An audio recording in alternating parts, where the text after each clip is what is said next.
We select our model wizard, which brings us to our select space dimension. Then, since we'll be dealing with 1D, we select 1D. Then we choose our model physics. We add our physics. So we select electrochemistry. It gives us our battery interfaces, and we add lithium-ion battery. So once it has been added to our physics, move to our steady, and we select the steady that we'll be dealing with. So we choose a time-dependent initialization. Once we choose time-dependent initialization, then we click on done.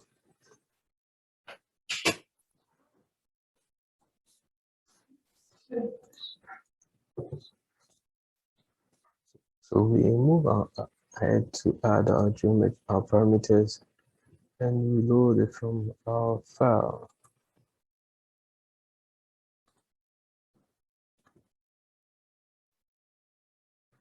Comsol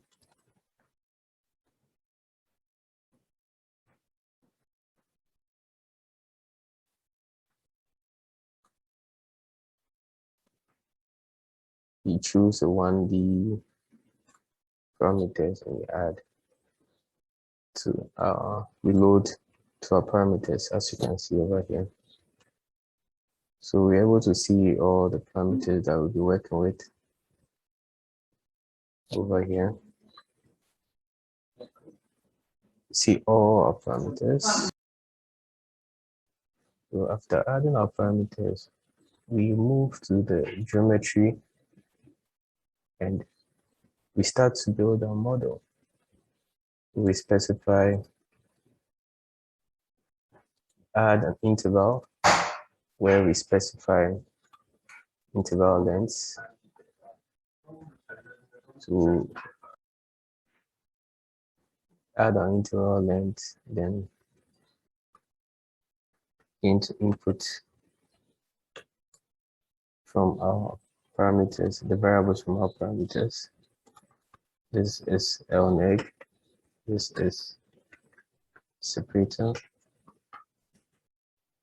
that below is a positive. We build selected. So as you can see, based on these variables from our parameters, we've been able to form our geometry over here.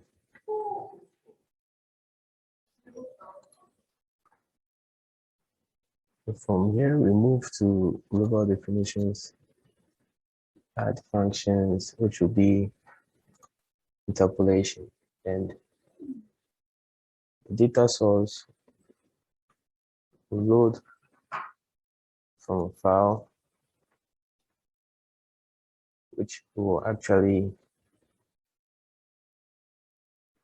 browse and load it.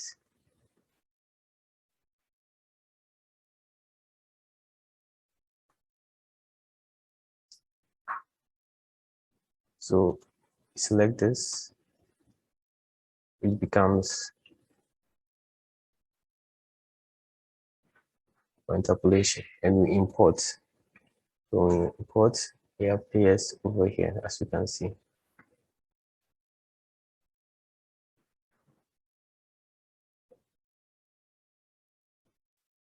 So here we decide to change the name to EEQ.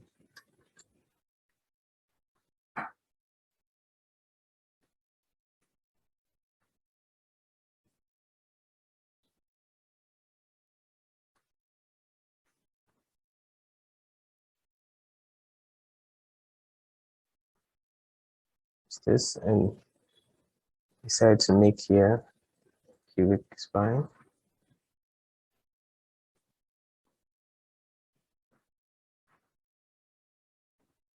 Here is function. We plot to see how it looks like. So after plotting it, this is how it should appear. So when you plot and it looks different, that means you've actually loaded a different file. We'll go ahead to name the function.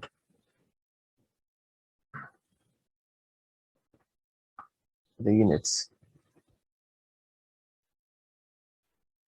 So the unit appears over here, as you can see.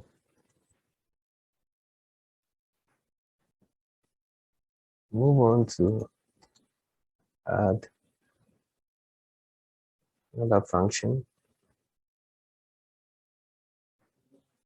known as the piecewise.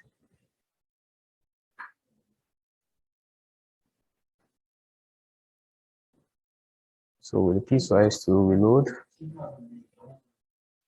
which is the load cycle,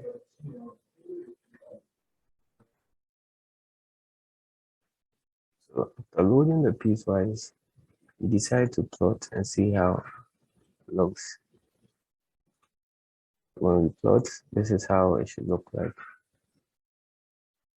See the start and function.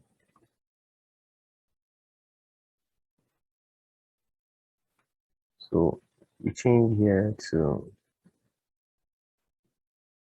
constant. Here we change to continuous second derivative.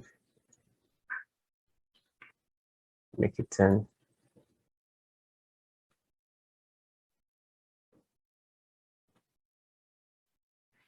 Absolute size. And we see how it goes.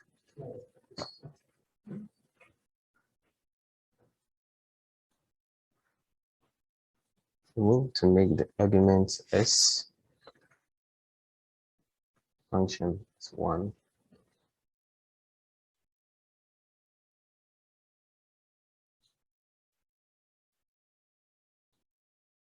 Go ahead to plot. And this is how it should look.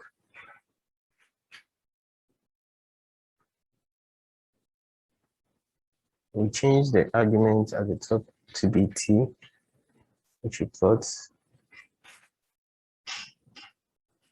So it becomes this way. We move on to add variables, which we will define as variables for the positive, current,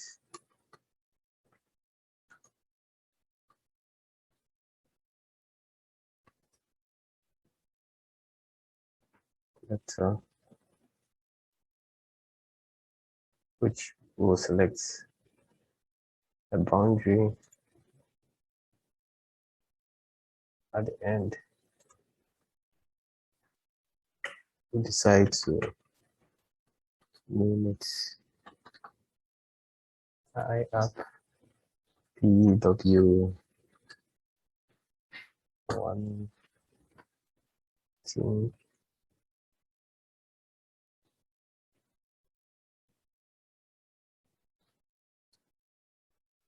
times I underscore 1 C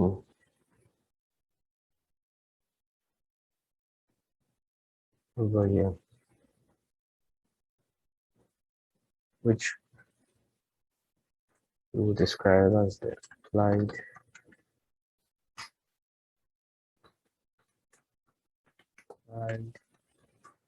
battery cell current.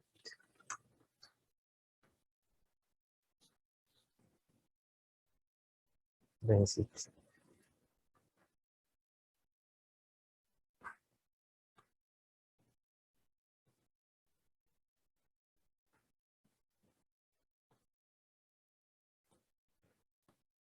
Move ahead to add materials from our library.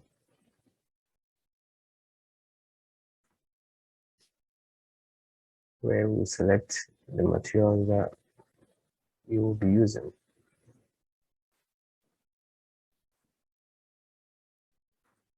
So we choose batteries, choose electrodes, and we choose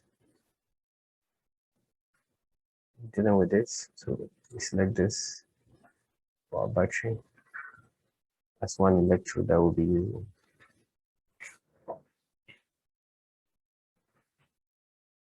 We highlight the domain which should represent.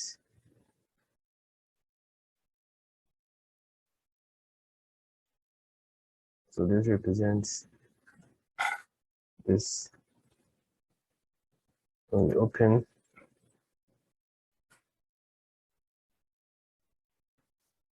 equilibrium interpolation, and we plot. This is how it should look like. This is how the plot should look like.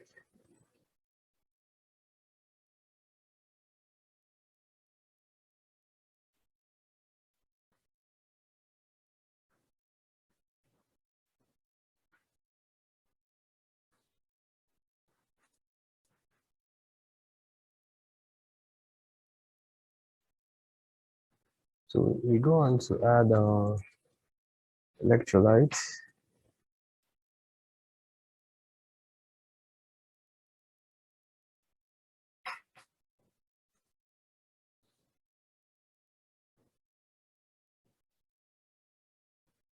And also we have to select the domain.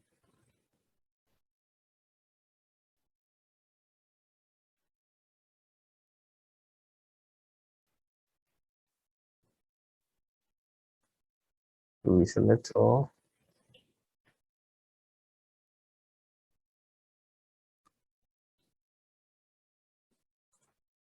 Look at the interpolation and plot, and this is how it looks like for the electrolytes.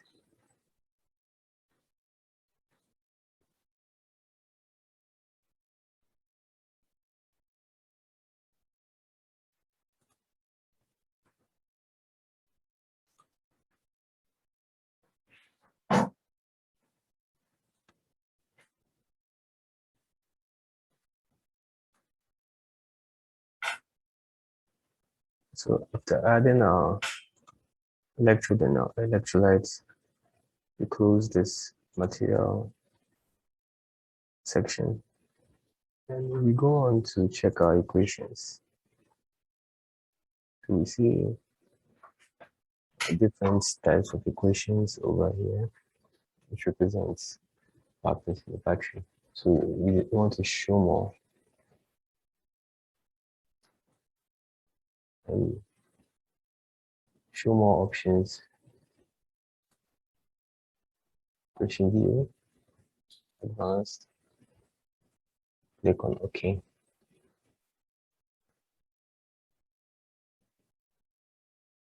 Come to our dependent variables. See our discretization,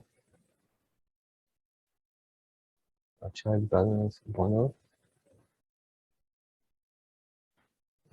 Then we add porous electrode.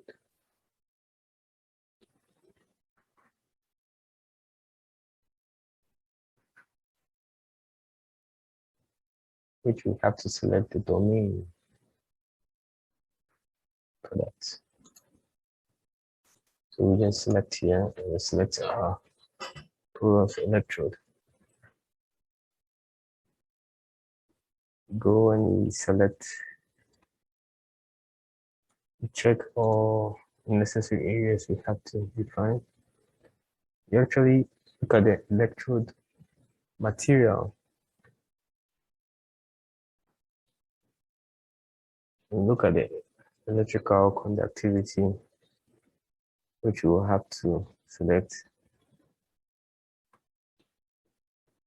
user defined.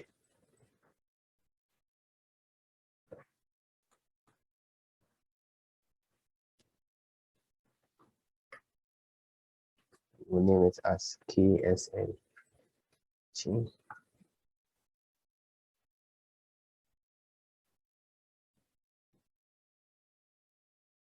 So we've named our electrical conductivity as KS underscore NEG, neg, because we chose this negative electrode side, and that's where the porous electrode is. Move to the particle.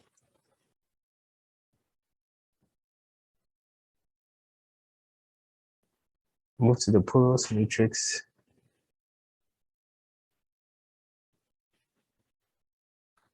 Name all integer. From here,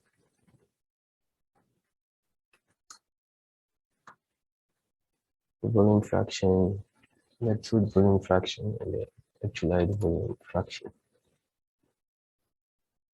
So name them as EPSS neg and EPSL neg. Move to effective transport parameter correction. Choose the electrolyte conductivity as user defined.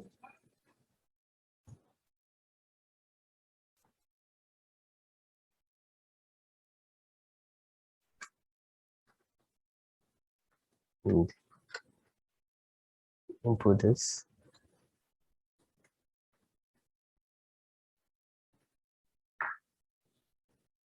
Also come to the electrolyte conductivity where we choose no correction. Move to diffusion, choose user defined.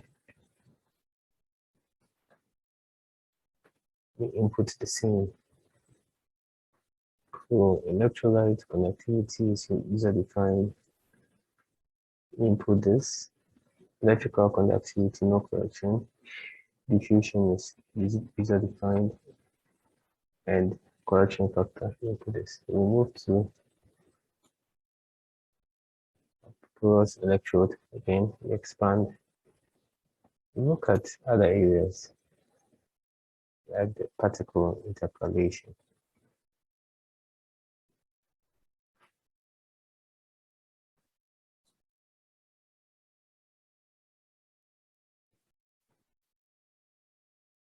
Over here, we check the species settings, the particle transport. Change here to CS underscore neg. Change maximum species to user defined.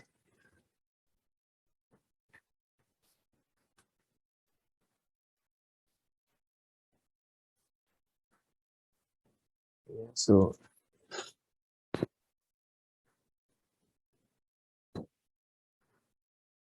it's a small caps C. We move to particle transport, where the interpolation, choose user defined DS. Particle mean center. Select this. The particle mean center surface distance.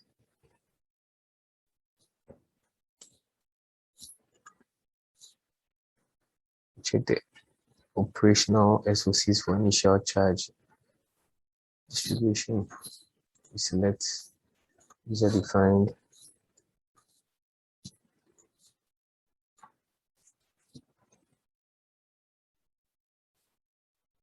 Also maximum electrode state of charge, select user defined. So we move to the porous electrode reaction as well.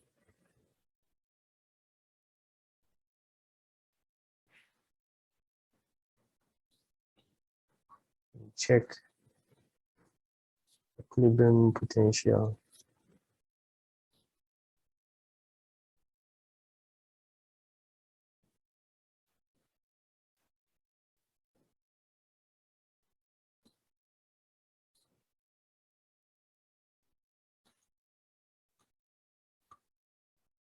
User defined.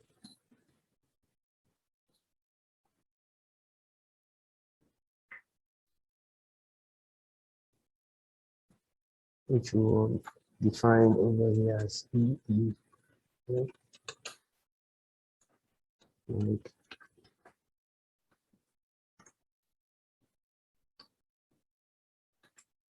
CS underscores surface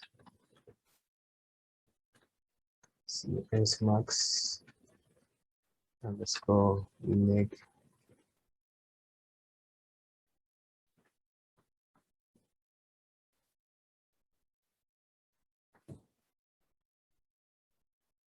Okay, so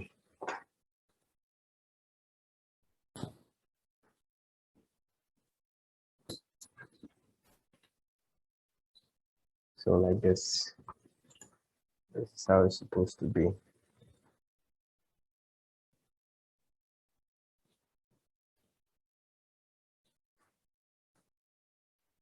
Reference exchange current density to as well exchange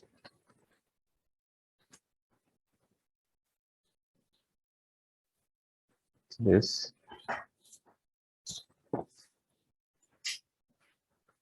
Temperature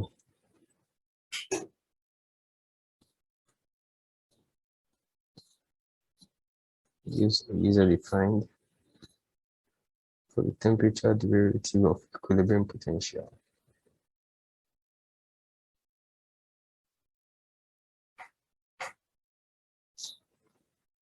Remove and add another porous electrode.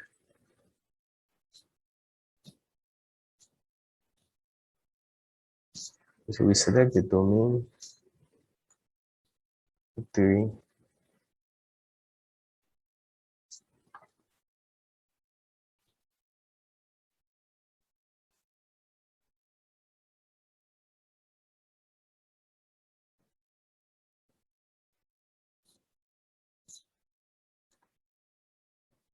We go down.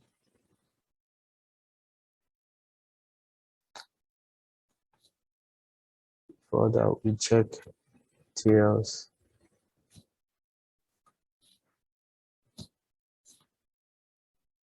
Okay, overridden.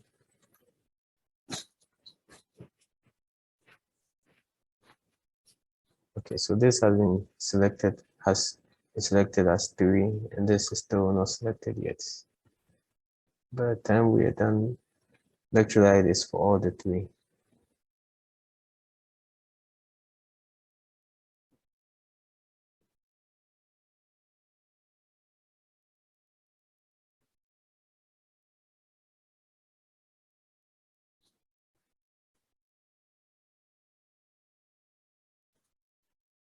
This has been enabled.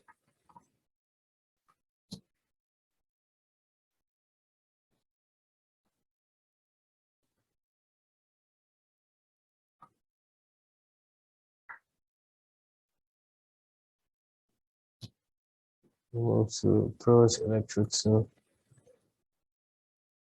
and we define. So we move to the electrode properties as we did for porous electrode 1.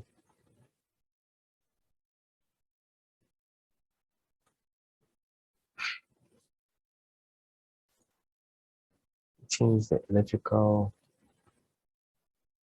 conductivity to be user defined.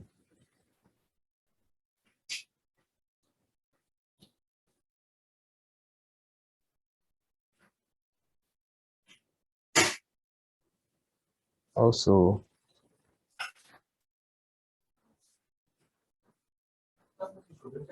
we select the electrode material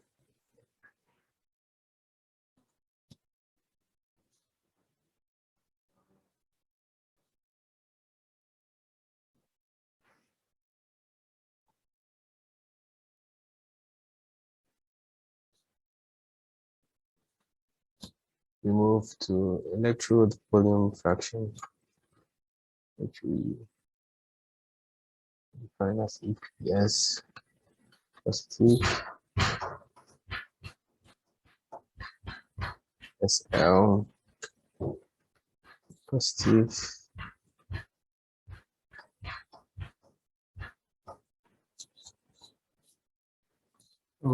From there, we move to the effective transport parameter correction, which will be user defined.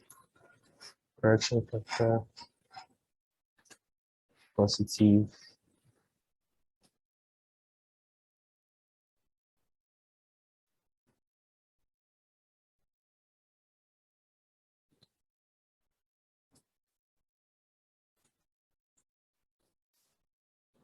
We move to the electrolyte conductivity set as user defined, then EPS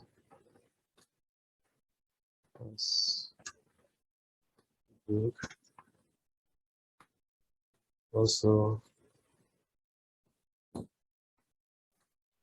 diffusion too as well, user defined.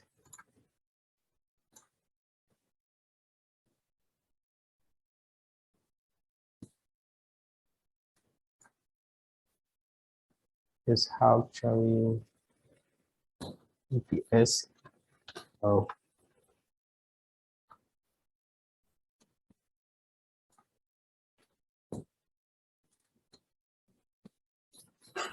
the correction factor as well. We move to the particle interpolation.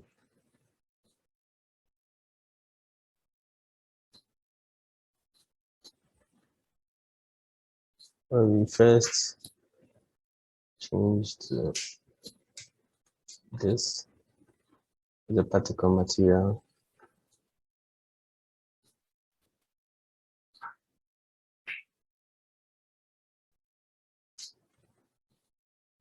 This as well changes to this. So positive.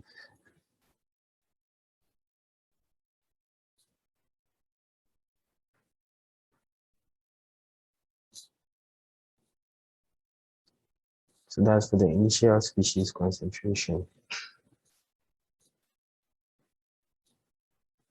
And we have the maximum species concentration be from the material. Move down to interpolation diffusivity. It should be user defined as this. Particle mean defined as this.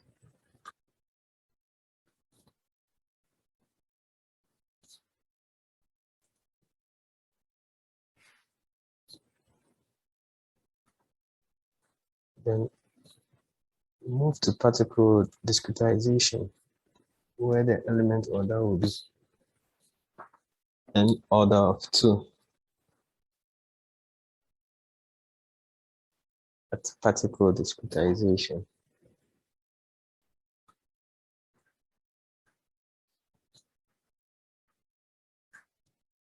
Move to the porous electrode reaction view.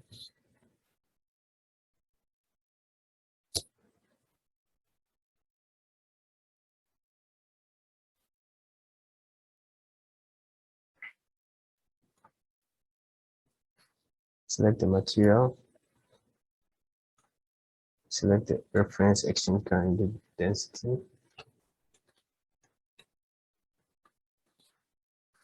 Define it.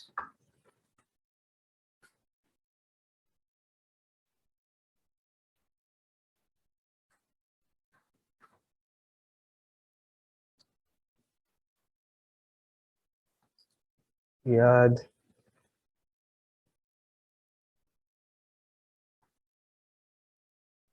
go on to add an electric ground.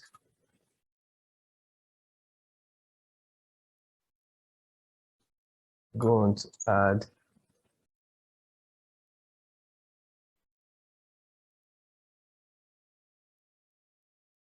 current density.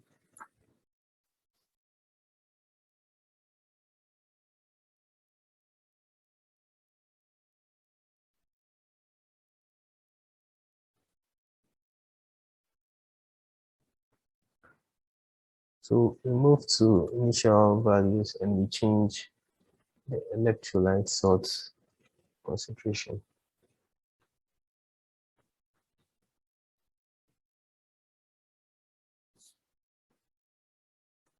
Move to default inputs and we change this to T.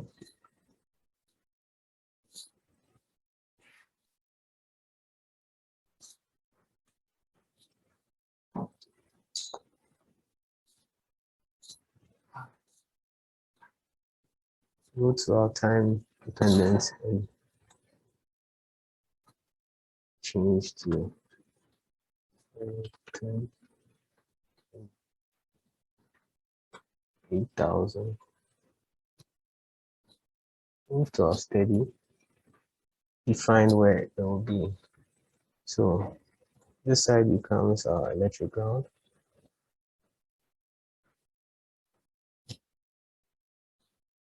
And since we've added our current density, find where our current density will be,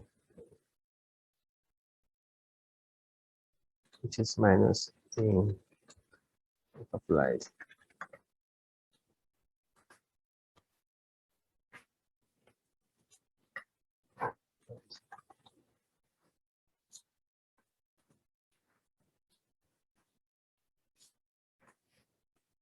So with everything well checked, everything properly labeled, check our interpolation, no mistake anywhere. You can go ahead and compute.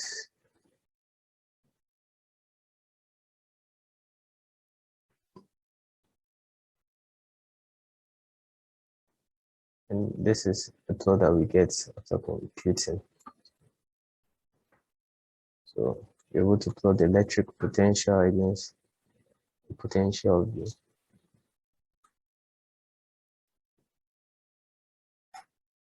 and this shows the average state of charge from 0 to 8,000.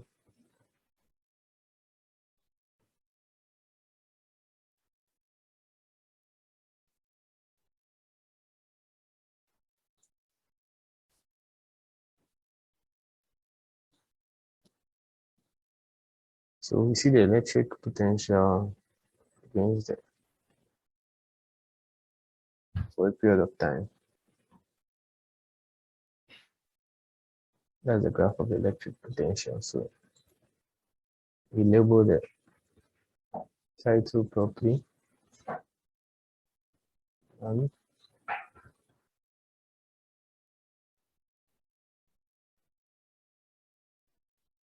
that this comes here.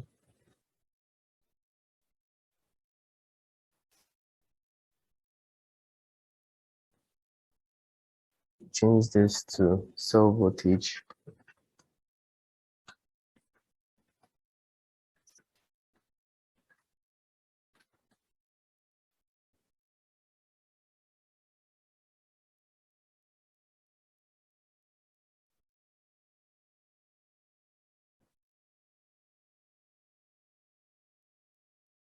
As you can see here, move down. The position should be at the lower right.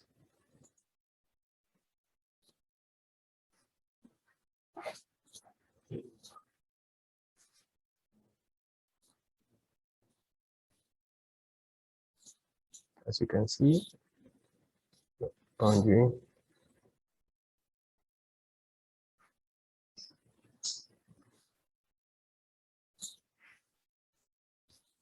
We check our point graph.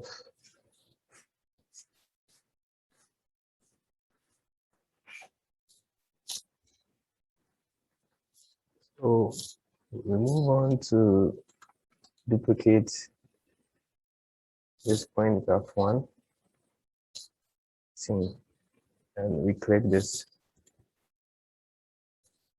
plot on secondary y-axis, as you can see over here. We will make some changes in this point graph too. I'm going to change the expression to I f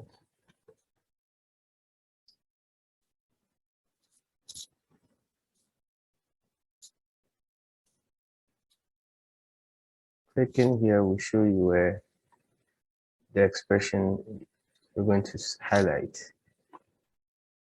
Go to definitions, go to variables. That's it over here, as you can see.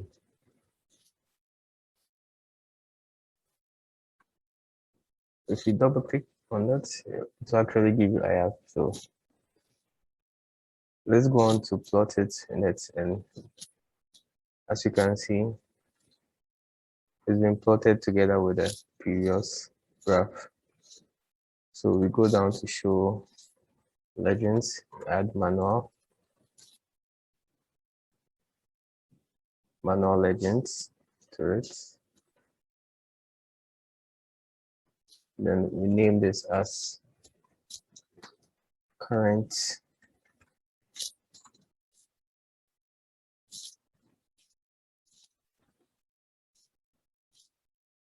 you can see it has been updated on our graph.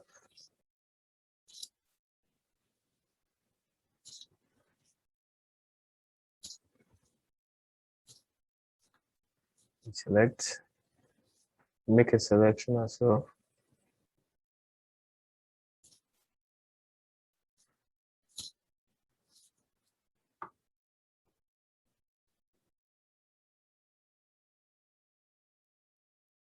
Go to point graph 1.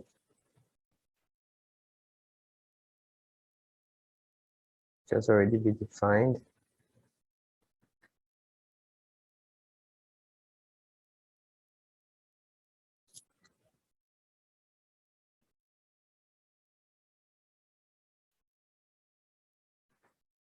We need to also show legends.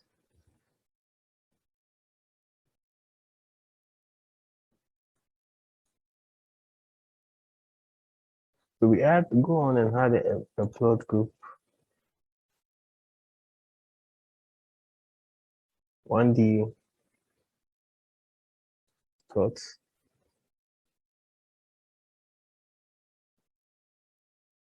Go on and add a 1D plots, as you can see over here.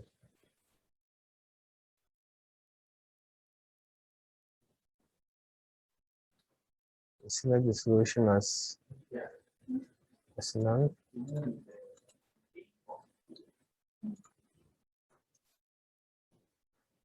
So after adding a one plot group, we actually duplicate this. Takes us to data sets where we choose.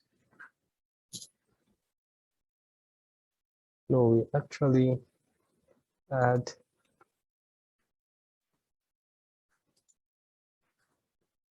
a line graph. So we delete this instead. So we add a line graph to this where we select steady solution 1.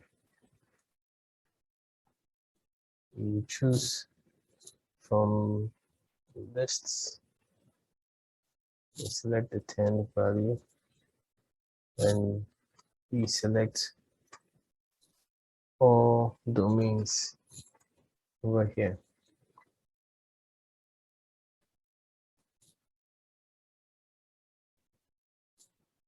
We come here to change the expression to 0 plus 0.148. Show the legends choose manual,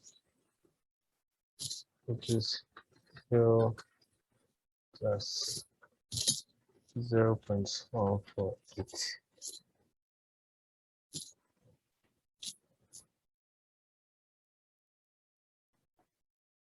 Yes.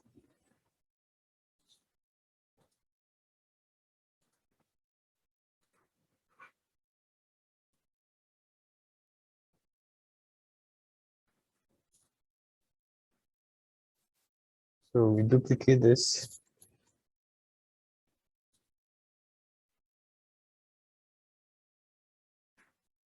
And we change the expression to eta underscore 1. This can be found lithium-ion batteries, electrode kinetics. So as you can see, we can find this over here. So we change the legends to eta.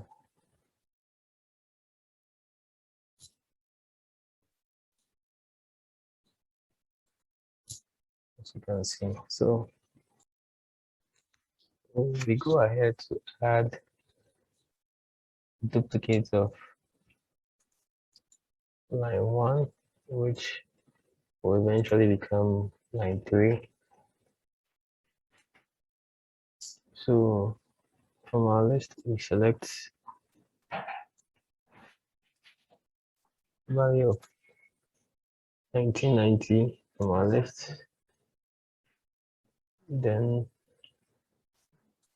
the input here as 0.558. This goes out. This comes 0.558. Eventually, the plot updates as well. So we move to next, which is 1D plot 6. We add, go to plot settings, y-axis, x. Y-axis becomes of voltage V. So when we plot it, it automatically updates as well as this.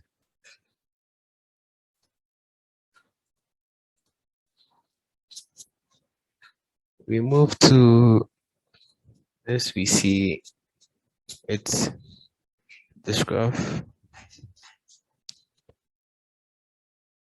You also select from list.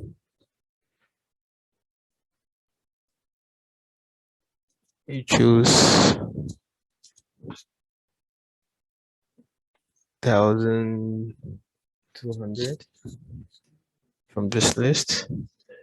Then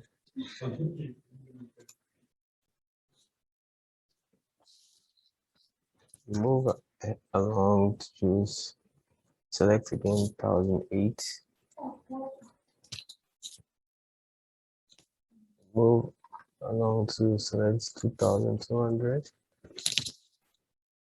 Along to select 3000.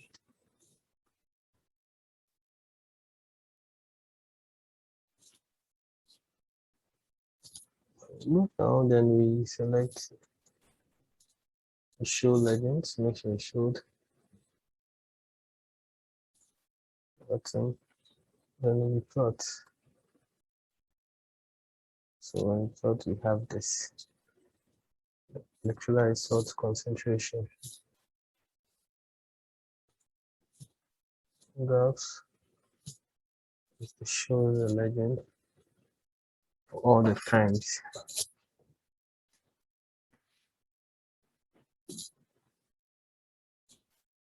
Shows us all the time its coordinates and the electrolyte salt concentration.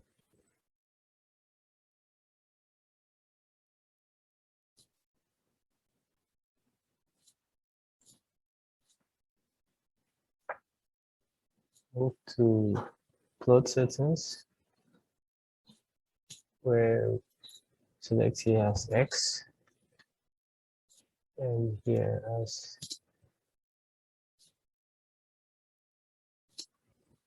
light concentration CL.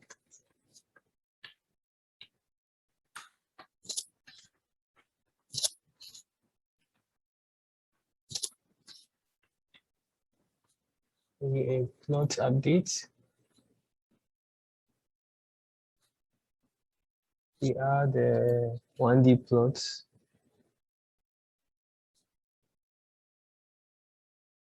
Where we select a time selection from the list. We select 10.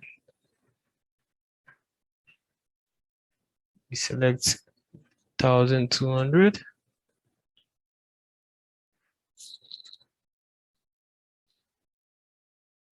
We select 1800. Sorry, 10.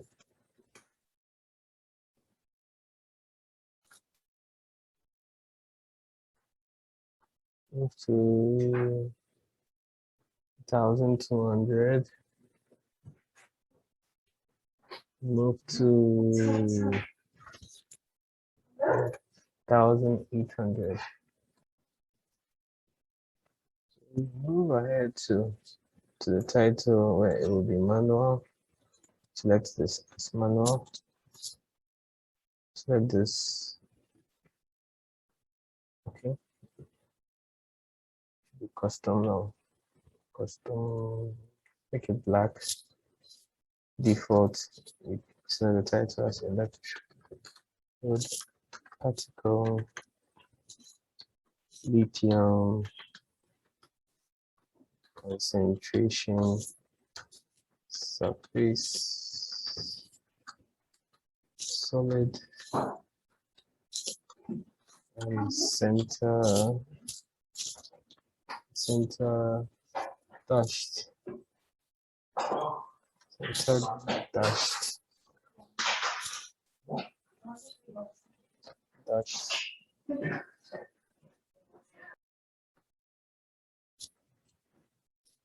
just like this, and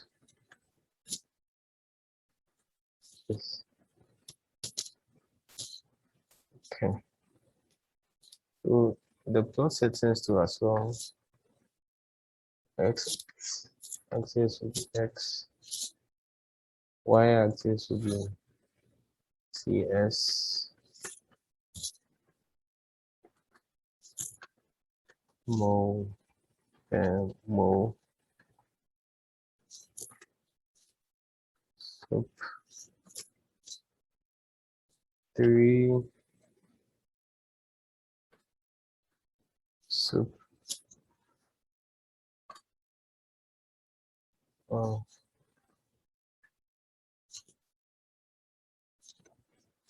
that way.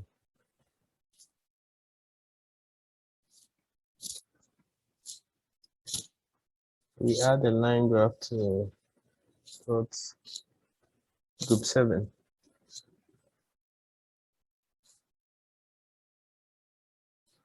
To be manual, we choose all domains. We select the entire domains over here for us.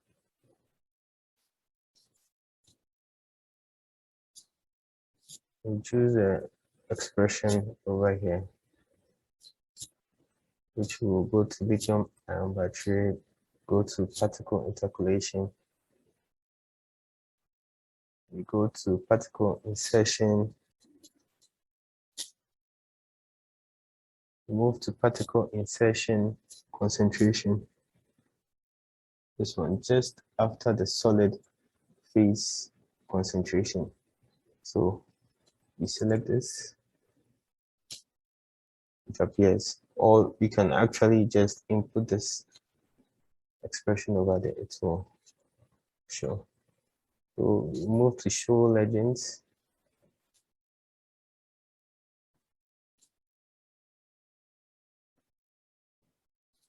over here. Then you go ahead to duplicate this. As you can see, from 10 to 1,800 seconds.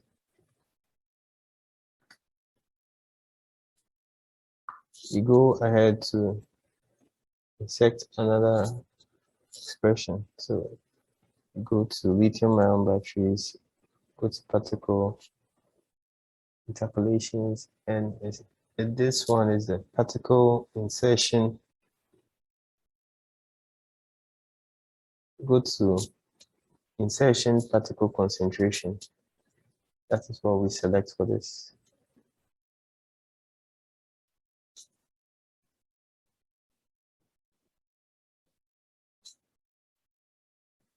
So you can actually go ahead and type this at the expression. It will actually give you the same. Comsol will detect that same expression.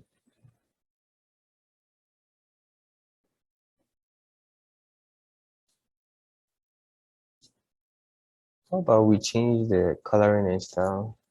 Right, we make it dashed to see how it looks. As you can see,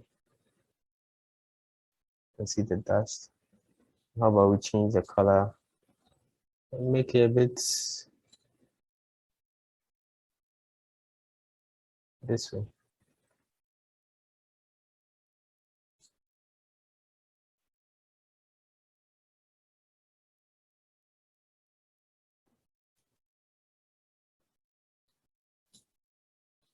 So you can actually decide to change the coloring and style depending on which will make your work look quite appealing or make you better explain your results well, or differentiate each result from the other.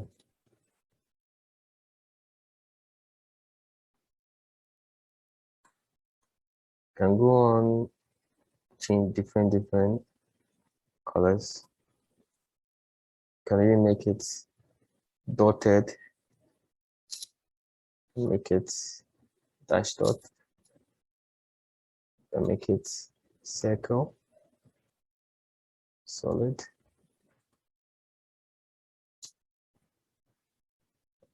So we want to go to our parameters and add just one variable, which we'll call C. The value will be 1, and we name it as the C rate factor for the parametric study.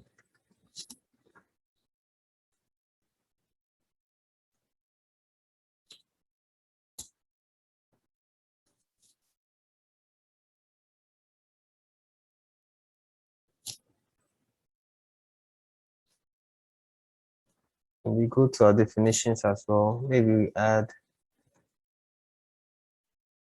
to define it in our definitions as well. This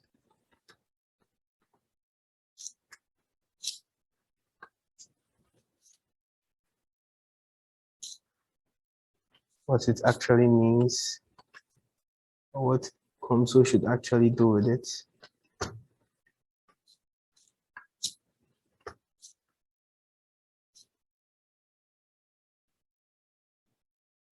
And we'll name it as the discharge current for the parametric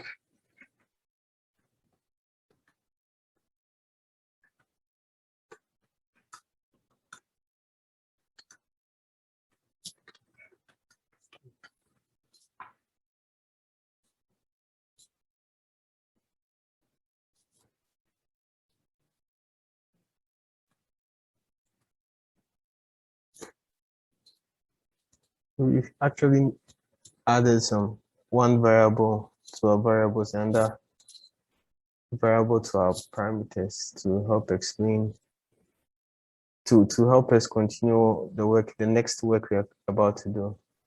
because if we do not define these parameters, we'll not be able to do this. So we'll move to our definitions, and I want us to add another function that will be non-coupling, which will be integration.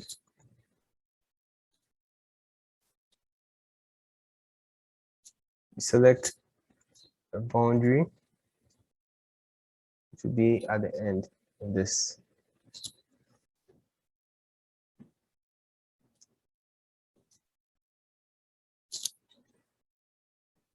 So we choose boundary 4, and we want to change the operator name to positive CC.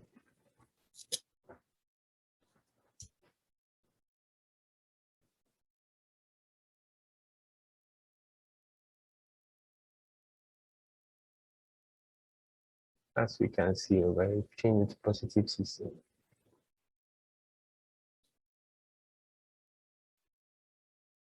And we'll move to the electrode current density, and we want to duplicate it. So we have a second one over here. And I want to change the name to, or just include steady. Yeah, steady. So let's, and I want to change the inward electrode current density as well.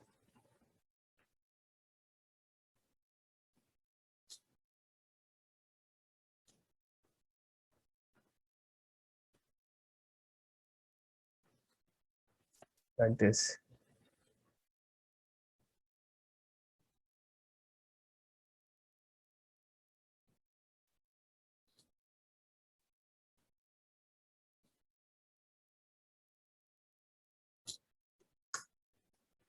Once we make this steady one,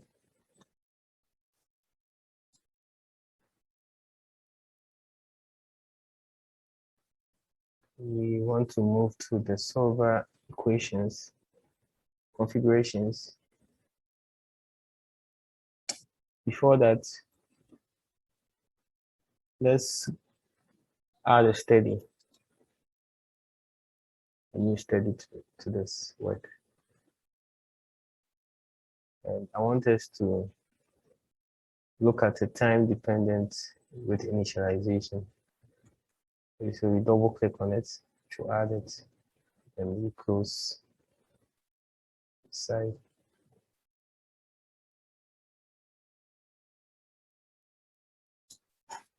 So we've added another steady, and we chose a time dependent with initialization. So we move to our time dependent, and we change our range 0, 4,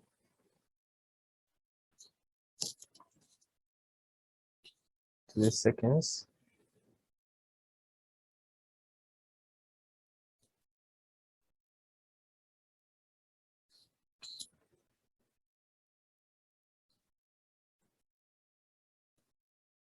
So we choose our times from 0 to, we choose 40000 for 40,000 seconds.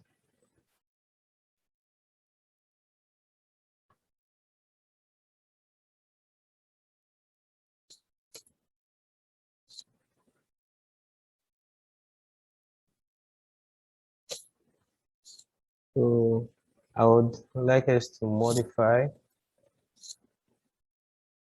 click on modify model configurations for our steady setup.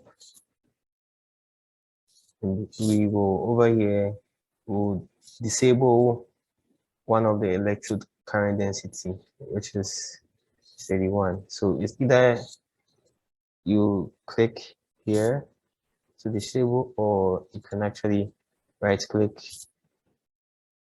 to disable. When you disable, it should appear like this, as you can see.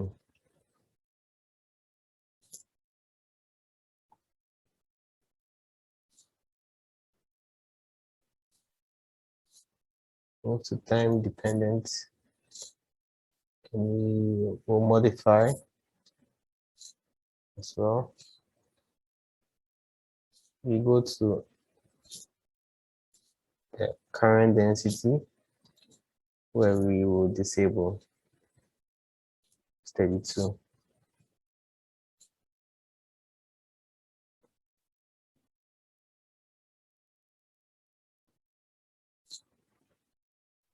So for the second steady, what we did was we disabled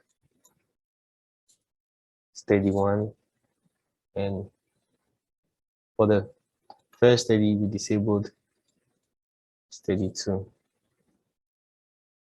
So I want us to add a parametric sweep.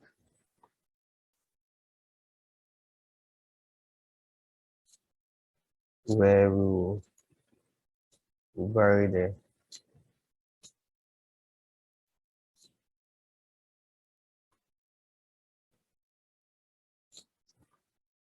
this is what we vary. So I want us to choose these values, 1, 2, 4, for parametric sweep.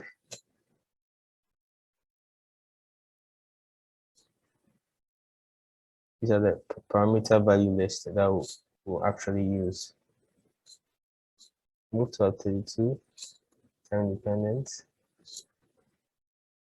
times 0.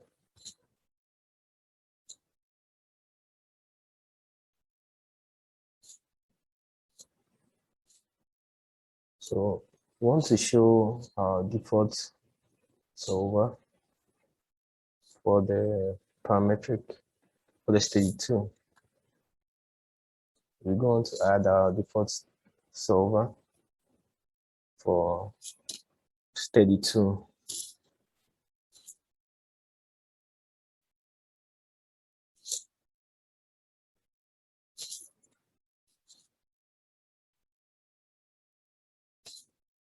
So for the time dependent solver 1, we want to add a stop condition. This, as when you go to solve solution 3, click on it, it will open several options, and you click on the time dependent solver. You want to add a stop condition to our steady 2.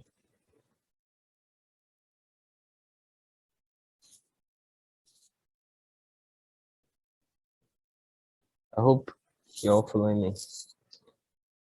So we click on add over here. We click on this button, take it to the add. And we're going to input our expression, stop expression. Now we want Comsol to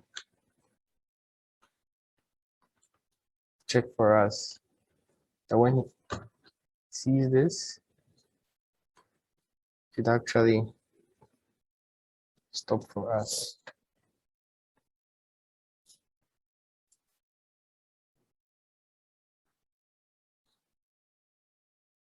Comp1, this is our stop expression.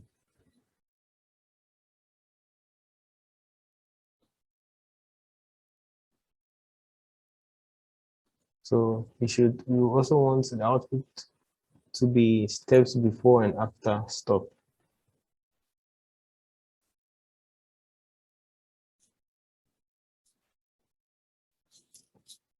That's what we want Comsol to show for us. And we want to unclick this add one and check over here, uncheck it.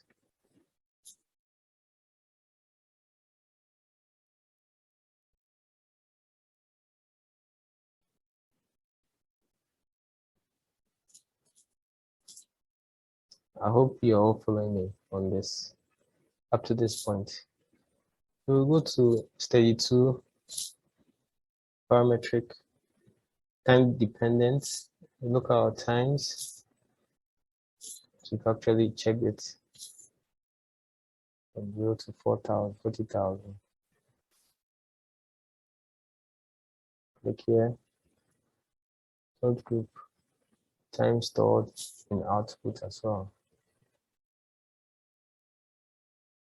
And before that, let's go to a time dependent solver and check as well.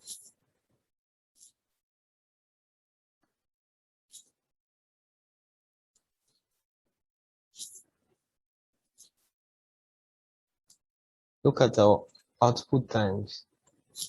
And we want it to be steps taken by the solver.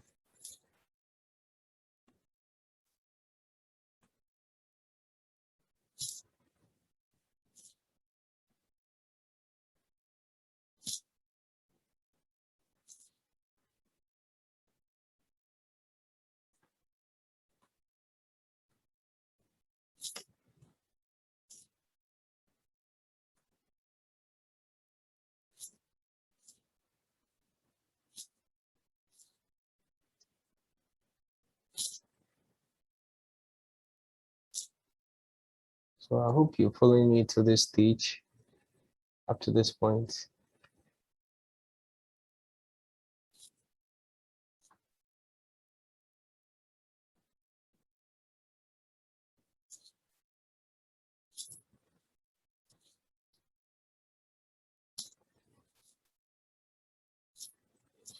Okay, so you move to study 2 again.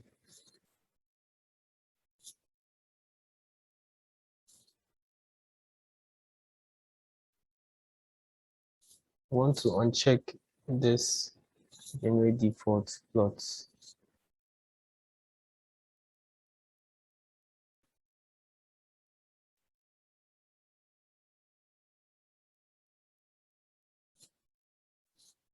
Afterwards, we want to compute and see our results.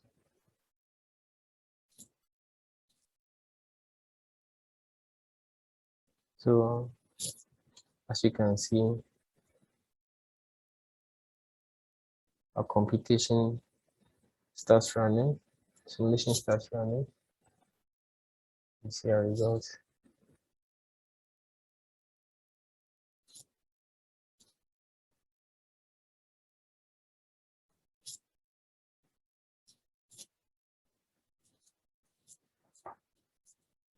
So if you followed me to this stage, you should get this result.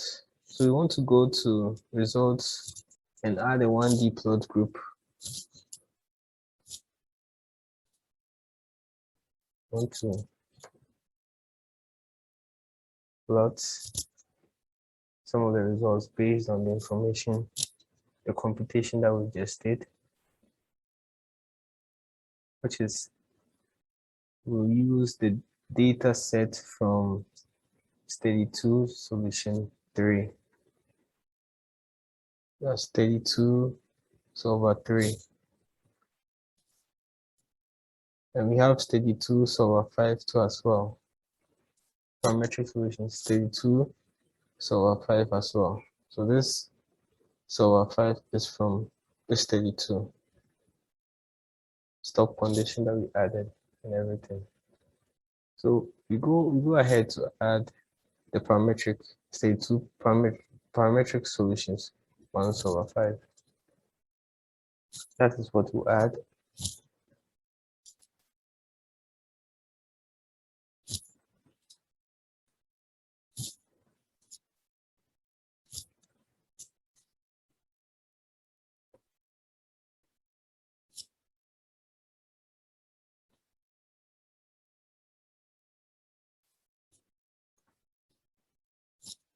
We want to add a point graph to this.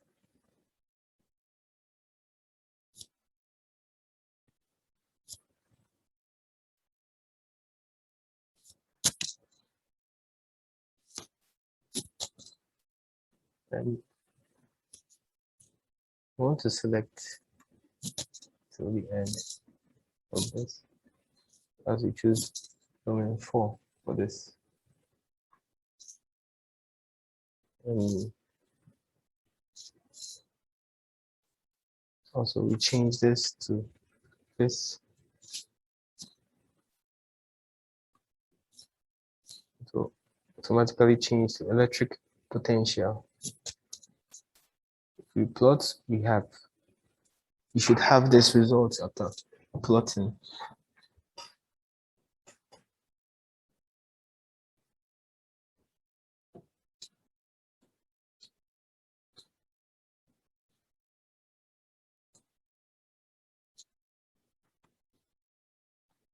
Go to the parameter.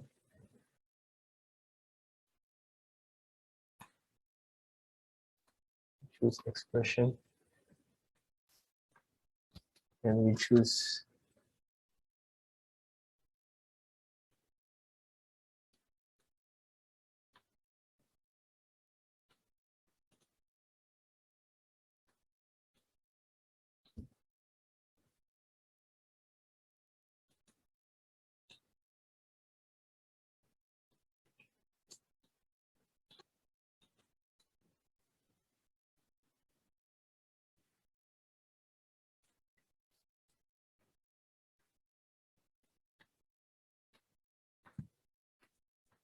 so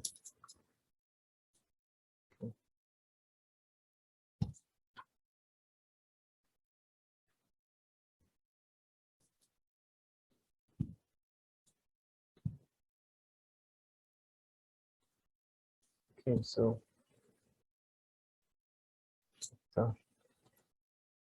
oh, sorry. I think I shouldn't have added this to this. And it plots like this. We want to show legends. Do manual, we show legends. How about we change this to 0.1? See, we see this goes to 2C. Sorry, 2C, and this goes to 4C. As you can see.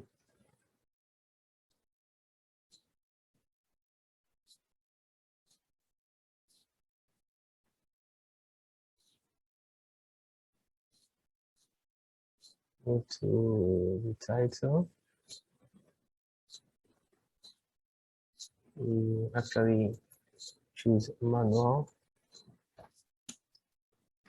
discharge curves.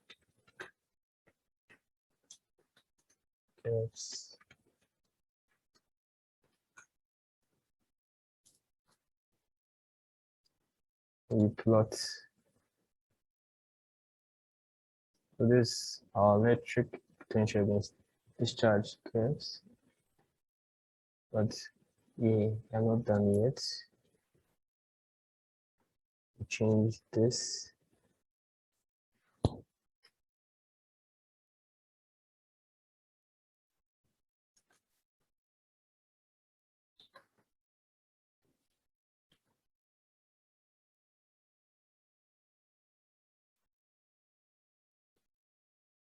Meter.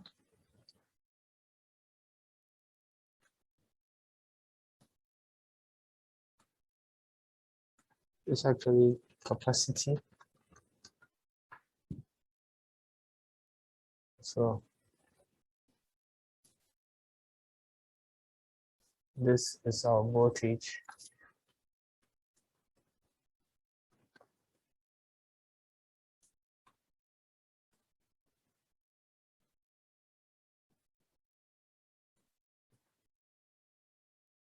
Yes. So we want to edit the manual axis, which is here 20. We want to see how it look like. Okay. How about we make here 2 make here 4.4. That's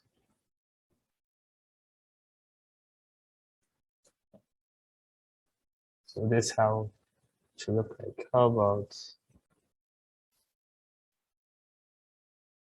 so we actually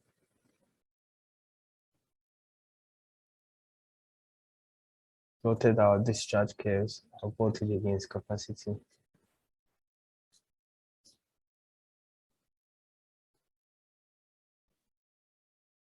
Being able to using a 1D, being able to draw a discharge curve, and you can actually see we should go here piecewise. You see how piecewise. If we go to parametric sweep,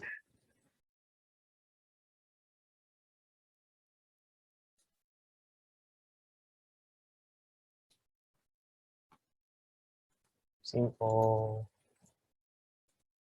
our plots, so you can see.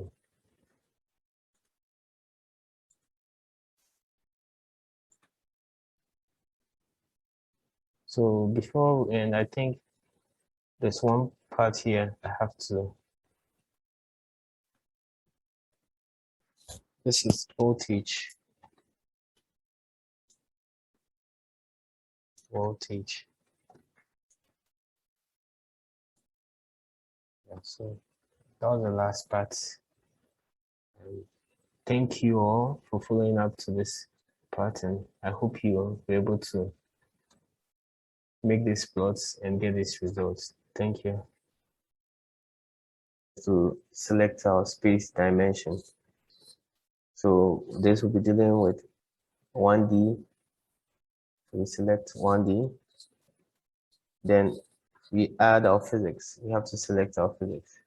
So normally to choose lithium-ion batteries, you have to select electrochemistry, come to battery interfaces and choose lithium-ion batteries. Then we add, then we move to our steady. So when we move to our steady, here we have to select the steady that we're going to do over here. So for our study today, we'll be dealing with an AC impedance with initial values.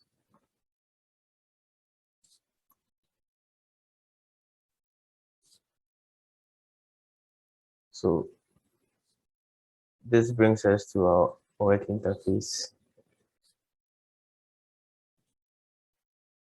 As you can see over here.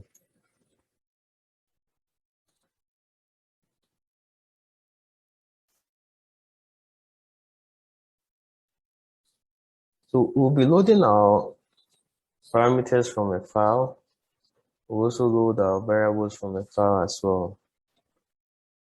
So I'll quickly take you guys through how to load the parameters and the variables from our file.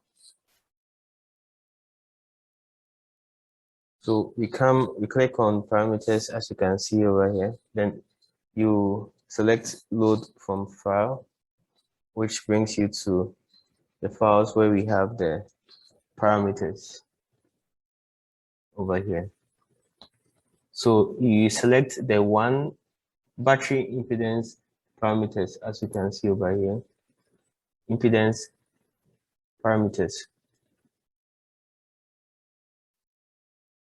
So we've actually loaded our files over here.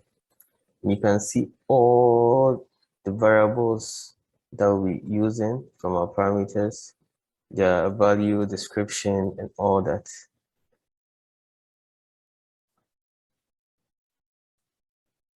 So we see the thickness, negative electrode, thickness, positive electrode, thickness, separator, and many other things over here. As you can see, all these parameters of variables will be used for our model today.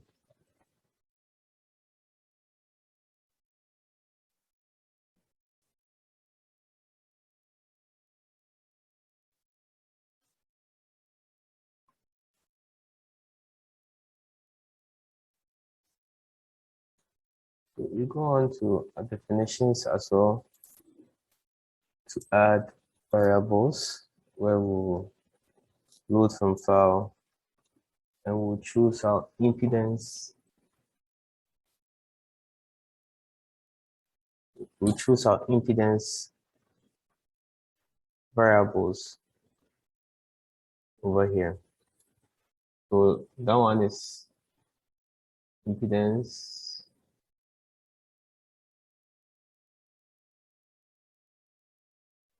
So as you can see over here, our battery impedance variables.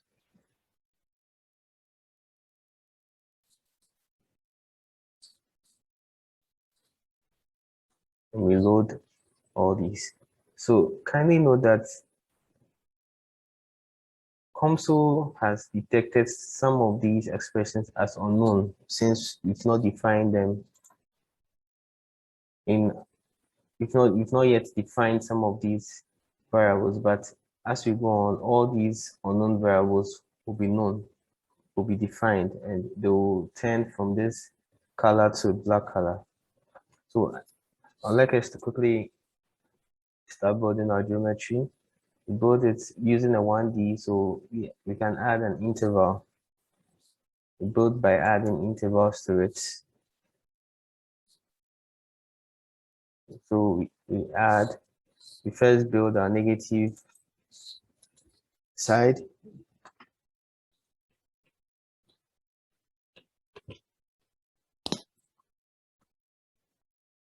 So this is the length of the negative electrode.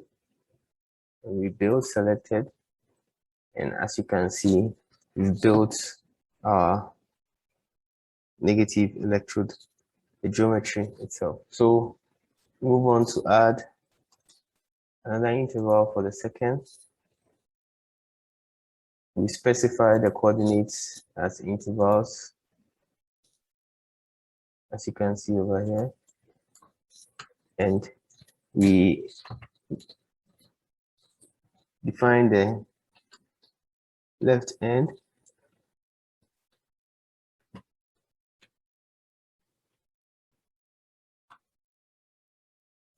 And we choose the length, which becomes that of the separator.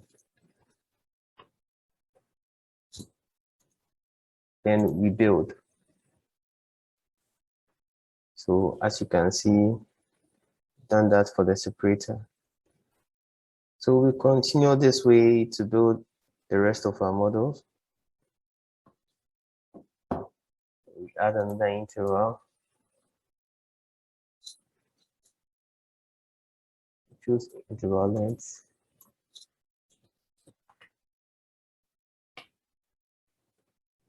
Negative plus separator plus positive.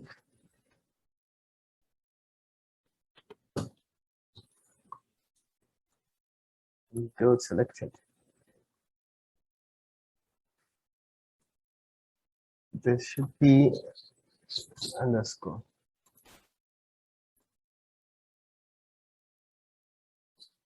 So we go ahead to add our materials, where we first choose our electrolytes. So we add this electrolyte. Double click to add.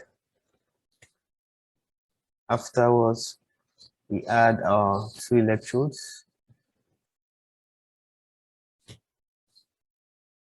Our negative electrode. Then we go on to add our positive electrode.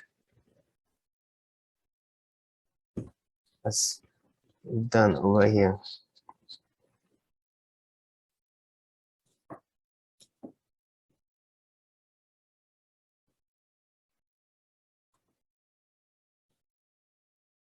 We close this material library so we can see our model builder clearly.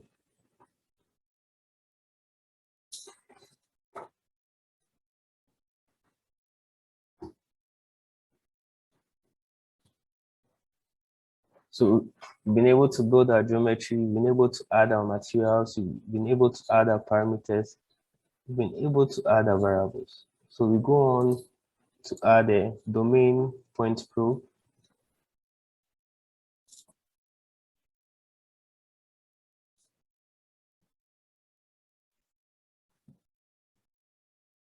Where we define here as our reference electrode, which is RE probe. Go on to define here as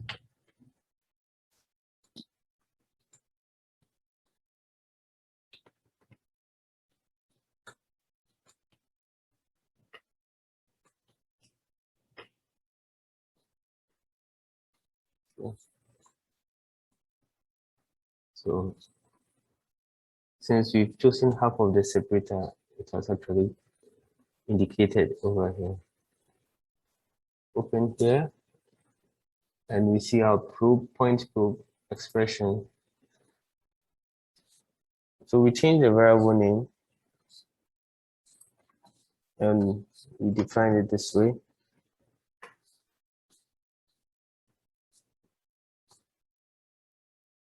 So we want to make this small caps.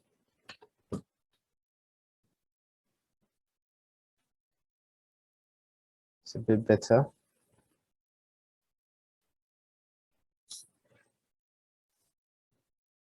So if we should go to our variables, we see that all our variables are now defined.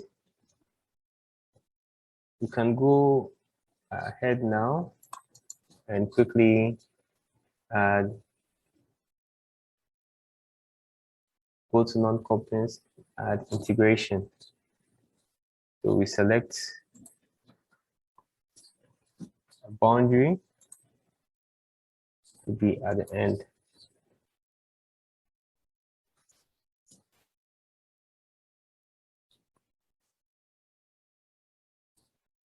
For this.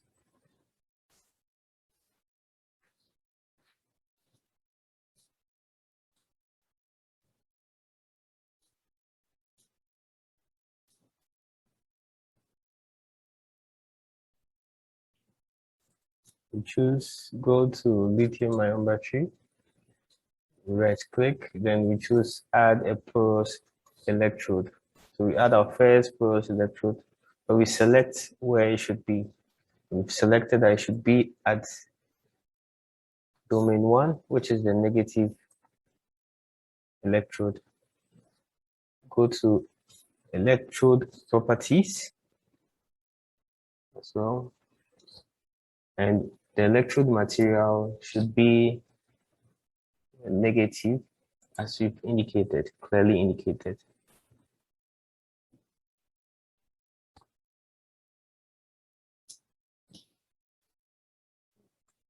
Move on down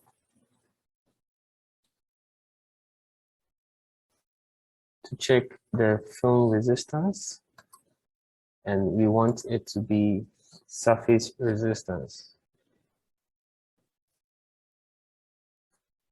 So we want to change the value of this film resistance to film resistance for the negative has been defined in the variable. And we want to change the electrode volume to this. We want to change this to this. Electrolyte volume fraction as well. We want to check the electrolytes conductivity and make it user-defined. You want to add a correction factor as well.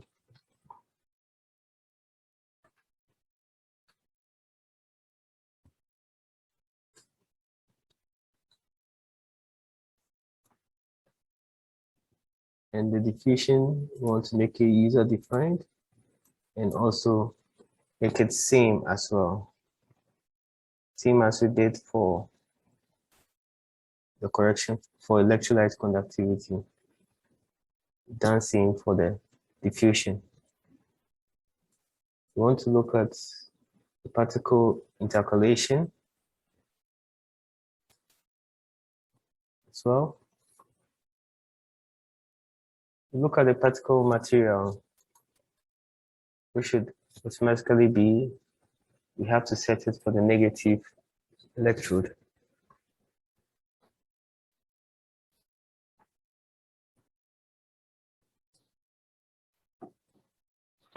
Initial species concentration set to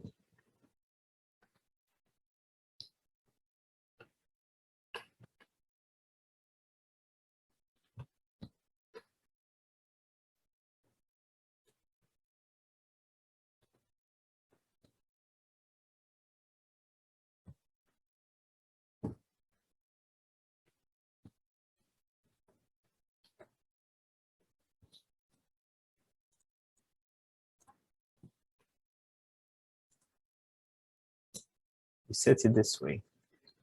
And we set the particle mean center surface distance as this.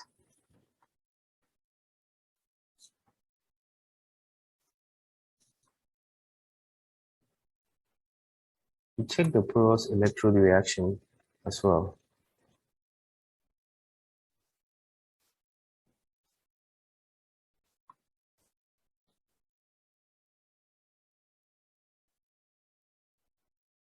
Check the material, make sure it is the negative. Change the reference exchange current density as well.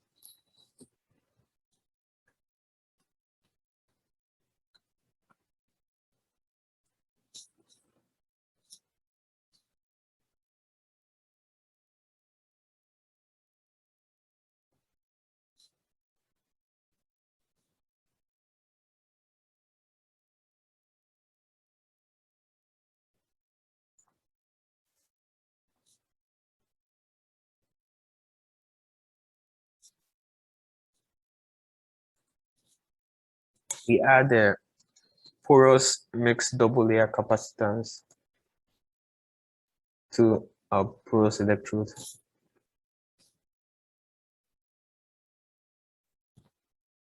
Where we change this double layer capacitance, we input that of the negative electrode. So it's for the double layer capacitance at the electrode, at the negative electrode side.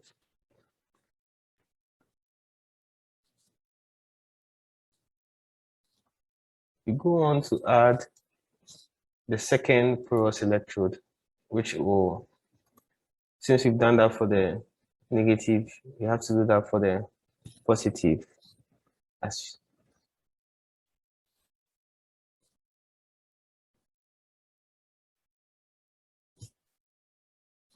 we need to change the electrode material as well.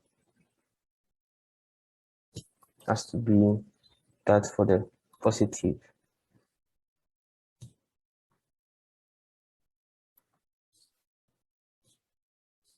Do that for the film resistance, which has to be surface. Do that for positive.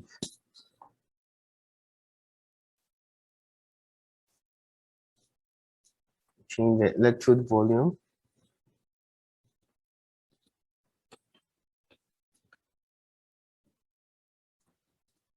electrolyte volume as well. Exchange. Electrolyte conductivity should be user defined.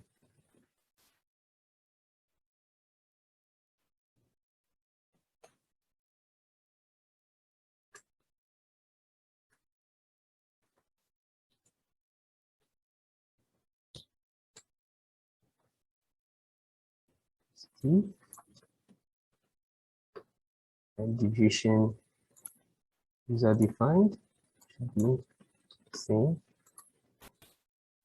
Go to particle interpolation, choose our material, MCA.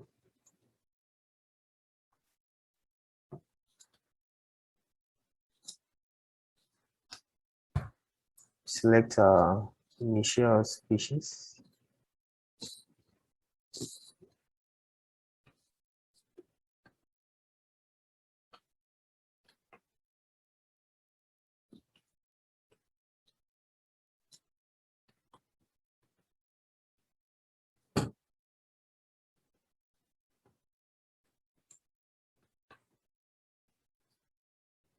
Particle mean radius, mean center surface distance.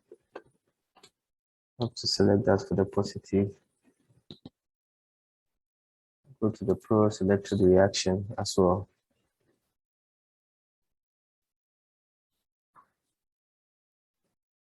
Our material start with the positive.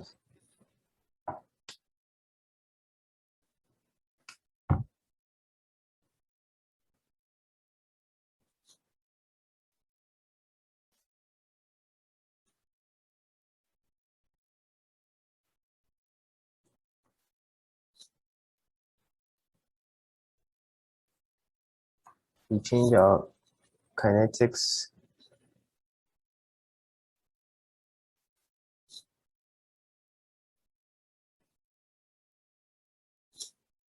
We change this to this expression.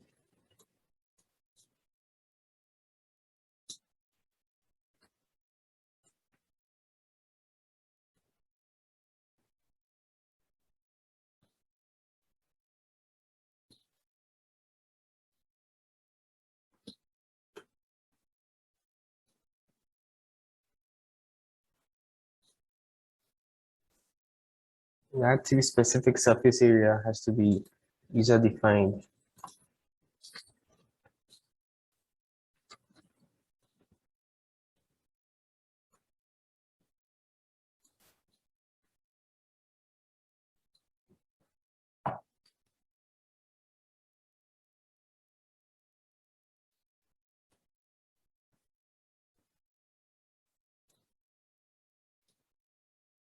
So we add a porous matrix, double layer capacitance.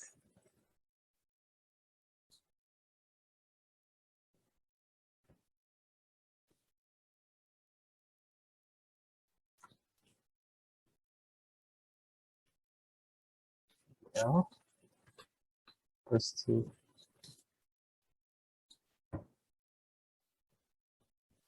Double layer capacitance is also user defined.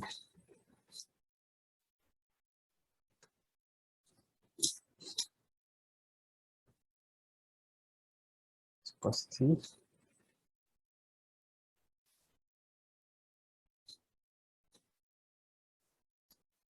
Go on to add a separator.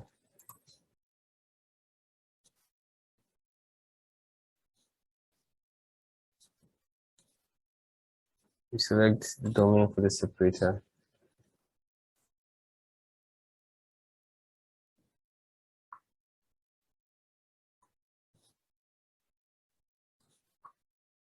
So our electrolyte volume fraction is epsilon separate.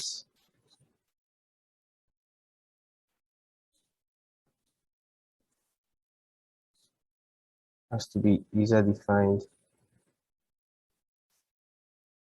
The activity has to be epsilon set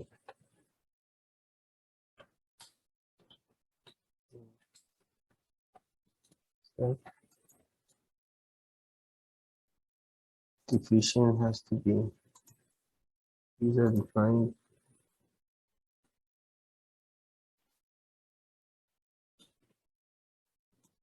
Will be same. Yeah.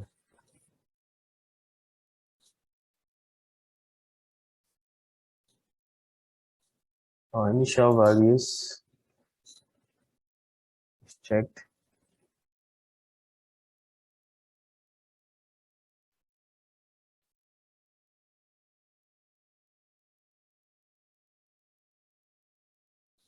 We will make some changes at the initial values, where we change some of the values in this section.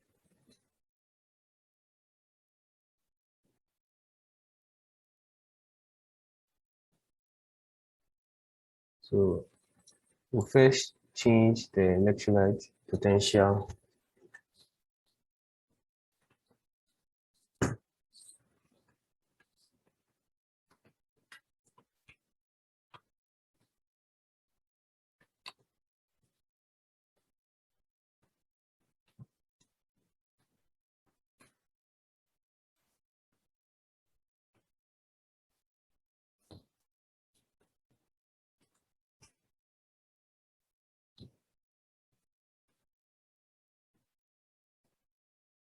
also change the electrolyte salt concentration.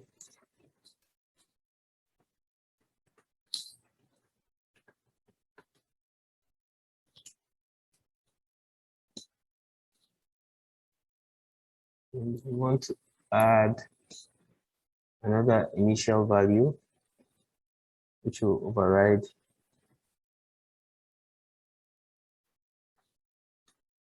domain 3. So we add initial values, the second one,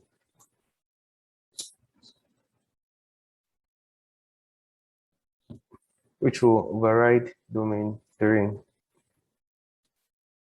So we take the same value,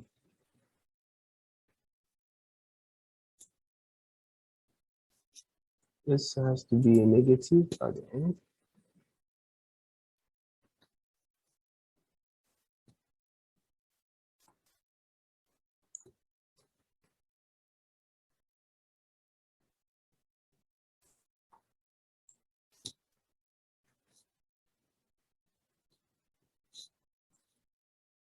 This goes to initial, this goes to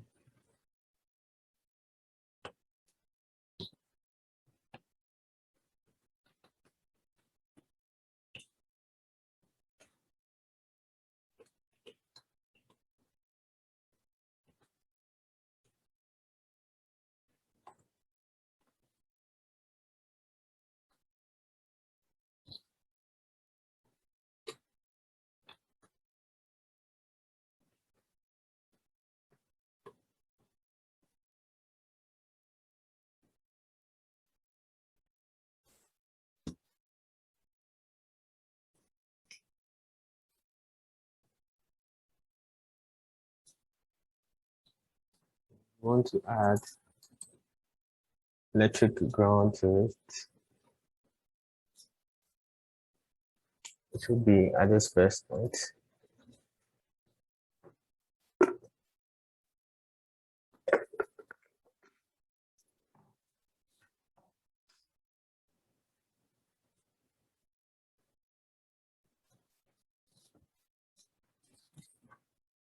We want to add an electric potential as well, which will be at the end. This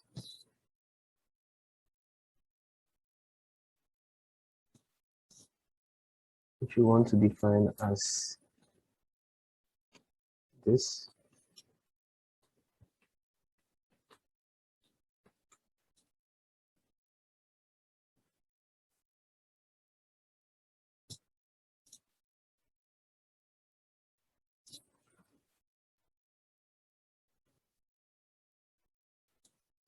We want to add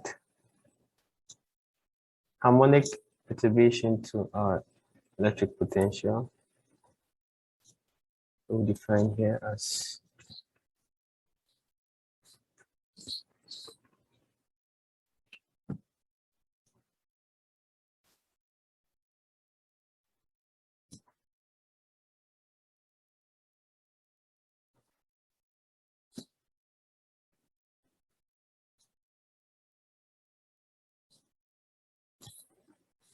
we want to add additional porous electrode material as well. It should be that for our positive, as we've selected here.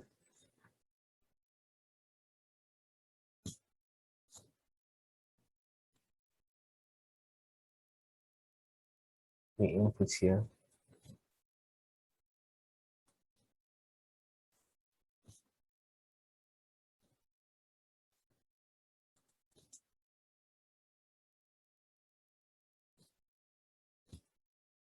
You click on the porous electrode reaction.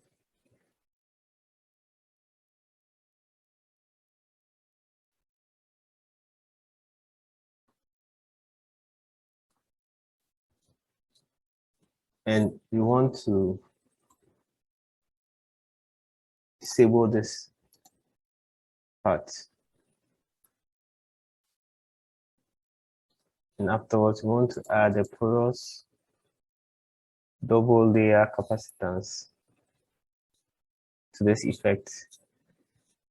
We want to change this to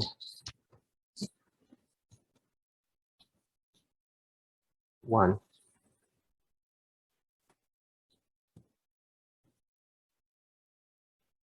We want to set this to a user defined.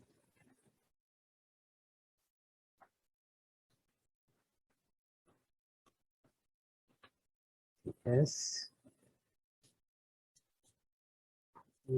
OS 1.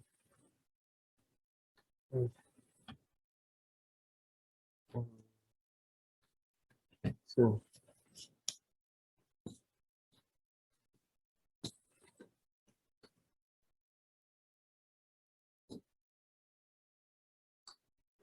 just have to make sure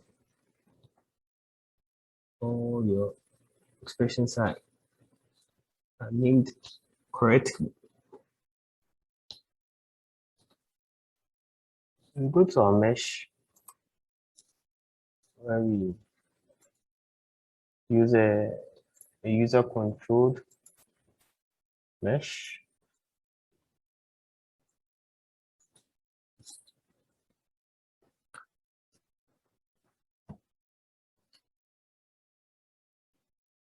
For our work, go to the first size. And we want to custom it.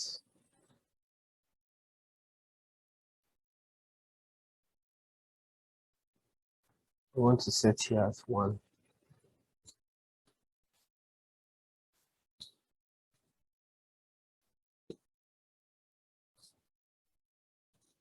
We want to go to size 1.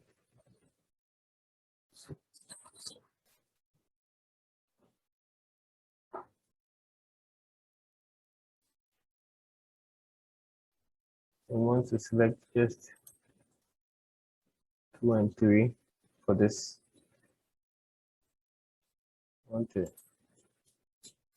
maximum element size to be 1.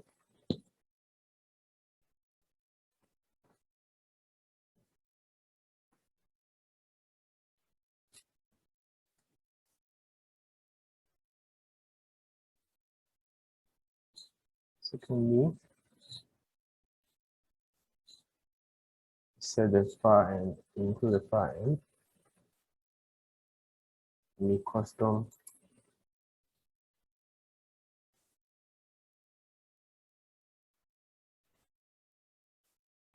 we set this as 5.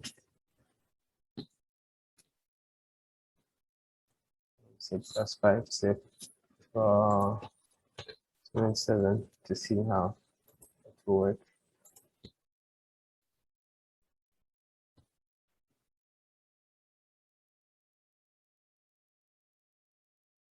So we uncheck this and this.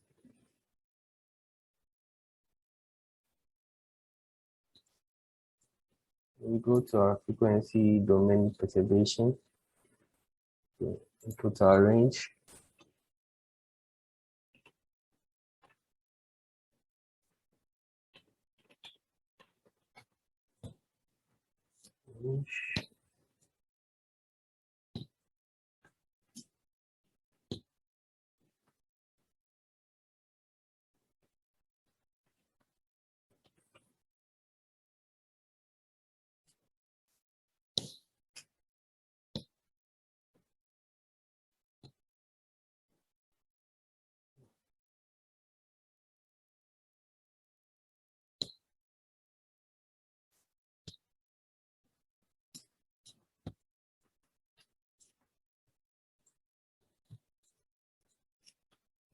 This way.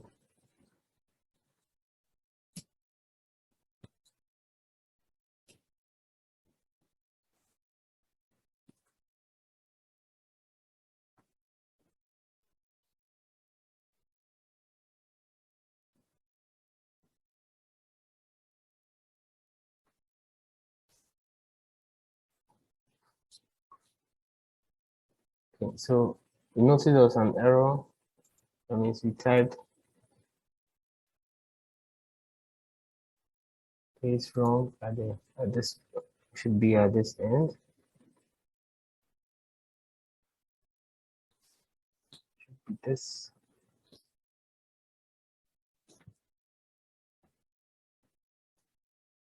So we can go ahead and compute and we'll be fine. Good to go.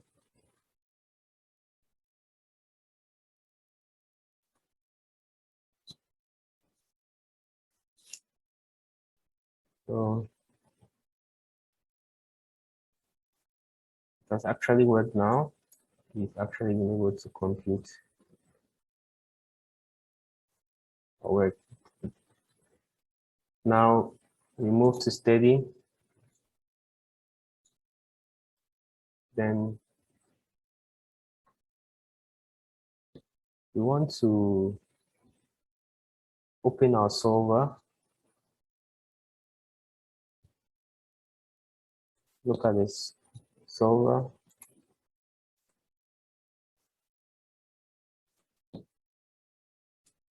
Solution solver. I want to copy the solution. I want to copy the solution.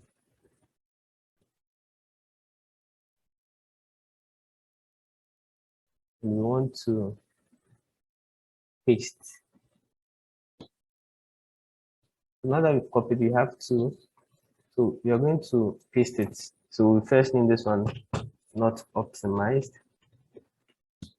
And we'll paste this, the one I've copied it, in a different section.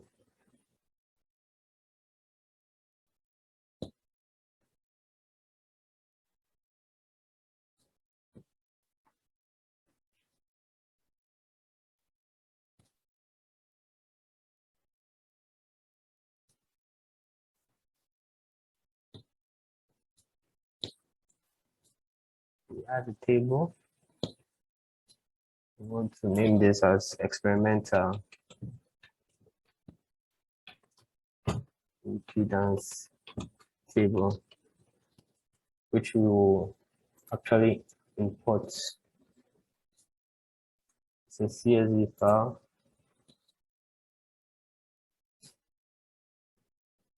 You can see over here.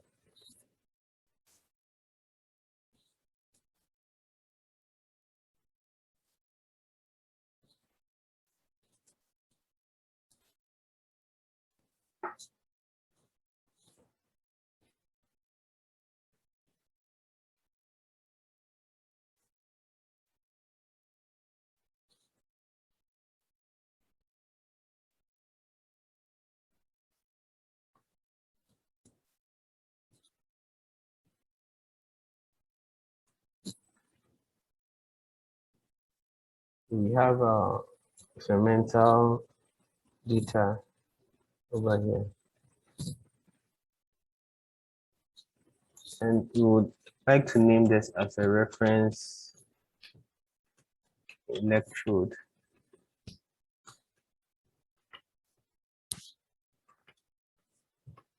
Probe table.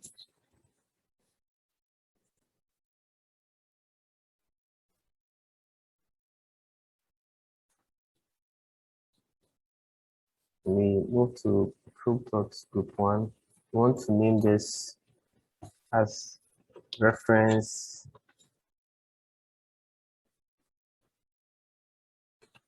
electrode RE.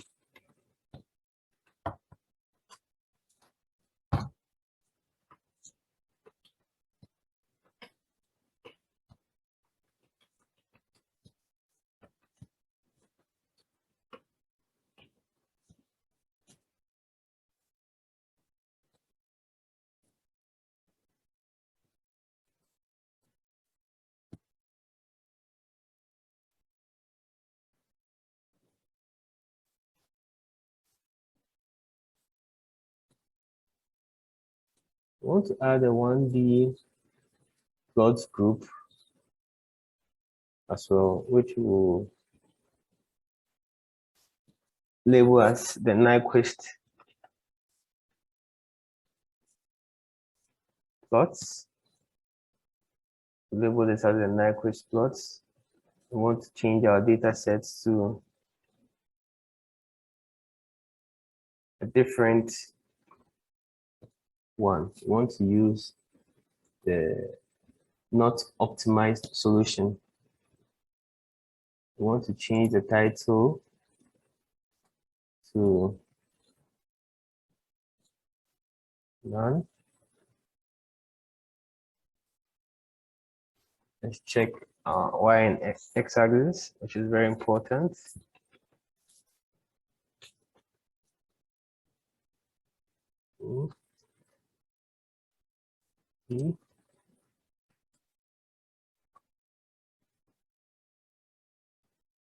Want to use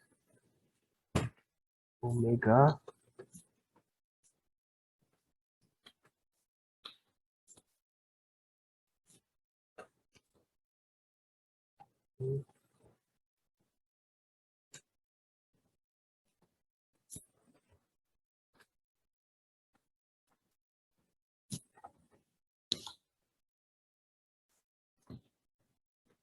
this. We want to paste this here, but we'll change this to imaginary.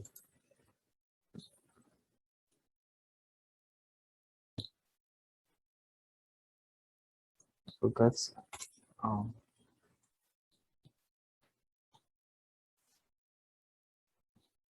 brackets. So in our Nyquist, we want to add a point graph, which we'll select for. You can actually click here to paste. It's the same.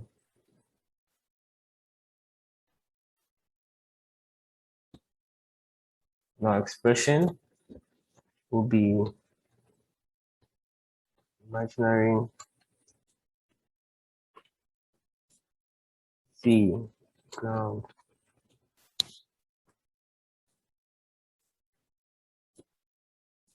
It's giving us the units automatically. Parameter, we want an expression. We want the real Z ground.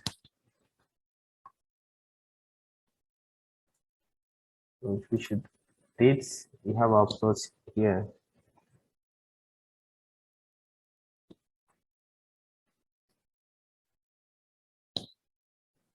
Coloring. Line solid. let's make it 2.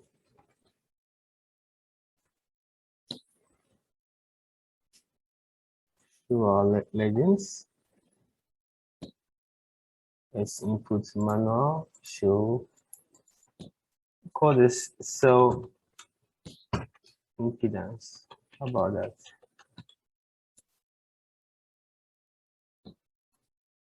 We will duplicate this as well.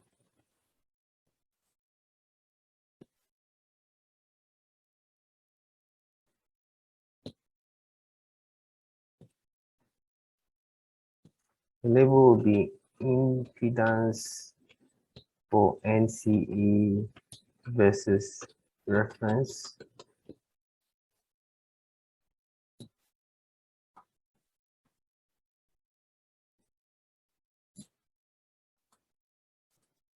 Okay.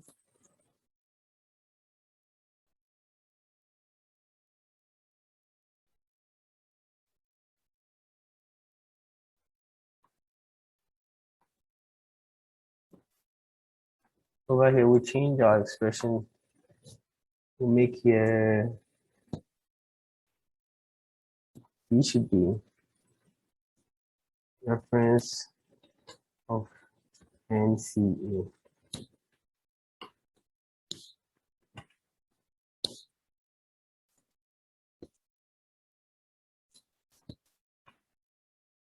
The expression down here should be the same.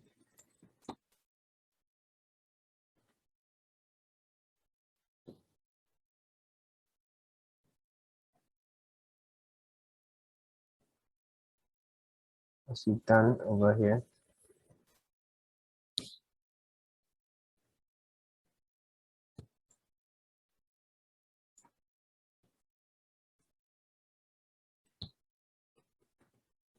No.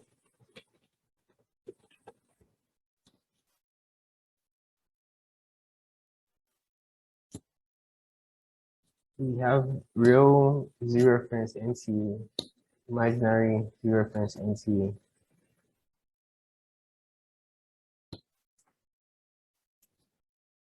Take this to name our legend. And we have our plot.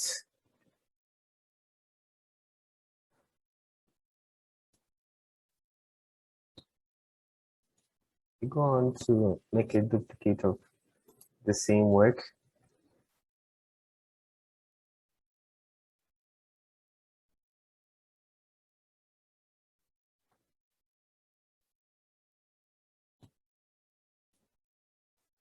And we add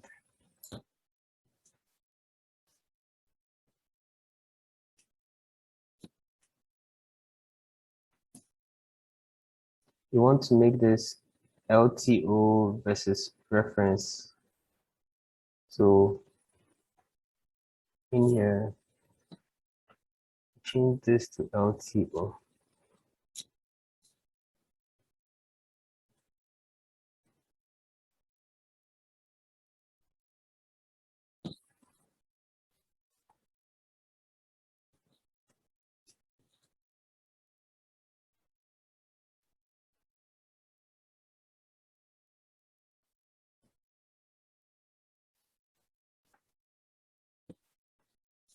So for our expression for the Z, we use LTO.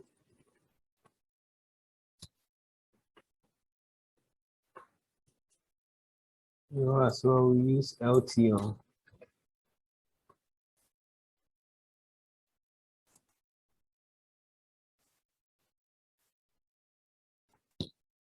This as LTO. It's plotted here, as you can see. We move to our Nyquist plots, where we want to add a table graph.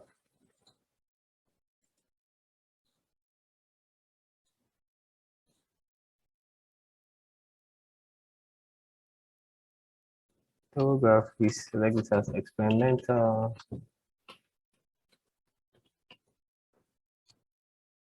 Impedance. And this is reference.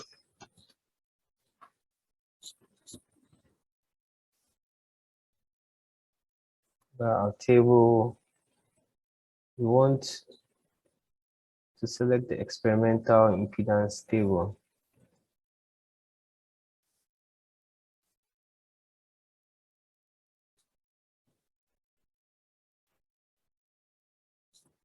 Our x-axis.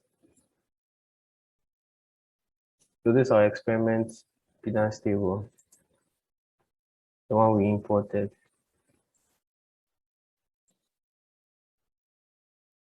Our x-axis, column 2,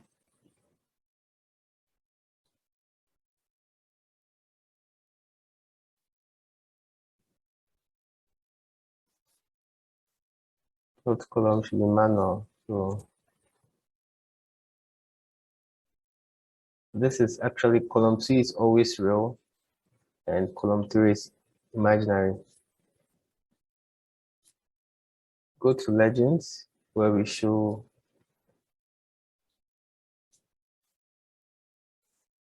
want to show our legends.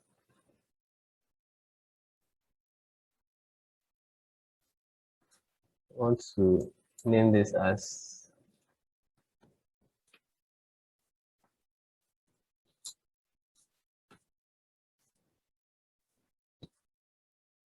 experimental NCA.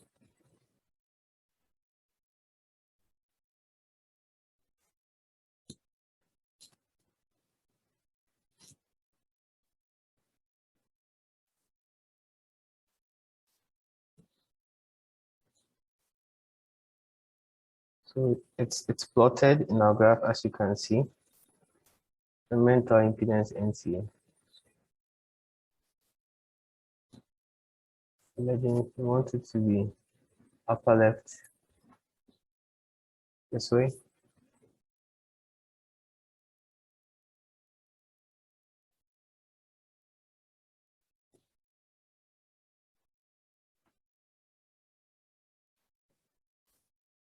Want to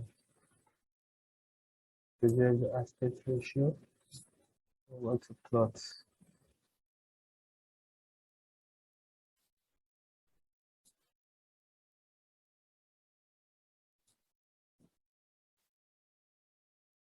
as you can see.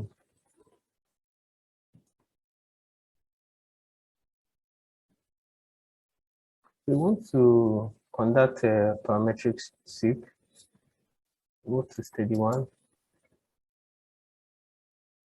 The parametric sweep. And how about the load from a file? Load from a file.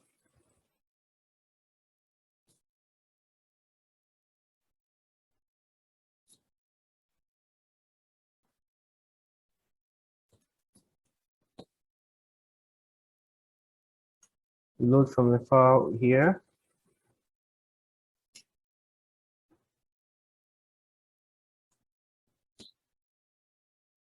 And we choose the impedance parametric sweep.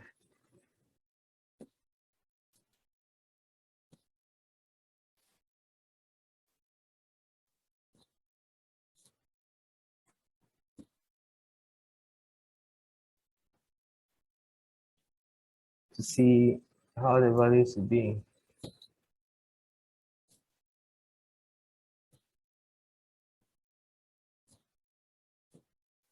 We need to study to see, to compute and see.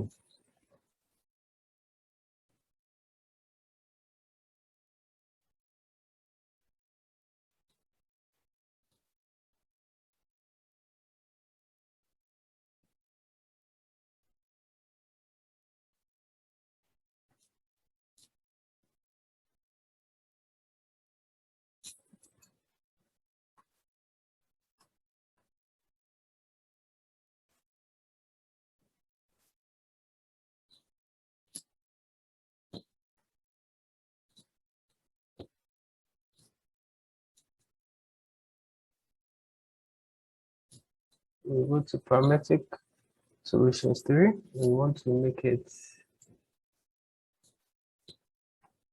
parametric sweep.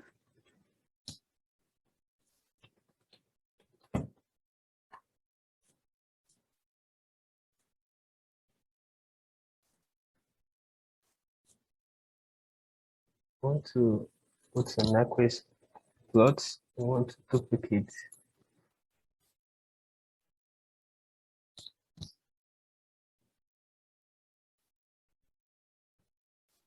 We want to change the duplicated one to the Nyquist plot parametric sweep.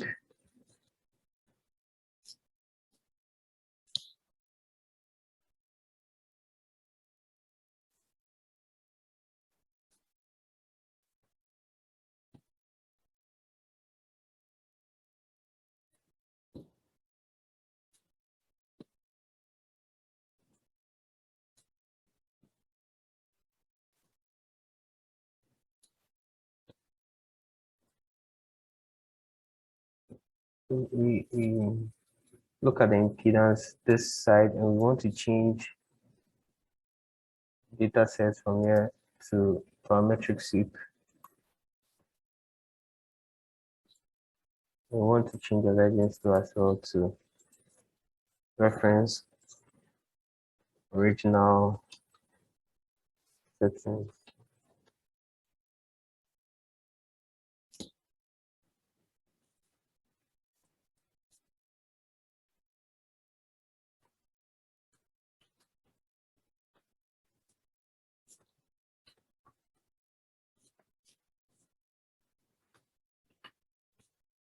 We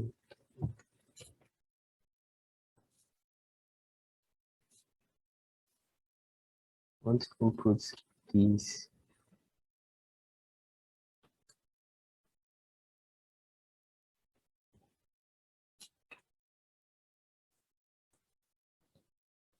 CDL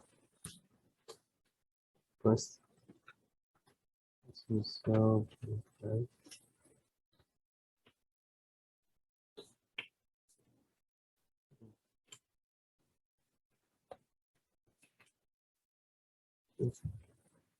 this two.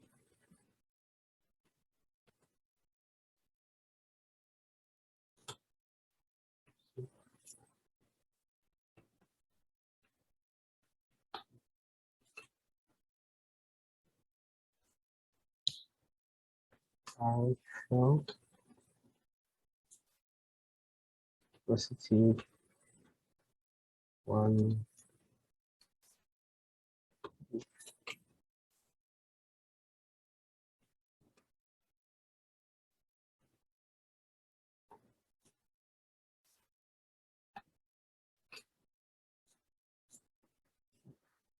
So,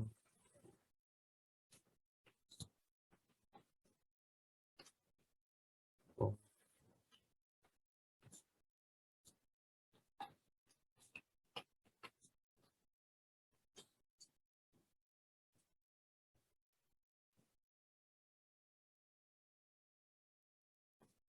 so, we have this minus 3.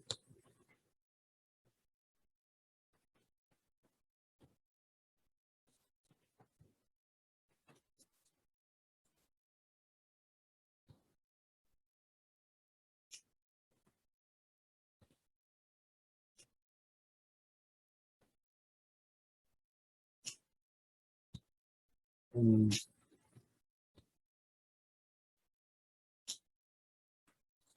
this should be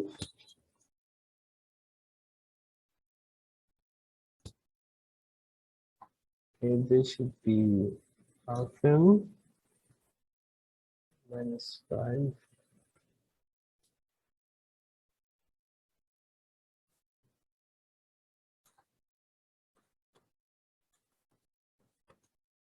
Change this to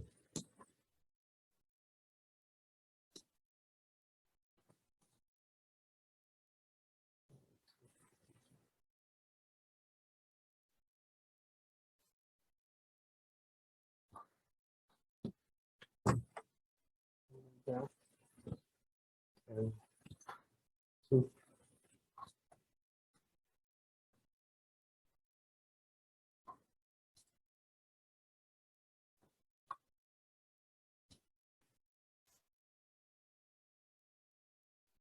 Omega n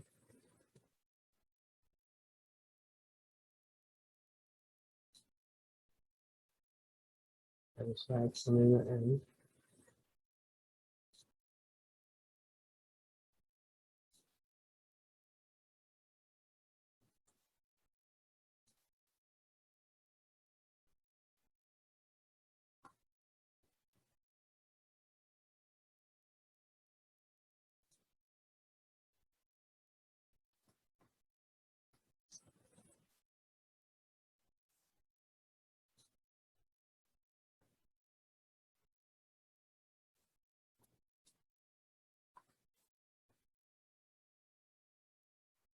this is this.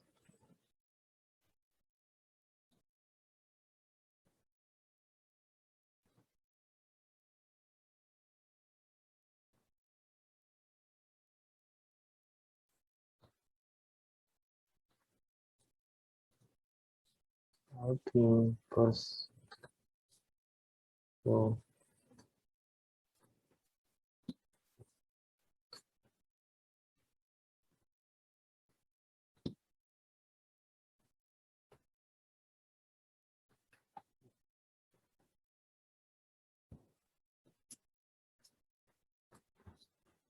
Ten minus 7.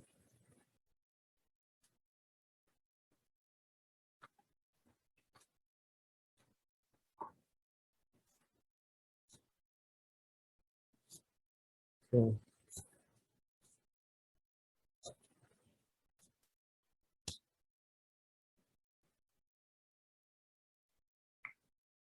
Okay.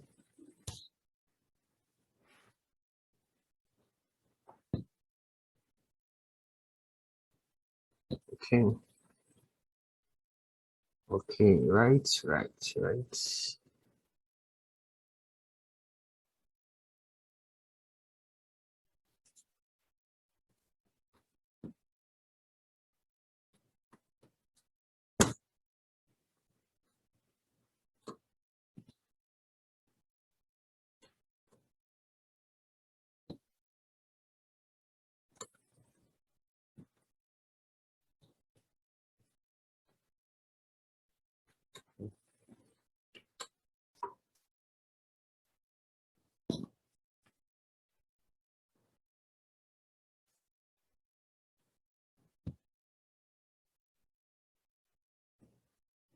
Go to the point graph,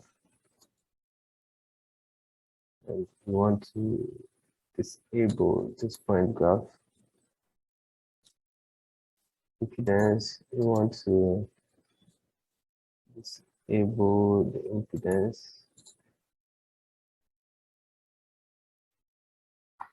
for that, so we can see our plot.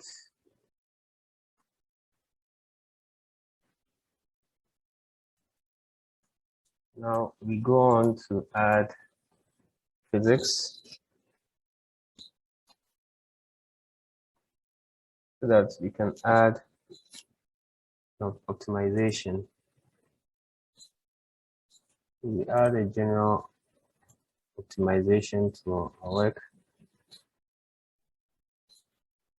Let me close this side.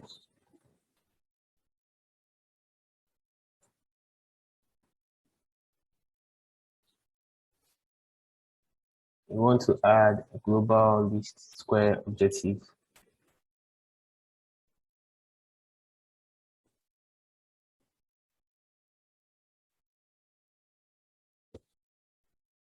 So after adding our global least square objective, we want to browse and load our experimental file.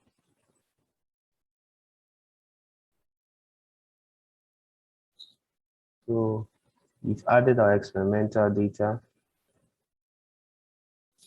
If you have any experimental data, you could actually use it as well. You want to add a parameter column to this, which you want to define as frequency. So that's the parameter column 1, that's the frequency.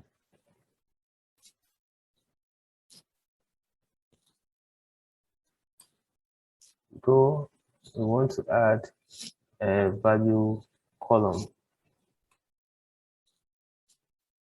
So this value column will give us this expression.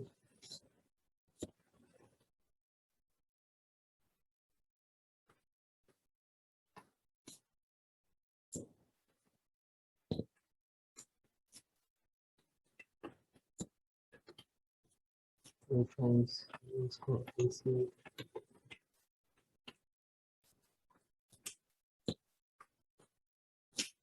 To name this as the no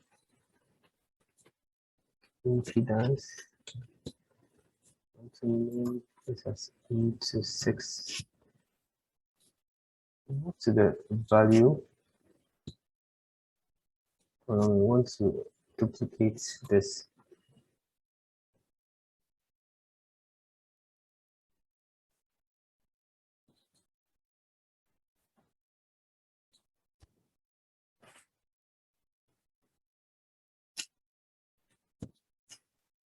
We want to make this imaginary.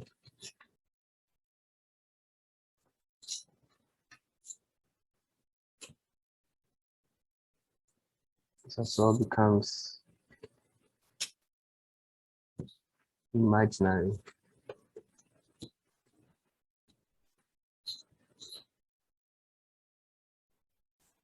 So we have the real and we have the imaginary.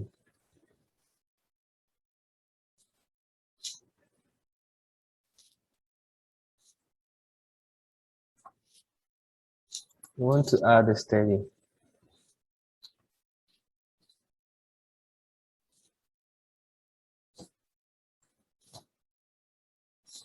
Which is within lithium-ion battery. We want to choose an AC impedance.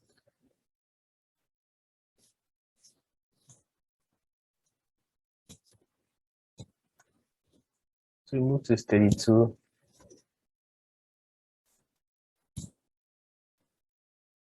We uncheck these two. So under steady 2, we want to add an optimization.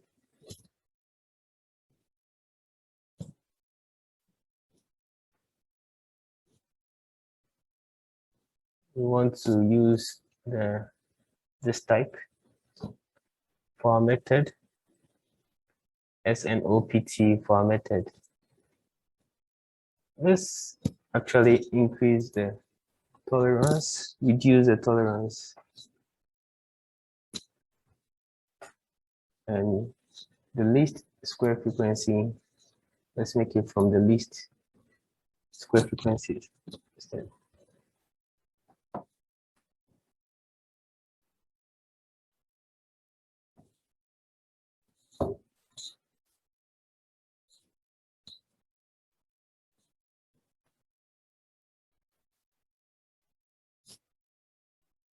So we've actually made this from the least square.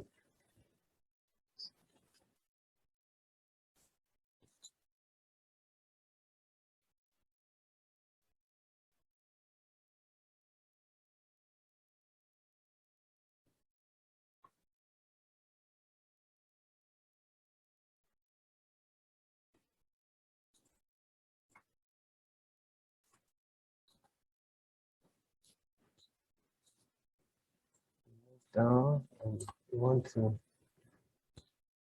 set our control variables and parameters.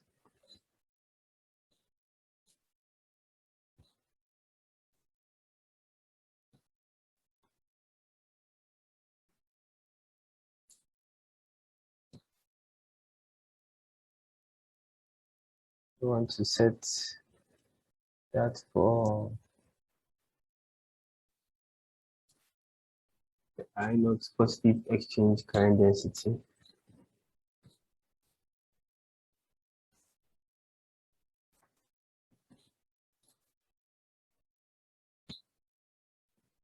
Film thickness of the positive.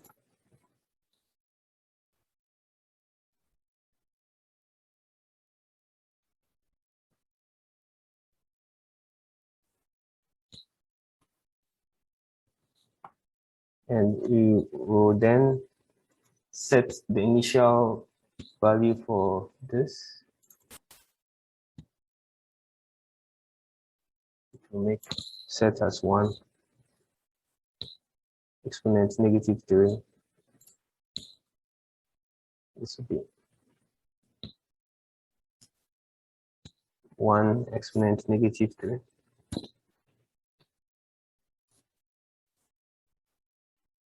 We add, that will be the CDL positive double layer capacitance for the positive. We add another, that will be CDL underscore volume of positive capacitance, volumetric capacitance. Here we set as 0.5. Here we set as 5. 1 exponent 5.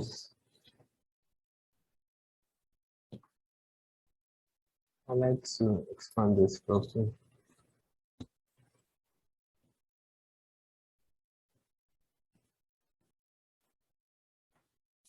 So we want to set this upper bound 1 to 6. We want to set this to 1 exponent -6.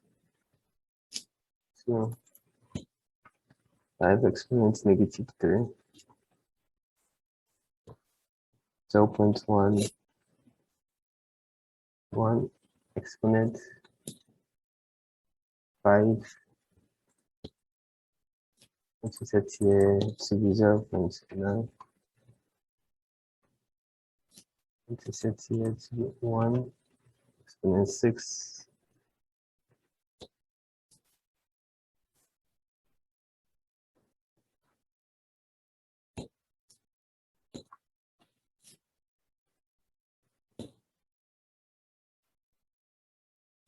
So after setting, we move down, then we go to output while solving. While solving, we plot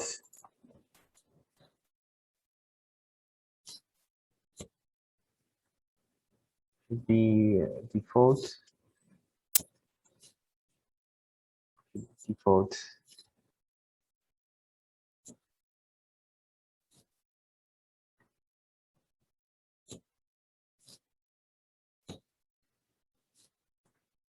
to steady to. We want to show default solver.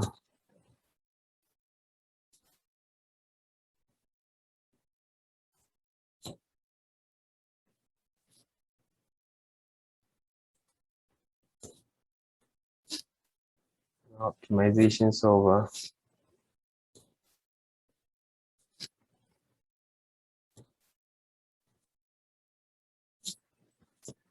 Want to make this the gradient method as numeric.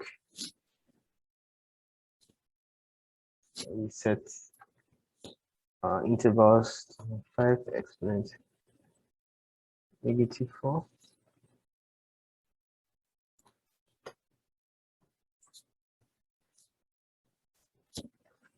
3.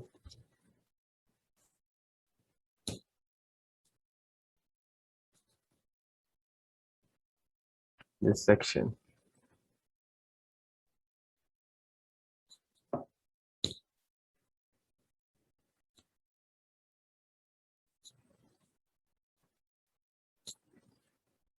go to our definitions and we want to add global variable probe.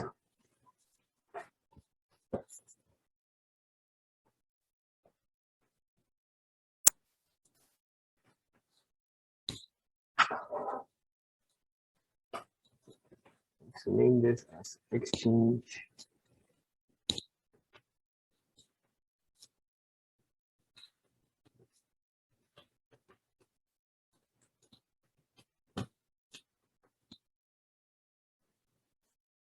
and to input this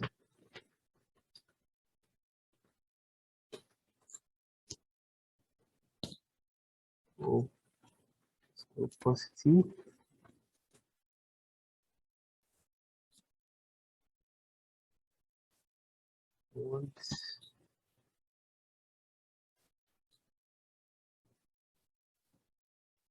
Want to set the output table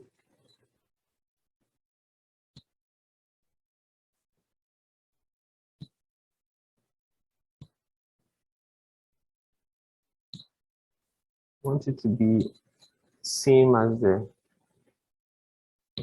and it should be on input one. Want tables, want to add a table, want to name this table as optimized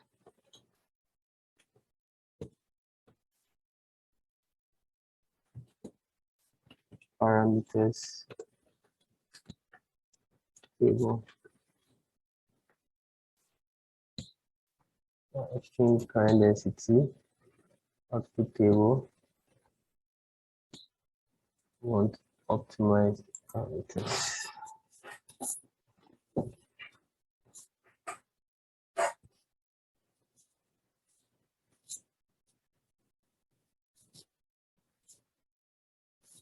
We want to duplicate this and name this as the double layer capacitance.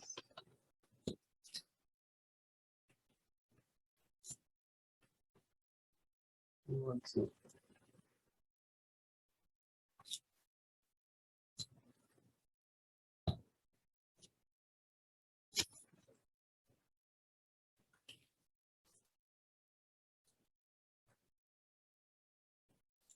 want to duplicate this as well. We want to name this as a film resistance. Let's see. The film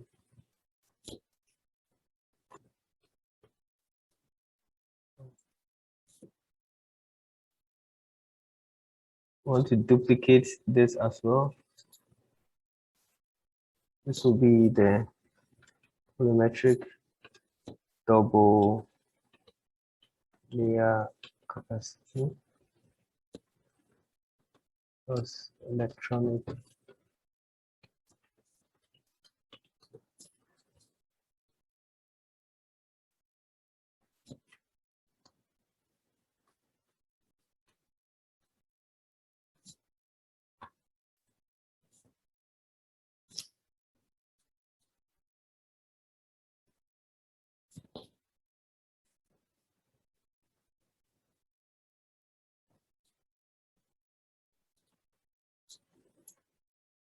So next, we want to also duplicate our next plot. This duplicate should be next plot optimized data, so it should be none for now.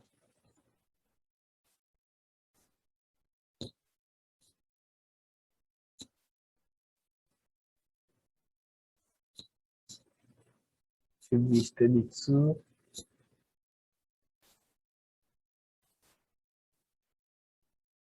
So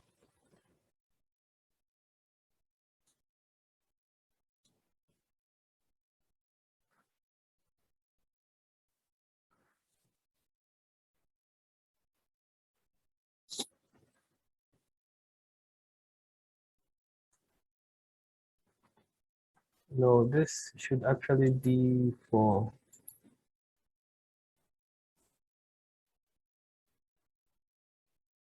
it shouldn't be here, it should be for here. So here should actually maintain, here should actually maintain.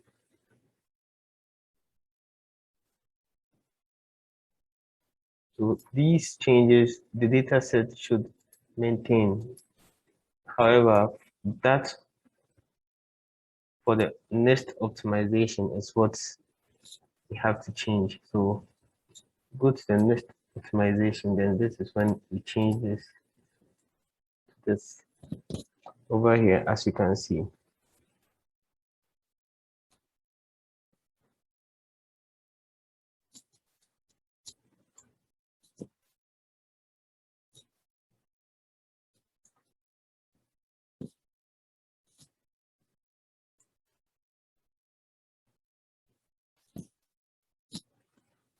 Go down, then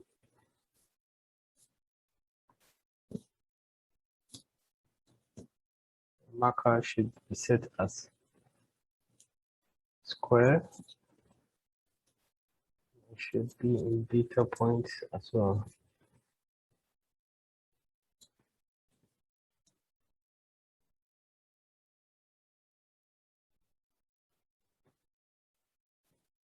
All these will have to go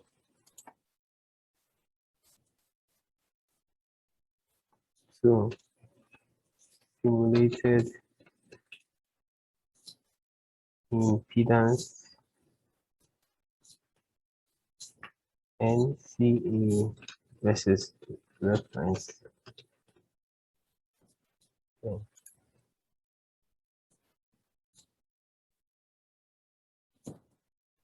Experimental.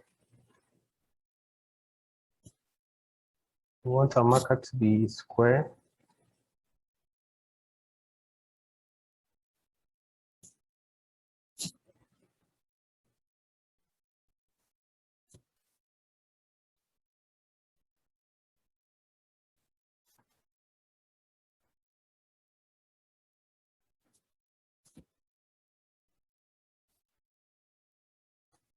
Go to steady optimization.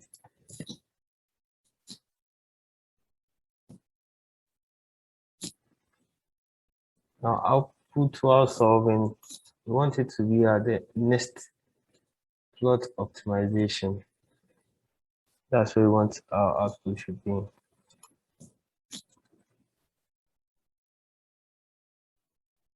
So we go ahead and compute.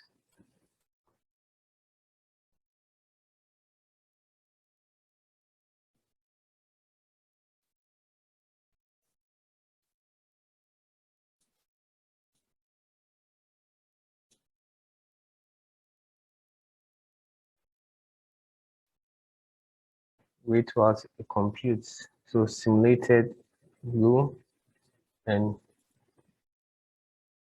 okay.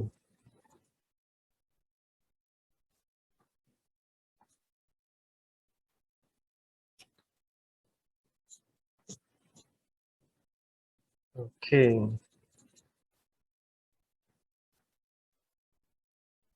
So as you can see, our simulated impedance is our experiment. That's our experimental impedance, and we've actually optimized our simulated impedance to actually meet our experimental values.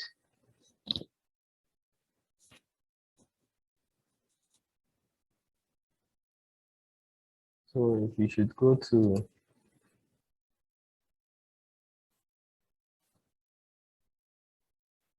okay.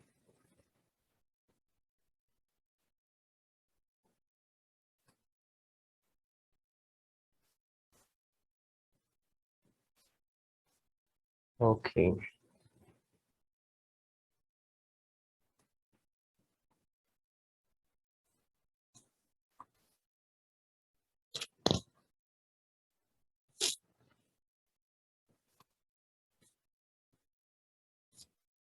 move to about 10, and let's change this to optimized.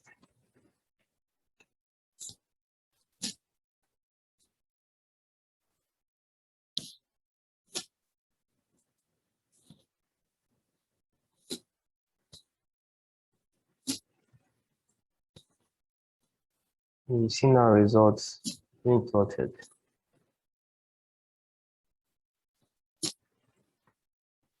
So this is how we do optimization for our Nyquist plots, and this is a Nyquist plot, an optimized Nyquist plot.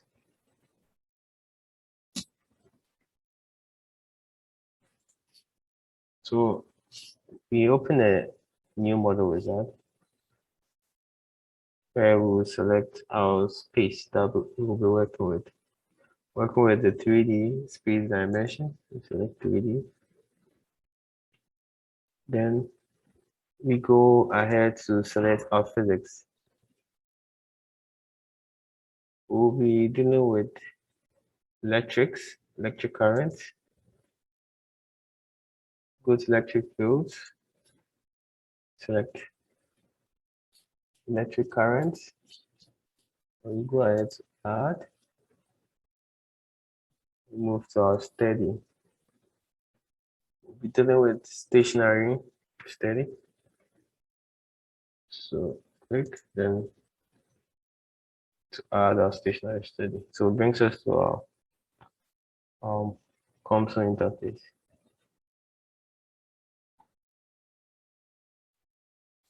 We go ahead to add our geometry cylinder, where the radius will be 0.5.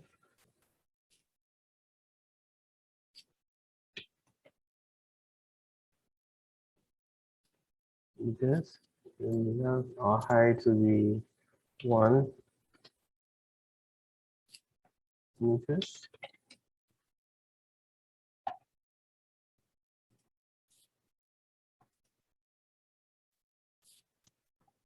This will be our height. This will be our geometry, as you can see. So that builds the geometry for our model, our work today.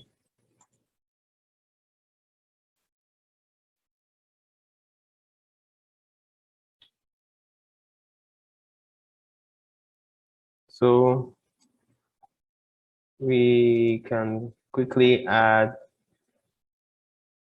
a blank material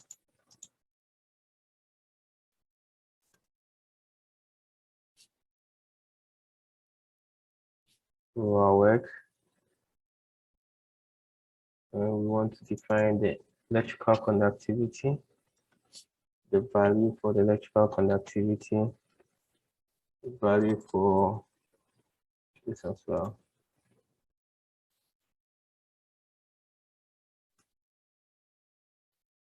Look at the electric current.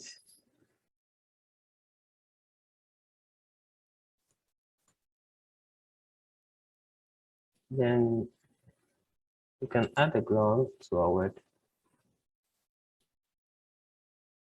The ground should be here. That will be the ground.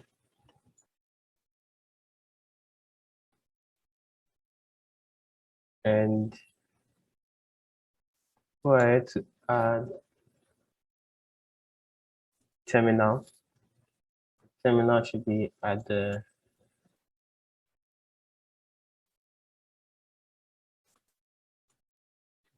top.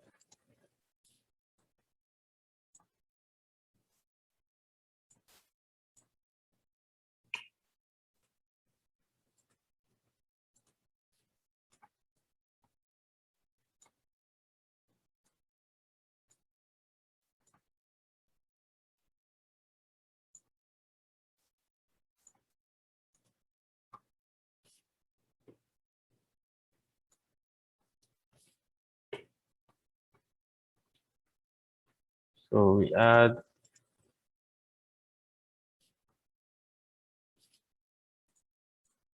terminal be 4. It has to be 4. I want to select 4 for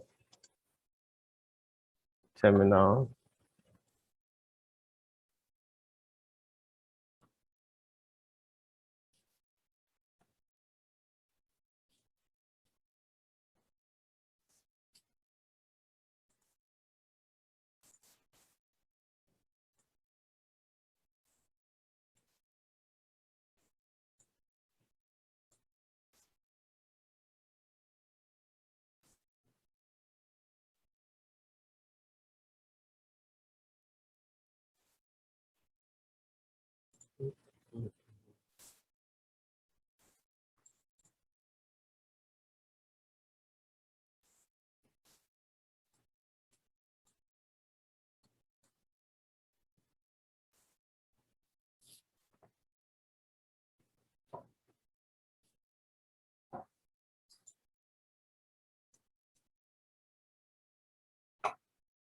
So we made the ground.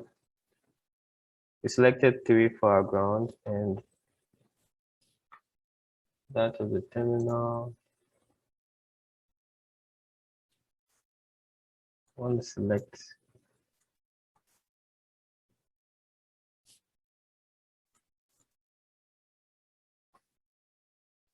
quite strange because where I want to select doesn't want to highlight.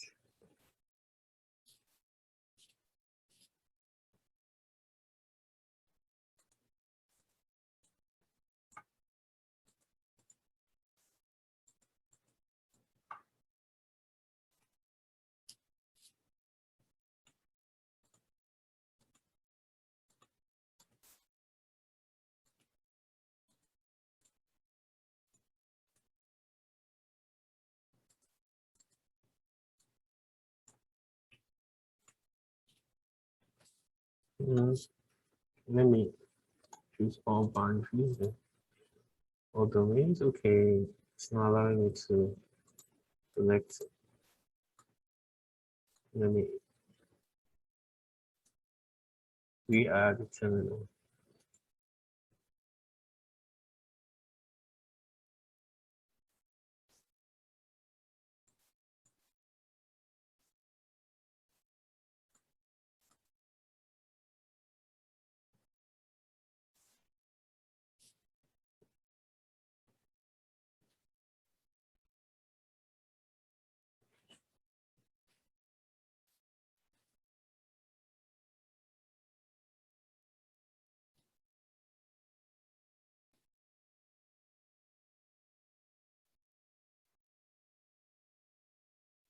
Yes.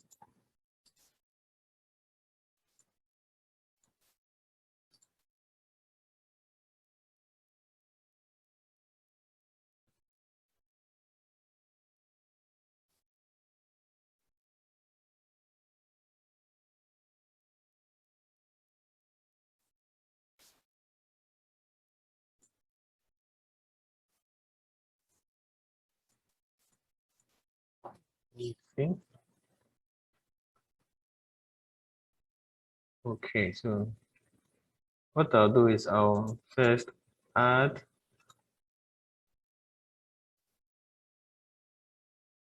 the terminal before I add the ground.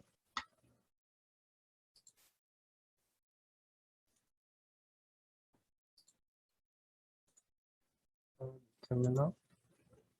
So I'll first add the terminal before I add the ground.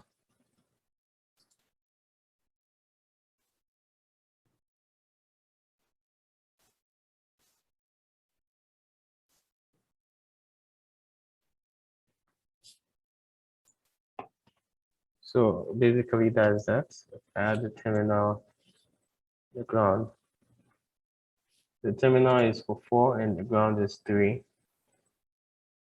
Then I go to mesh, use the physics control down to build all.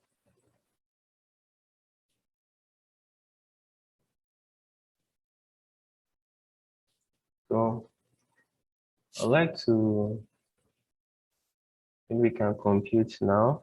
I'll compute this work now to see results. Okay.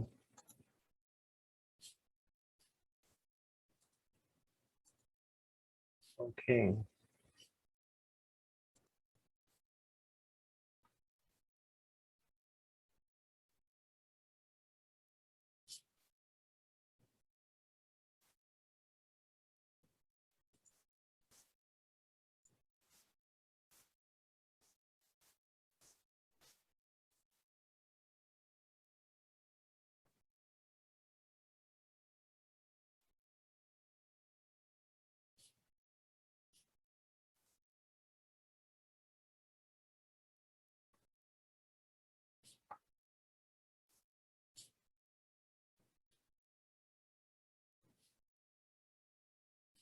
So let me add initial current. So we have current running through the terminal because there's no current. Initially it was 0, that's why we have our results this way. Supposed to have see the distribution of the current from the terminal to the ground.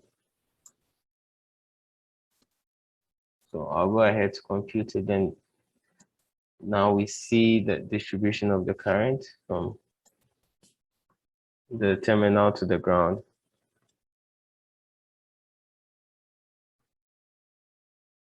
So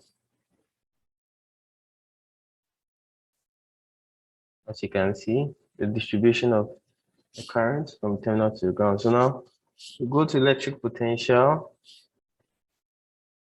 multi-slice, then we want to add. Okay, let's delete this. Then let's add the surface instead, and we put in the expression to be V. This unit is V. So we plot, and as you can see, the electric potential from the terminal to the ground. Go to derived values. We want to add global evaluation to our work, and go to the expressions, go to electric current, terminals. Let's see the resistance for it. Want to find the resistance distribution and evaluate it. We'll get the value for it down here. We should evaluate the resistance. If we should also go and let's say we want to evaluate the voltage, we have this, the resistance and the terminal voltage in here.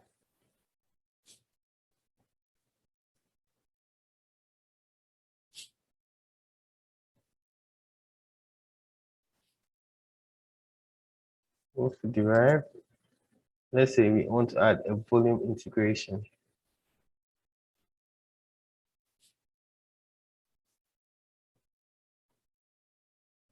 Let's evaluate the volume integration of this. So for the expression, what are we going to use? Let's go to electric current. Let's use the heating and loss. Go to volumetric loss density. And let's evaluate that.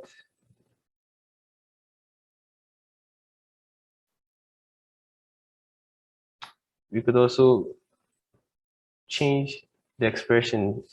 You can look at different expressions depending on what we want to evaluate. So we go ahead to evaluate, then we have our results here. So that's the volumetric loss density. If we should, for instance, go here,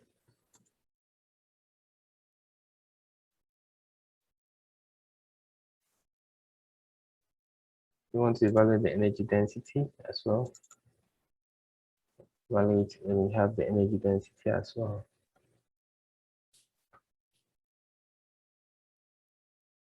So basically, this brings us to the end of this simple, very short tutorial showing the electric potential from the terminal to the ground and being how you'll be able to evaluate certain results. So I hope you're able to follow to the end. So in here, what I did was I added the terminal first before the ground. The terminal was chosen to be 4. And the ground is 1. And what I did was added the current. So let's say you want to make the current, or let's say you want to add a time dependent steady. Maybe you can add a time dependent steady. We add a steady. Let's say you want to make it time dependent. So we can make it over a range. Let's see. Start at 0. Let's see steps. You can see.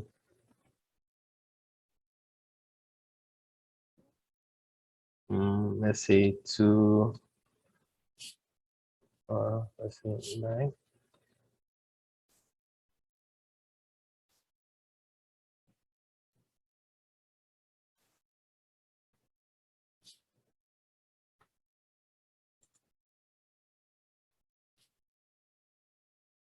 Okay, let's see. You want to make it 5, sorry.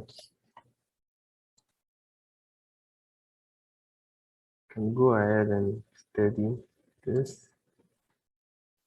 Computers.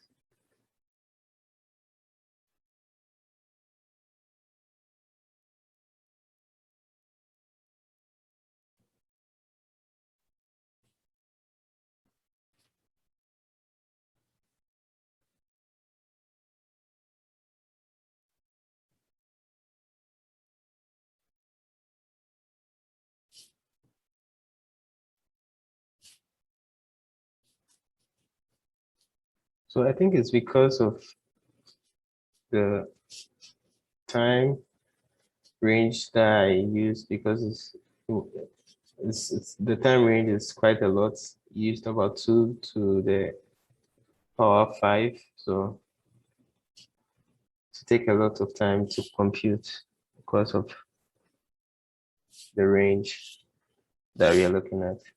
So this is for the time dependent steady. The one we did earlier was for stationary, so you just add a time dependent steady, then you just go about it. If you want to add a frequency domain dependent, you add the frequency domain and you go about it easily. So it's quite simple, straightforward, using this 2D model.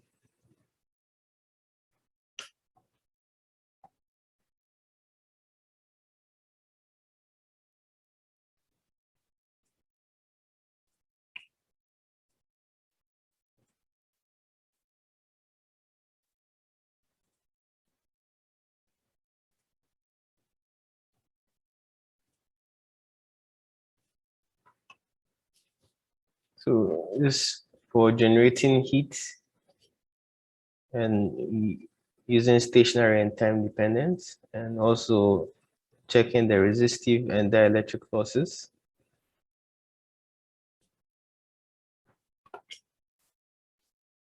In a 2D model.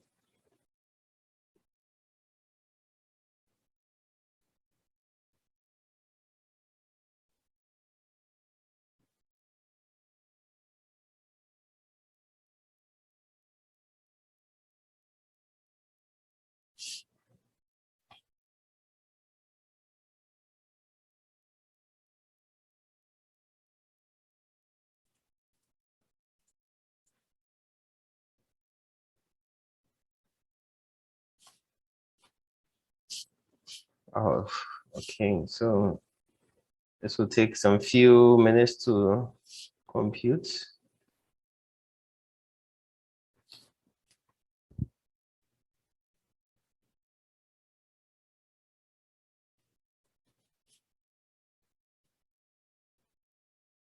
So we can be done. Okay, we're almost done. Okay.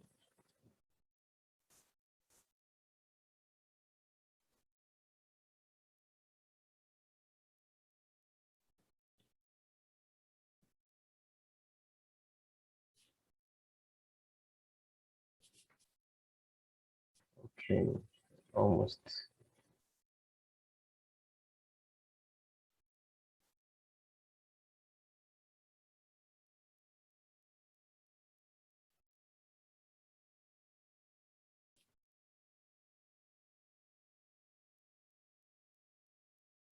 Okay.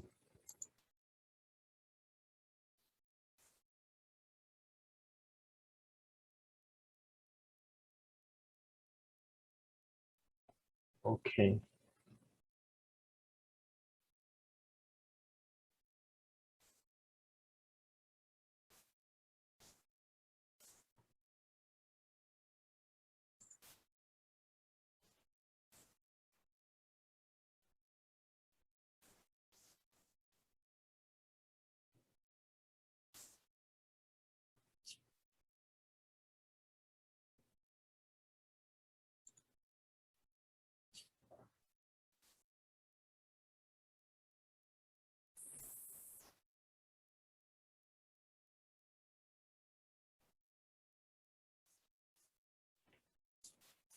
So at the beginning, we need to go to our model wizard, then from our file, we look at our application libraries. So when we open our application libraries, it brings us to this space where we choose lithium-ion batteries and we select capacity fade. We select the capacity fade seed, we open. So when you open, it will take you to the interface and you see all everything defined, the variables. As you can see, variables have been defined over here. So it's actually inbuilt. All these things are inbuilt in the console setup, depending on the model that we are using.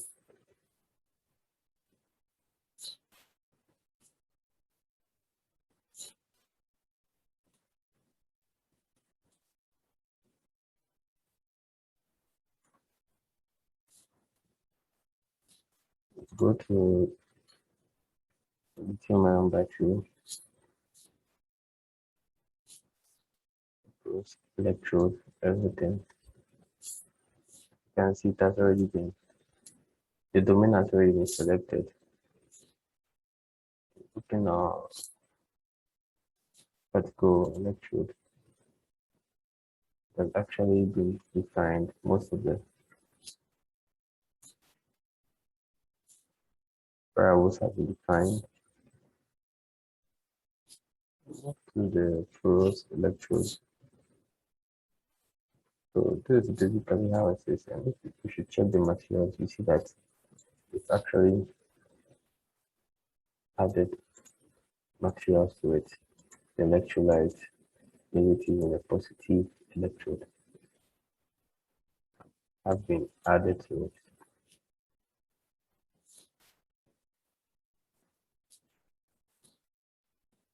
Go to the initial cell charge distribution.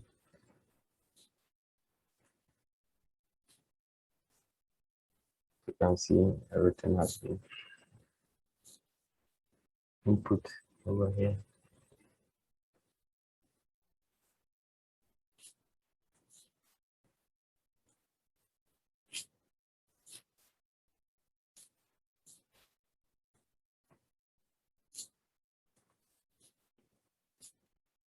So we go ahead to add a charge discharge cycling to it. That will be the first work, and we'll select our domain as form.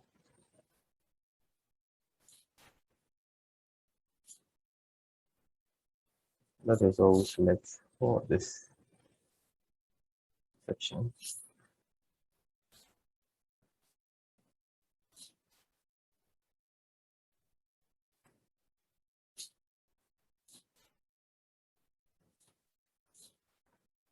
Discharge current, discharging current we set as -I.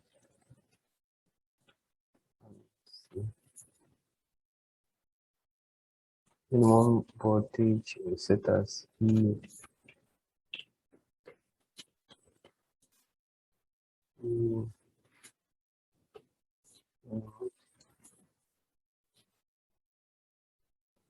Maximum voltage will be max. And charging current will be set as this.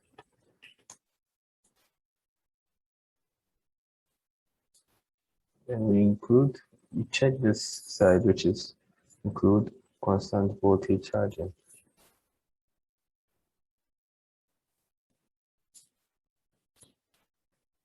And we set this side, which is the upper cutoff, as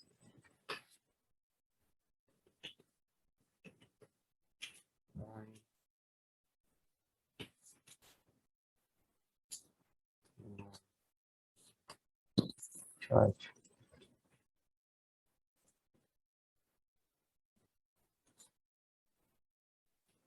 We would like to start, we go to the start mode, and we want to start with the charge first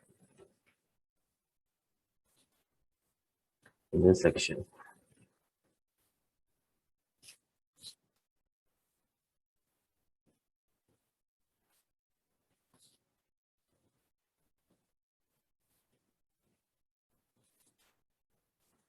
We move to first electrode 1, where check 2.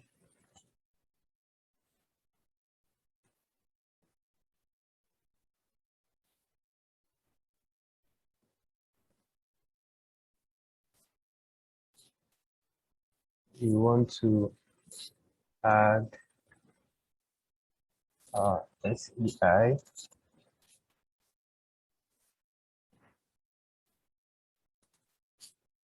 as rho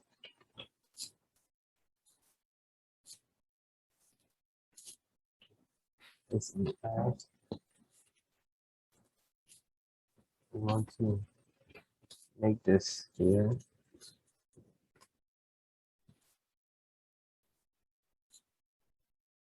this way. That's our dissolving depositing species. We set it as SEI. We define the density and the molar mass as well.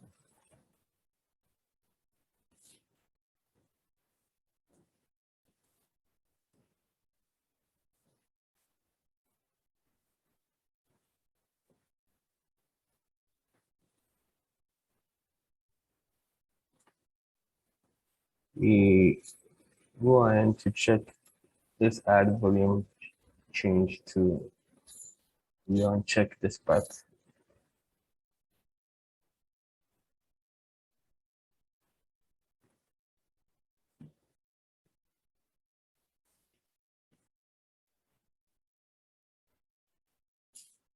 And also the film resistance, we want to change it to thickness and conductivity so that we can define the reference film thickness, which we define this way. And we also want to change the film thickness We want to change it to total film thickness this way. Film conductivity, we want to change it to this.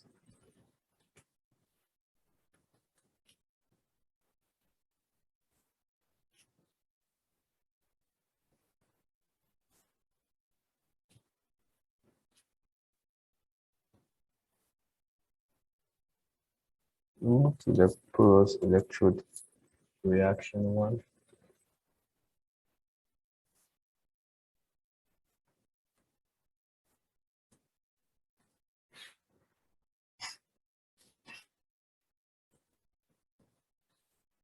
We check everything. Then we go and we add the porous electrode reaction to the second one for porous electrode. So over here to go to the electrode kinetics.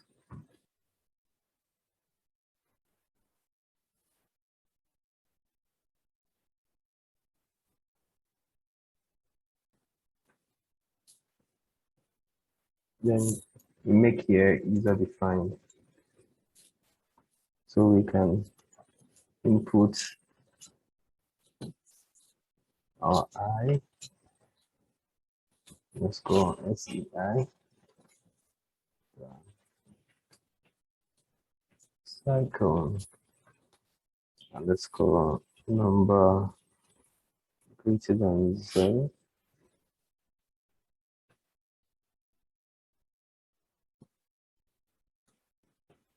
This way. Move to our variables. And we check to see if everything is defined. As previously, those which were in yellow are now black. Everything is now black, as you can see. Go back to porous electrode reaction 2.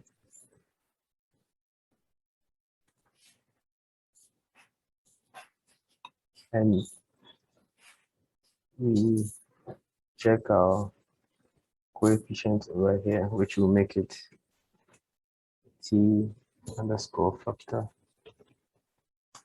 -1.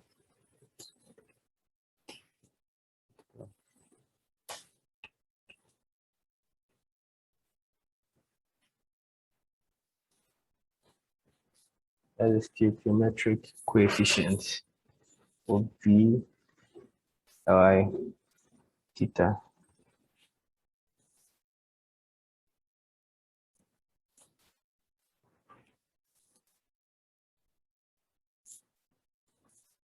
We go to our parameters and we check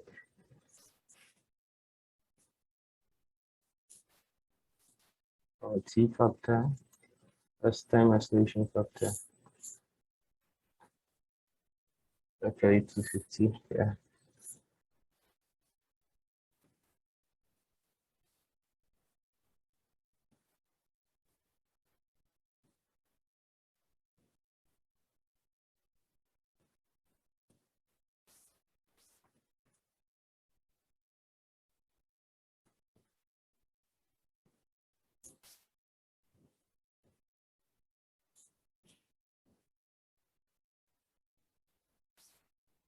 So move back to our porous electrode 2 so that we can set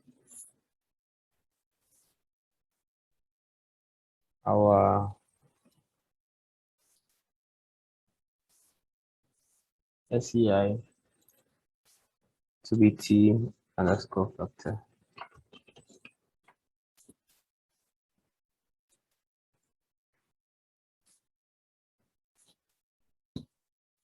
Our temperature should be user defined.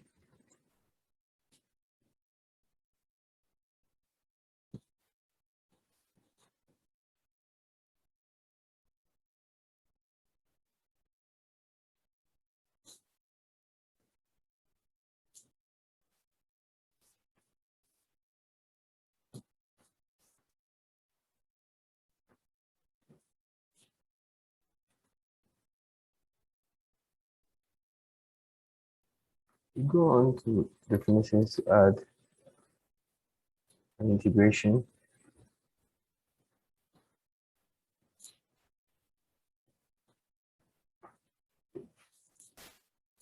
Where we select the negative electrode.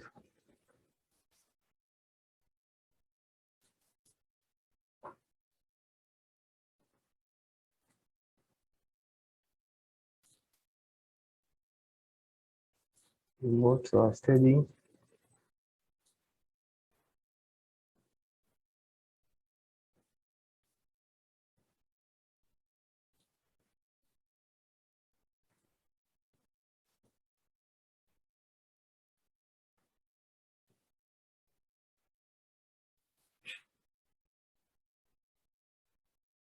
And before that, I want to show default solver.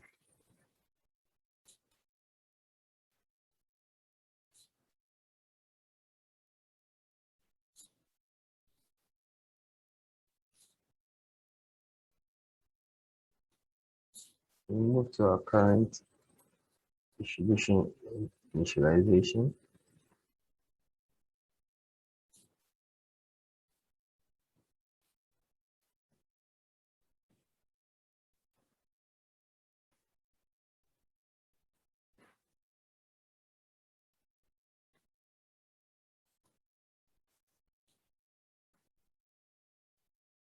We want to check if everything is in line, but first we will actually modify this part and go ahead to disable our pros electrode reaction too. So you could either click here or just disable over here. So now it's disabled. Our pros electrode reaction too.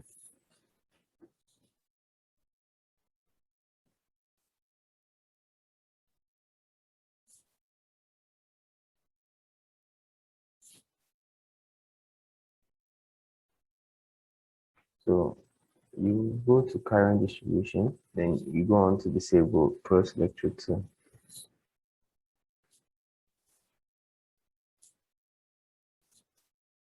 Let's open this solver.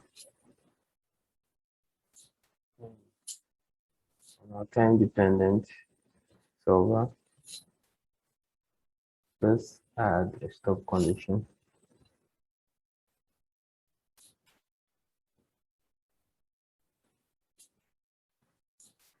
So we want to add a stop condition to this. That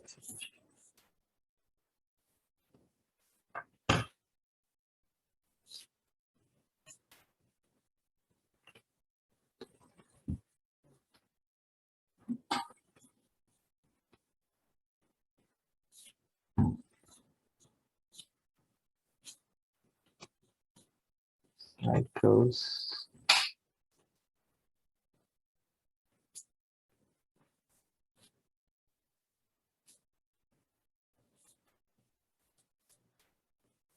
And we also want to add changes part to steps before and after. So this section, we want to uncheck this part.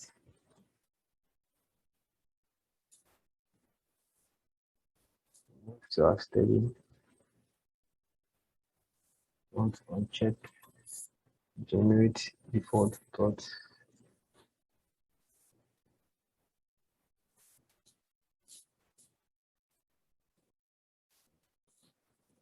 So before you study, you need to go to, you need to check all the areas to see whether there's no mistake, especially for the pros electrode reaction 1 and 2. So we check that it should be same that I've done over here. Material should be graphite, equilibrium material, kinetics as well. This way carefully set it. So this was what we made some changes over here. At the equilibrium potential should be user defined, kinetics user defined.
So we go ahead and compute.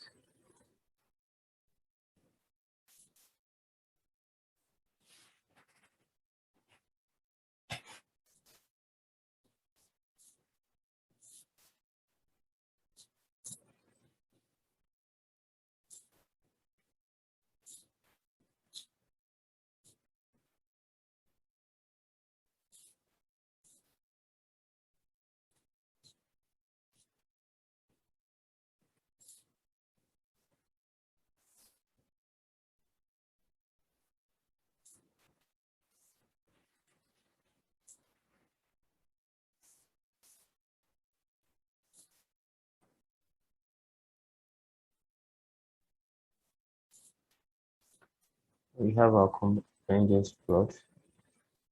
So we have this.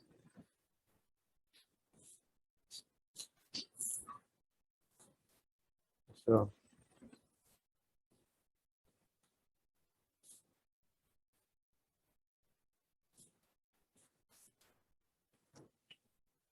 we move on to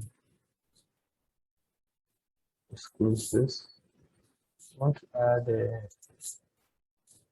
one B plot group.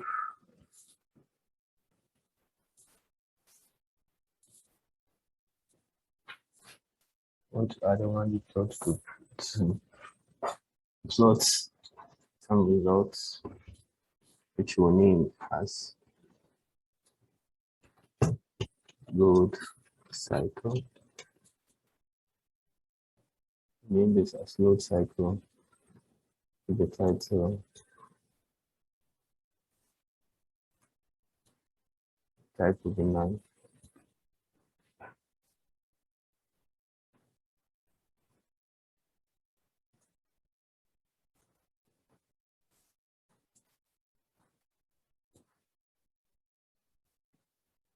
Plot to y-axis.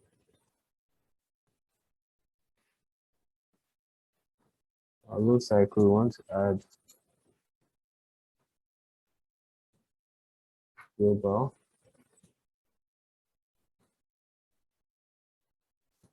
We want to input this expression, I cell.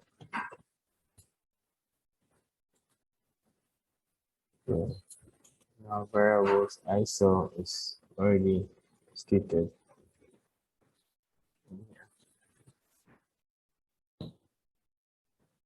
Move to global. We want to duplicate this.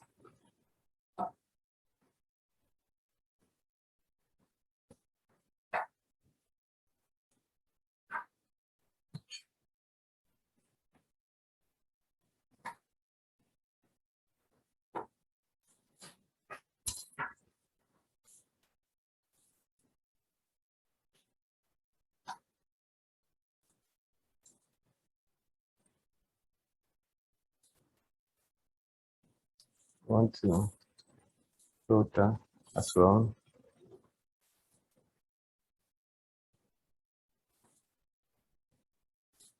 Want to put a logical expression over here as first cycle filter.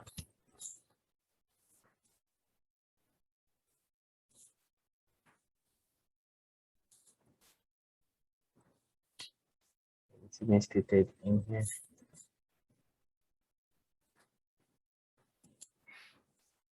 We move to global 2.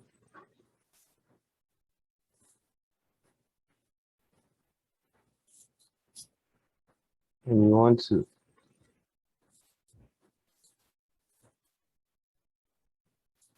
delete this global 2.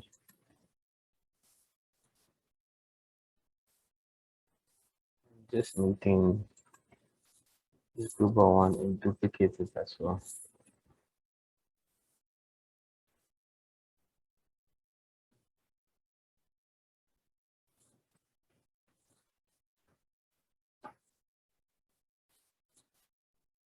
We want to check this.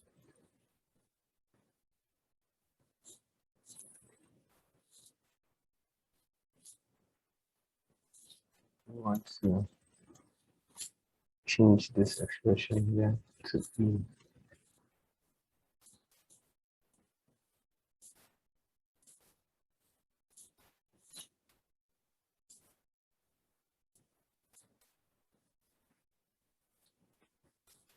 When we plot, this is how it should look like after plotting.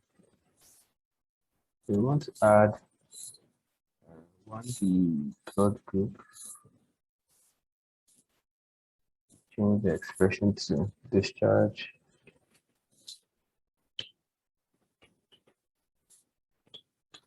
is comparison.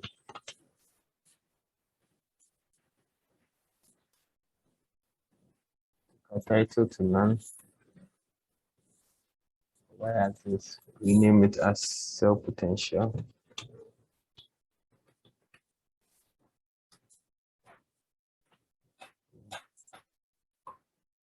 Want to add a global. I will name this as the first cycle.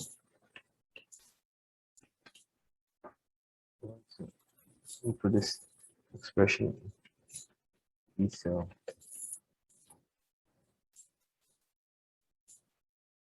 Direction. Want to change check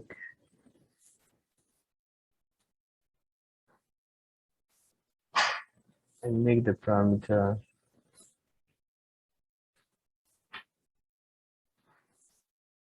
an expression. So we input our expression as T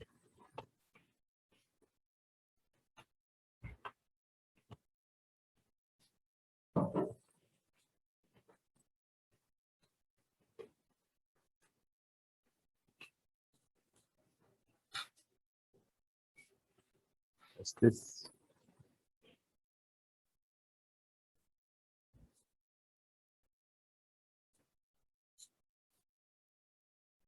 This will be our expression for our parameter.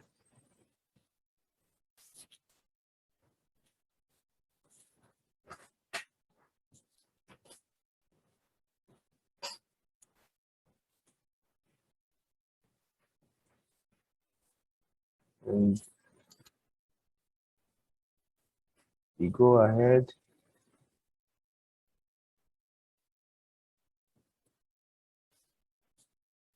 to filter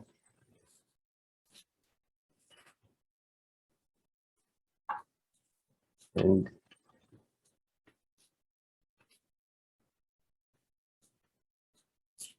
we check this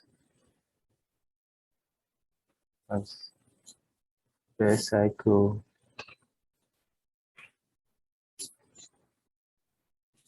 filter charge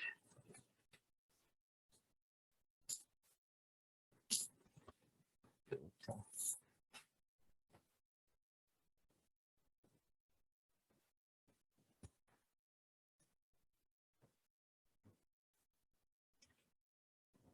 So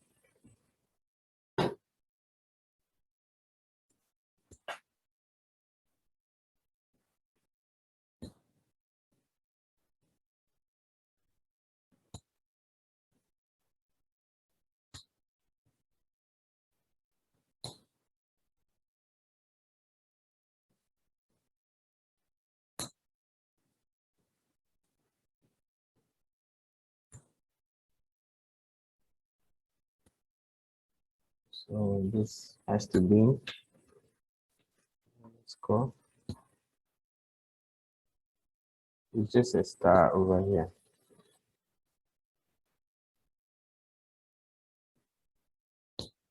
First cycle filter.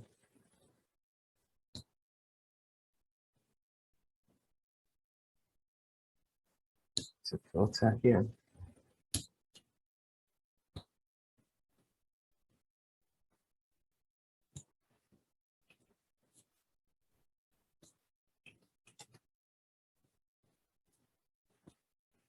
Yeah, and you're able to plot it. Move to the variables. See, first cycle plotted.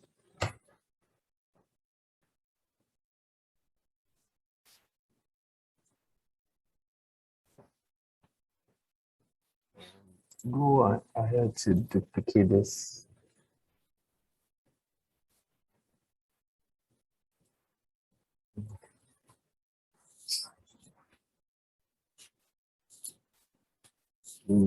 How about we check the last cycle?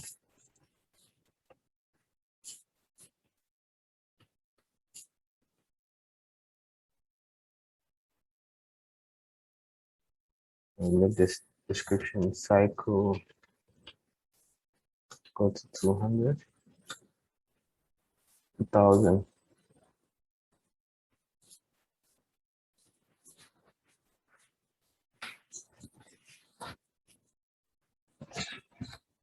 And we go ahead to filter and make this the last.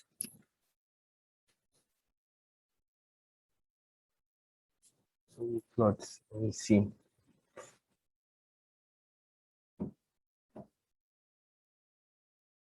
That's the cycle for.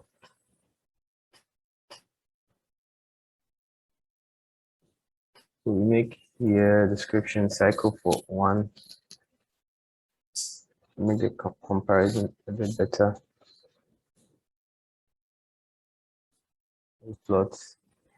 This is the first cycle, and this is the cycle for 2000 to 2000.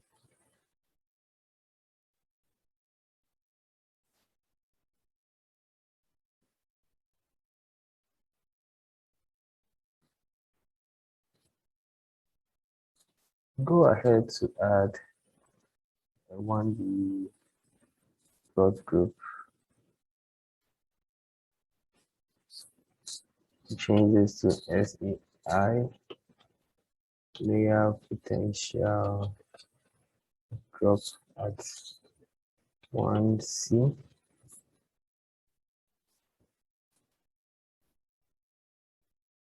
Change title.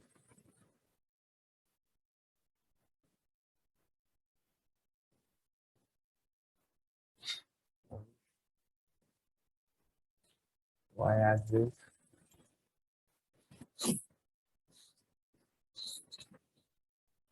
And we change the title to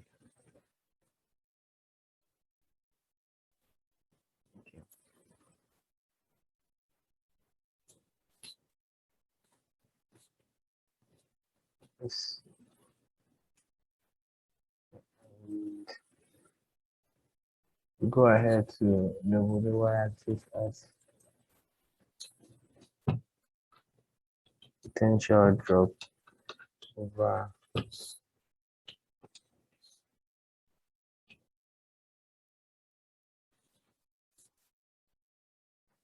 let's make this potential drop over Ti layer.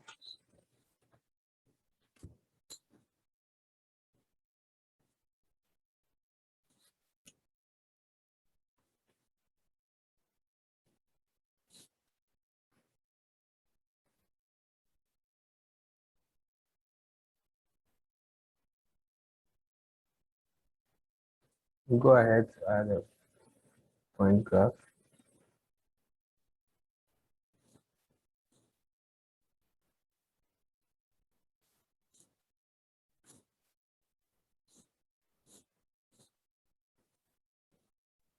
Select what we want to check. We put our expression in here.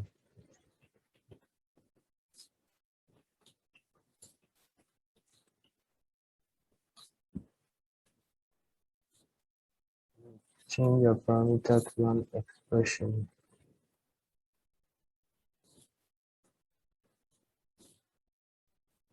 Change the expression over here to cycle number.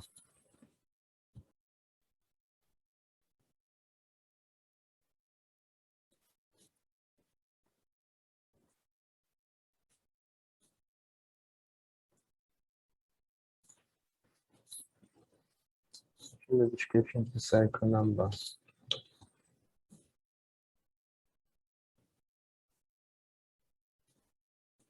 Change the things to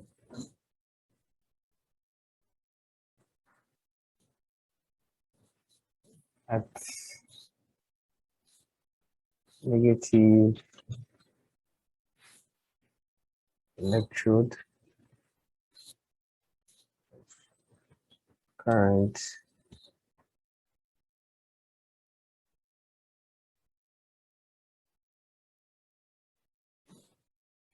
collector.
We move ahead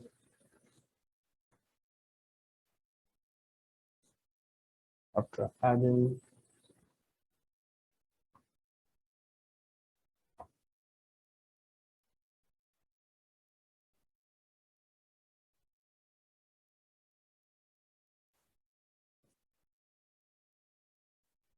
move to add a filter to it.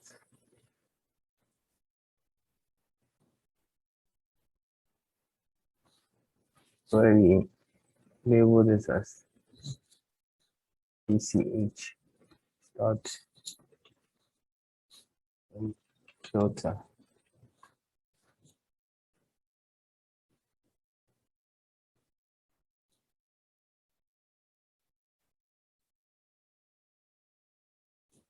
We'll duplicate this.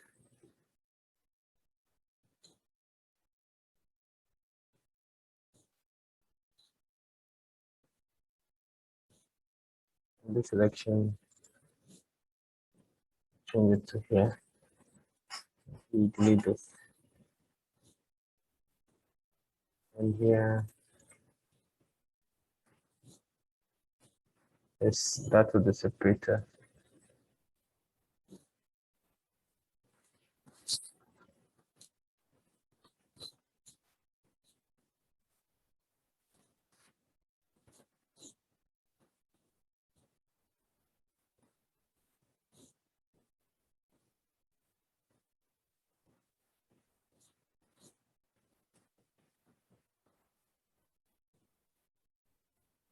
show our legends as well.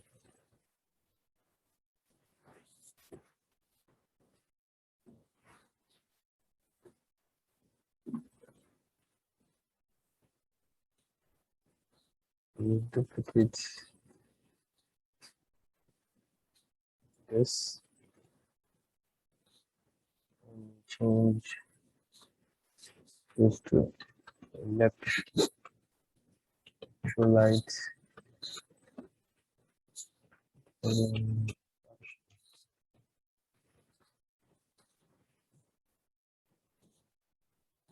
Y-axis label changes to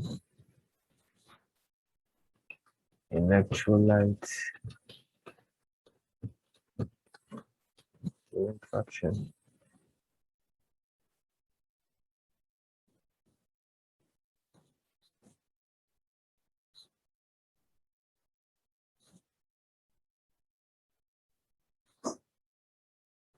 And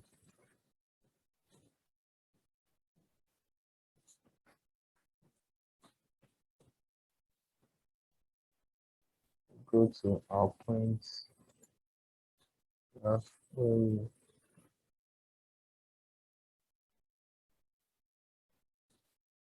change this to yes.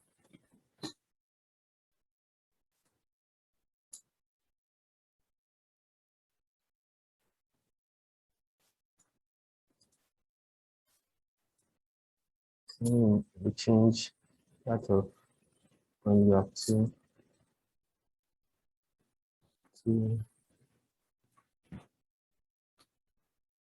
down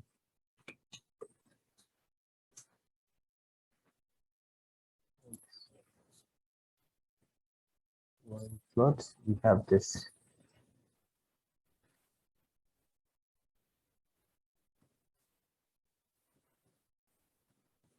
Plot. We have this graph.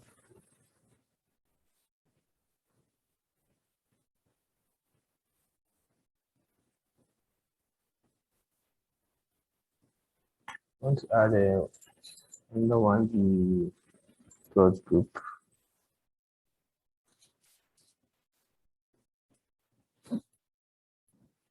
Which we'll call capacity fade versus time. So capacity versus time. I'll try to be none. Y-axis show the time and days. And show relative capacity.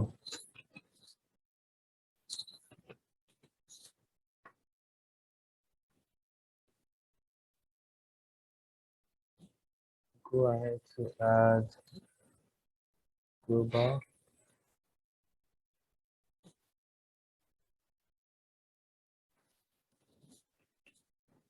This becomes Q minus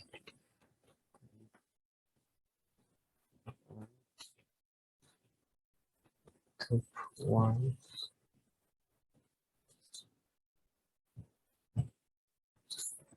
Q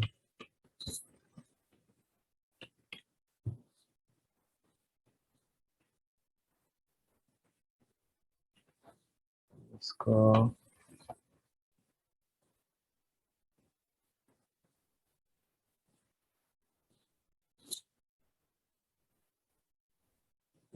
share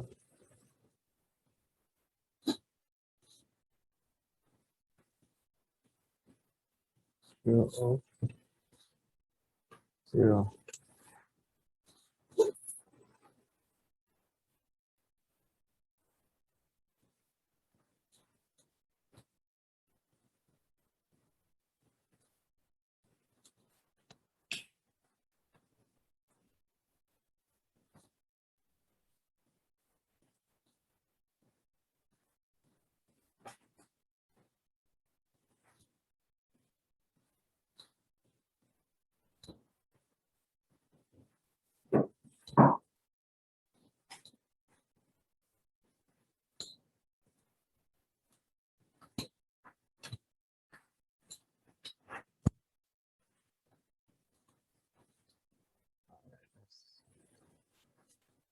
change the parameter to expression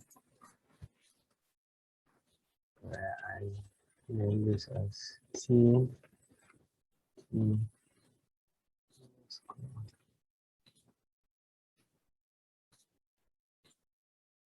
Okay.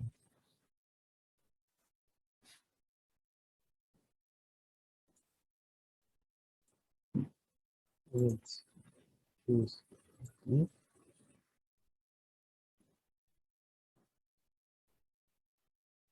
description. I want us to choose time as base. We show legends to now. And we want to show this as based on cycle 18.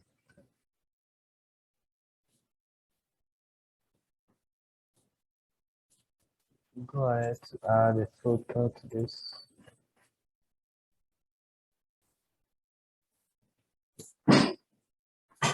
Minus charge filter.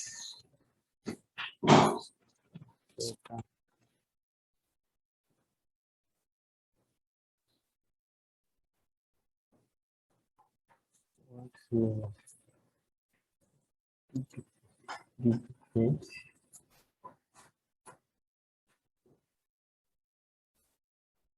this and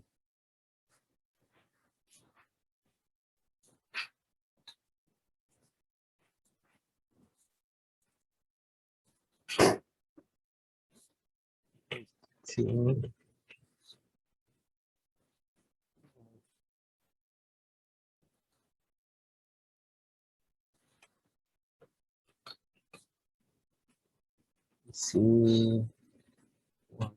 dot T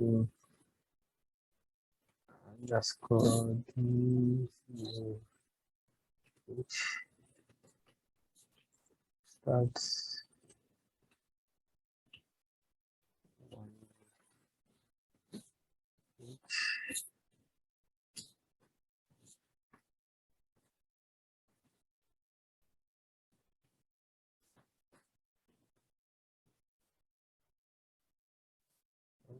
change your legends to nominal one to charge capacity.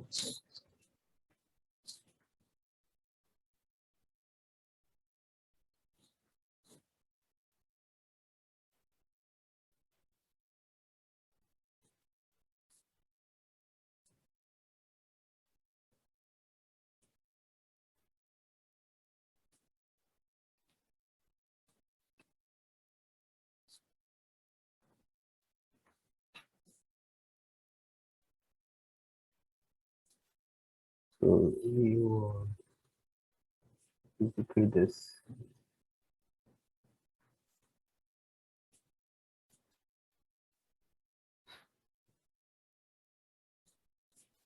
Change this is cycle number. Change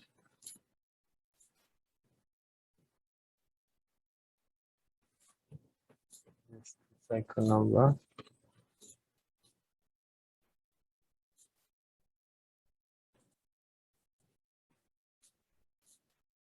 Expression change to cycle number. Send this to the scene.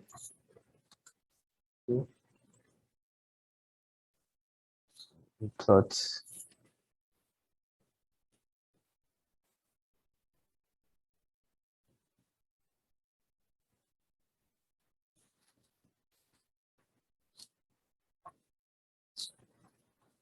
add another one deployed group.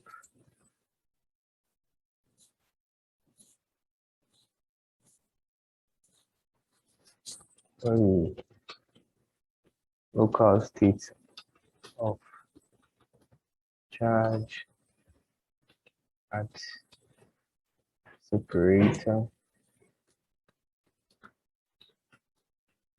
electrode interface.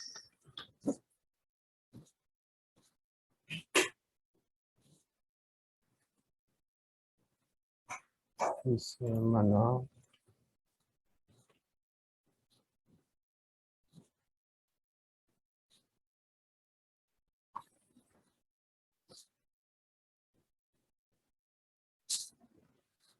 Y-axis is SOC.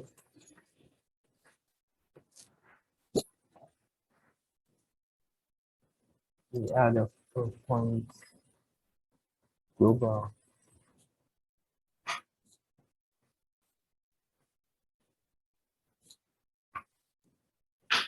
We add a point graph instead.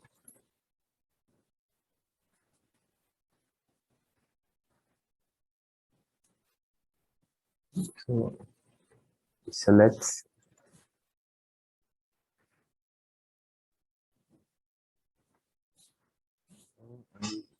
put the expression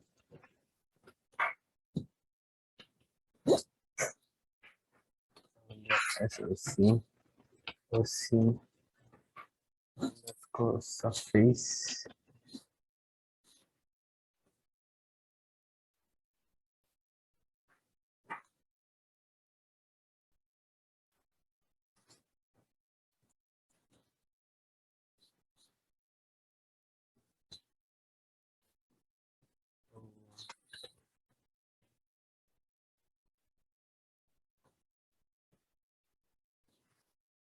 SOC LOC.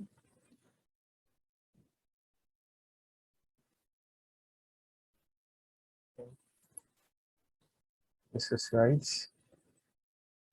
Make sure everything is right. Parameter expression. Choose to cdc.t underscore switch. But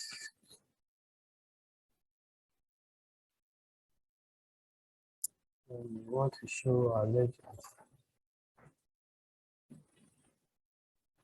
So need to show this property. It's probably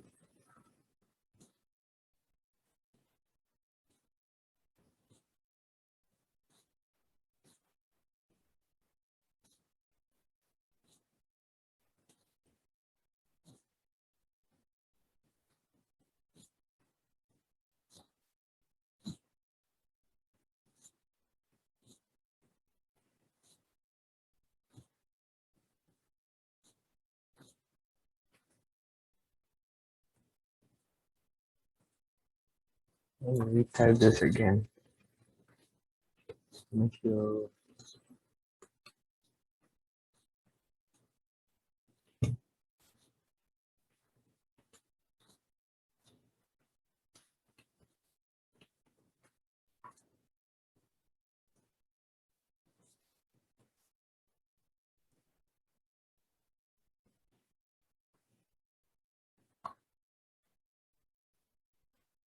so legends show negative electrode to first cycle. Let's add a filter.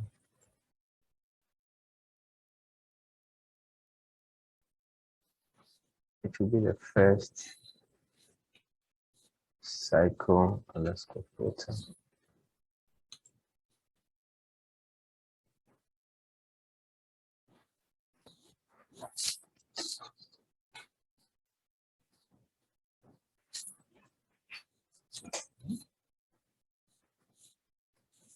We want to duplicate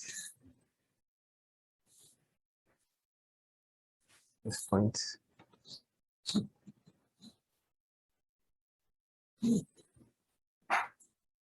And graph. I want to select.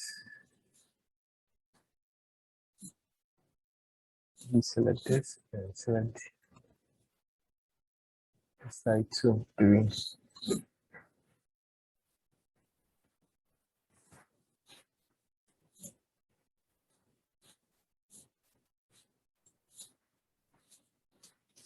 This will be positive.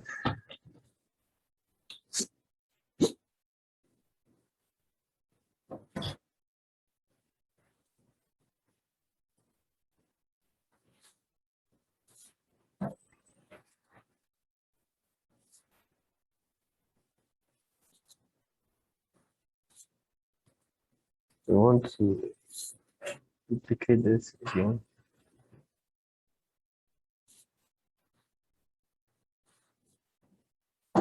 And change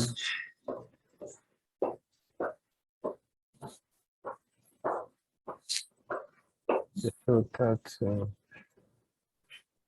want to duplicate and change the filter to last. Sorry.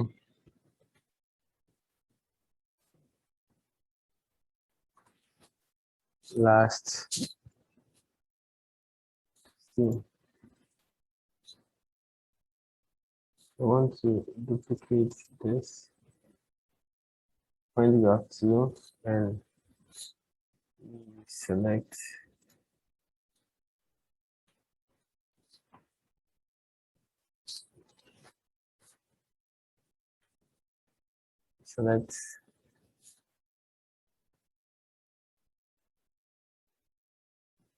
it's already selected, so select again here.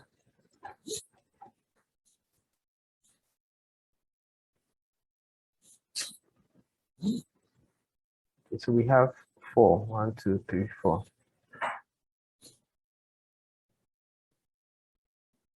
Already selected.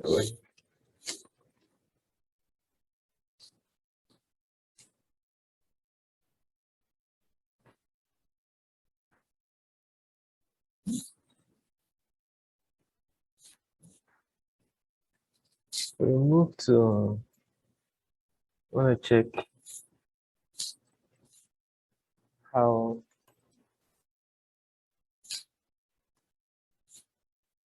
variables will actually look. So in our battery, we go to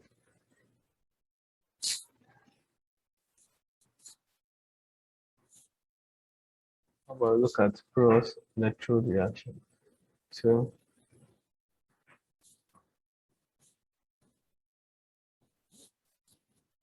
this shows the local current density. Before that, for this I'll plot for our local state of charge at separator, electrode charge cycle.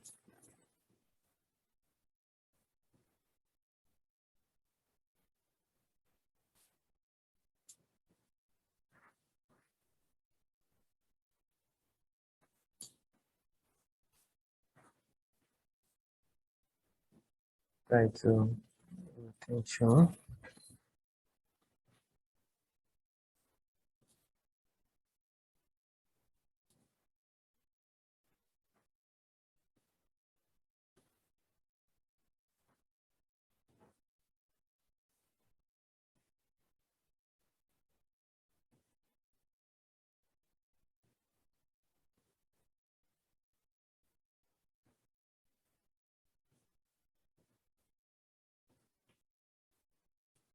So basically that's it. Being able to plot our graphs, and this brings us. So we start a new model where we select our space dimension. Since we'll be dealing with 3D space, select 3D. Then we go ahead to select our physics. We'll be dealing with AC, DC model, electromagnetic fields, and specifically magnetic fields, which we add. Then we move to our steady. We'll be dealing with stationary, so we go ahead to choose stationary. Then we're done. So it brings us to our interface. Then we can start by manually inputting our parameters. We input our parameters manually.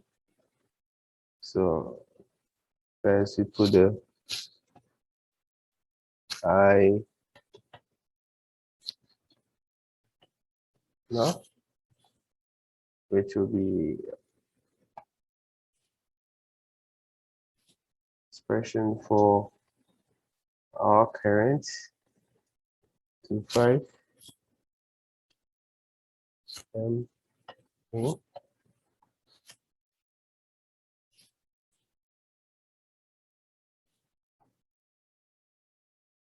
So that's our current, the value of our current that we'll be using.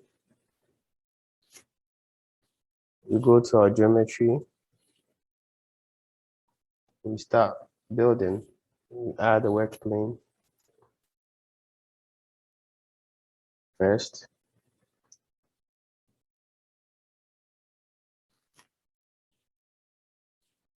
Then in the plane geometry, go ahead to add a square. Then the length of the square will be 0.05. The position should be minus 0.4. The YZ position should be 0.7, 0.2, sorry. Right, duplicate this, where this time around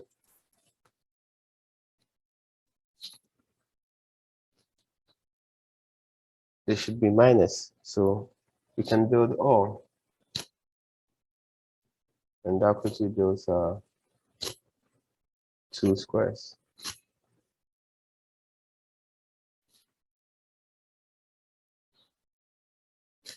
So the work plane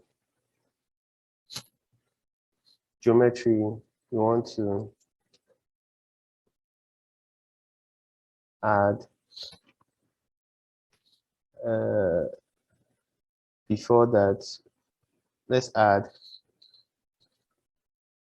we'll add a sweep, we'll add revolve to as well, but let's add the revolve in the work plane instead.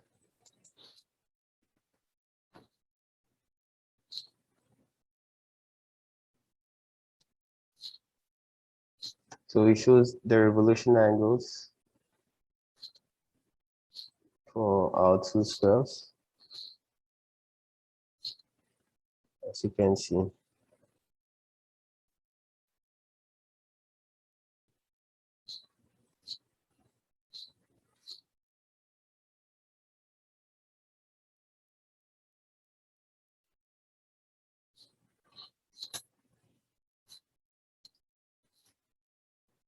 So let's build this, and this is what we can see.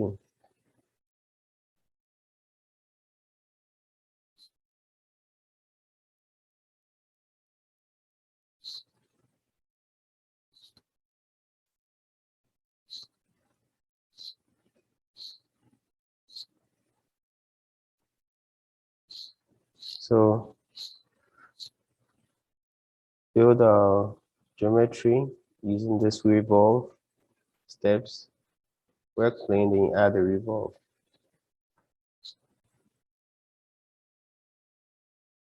Then we go back to add a sphere on the radius to be 1.3.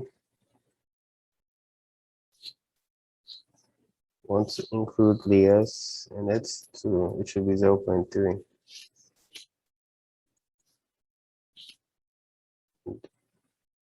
Go ahead to build a selected circle. So as you can see, build our circles in it.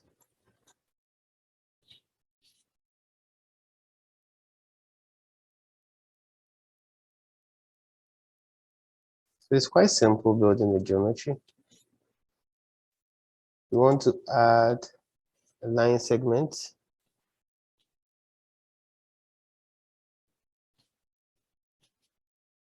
to our work.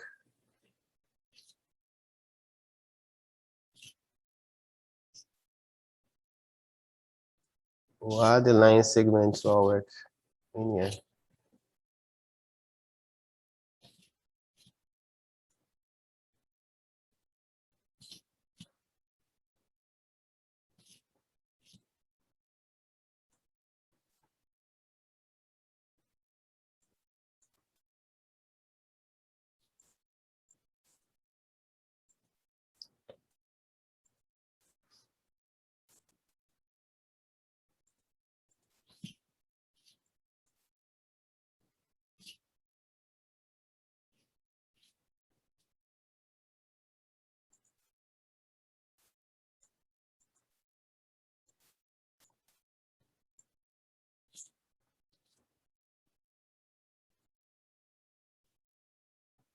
We want to add sphere 9.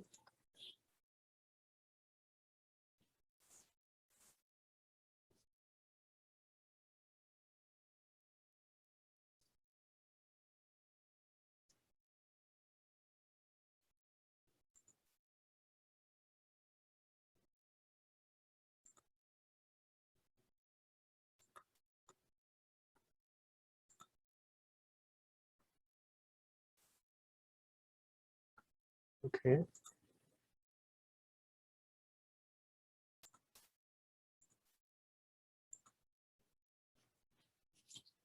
So we select sphere 9 in here. And over here we select sphere 4. Yeah.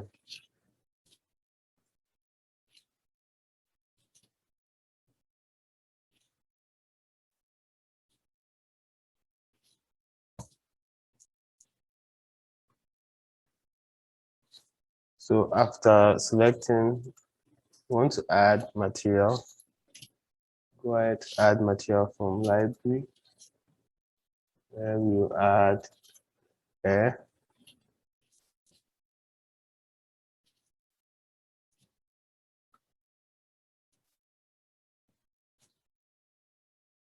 And we'll add a blank material as well.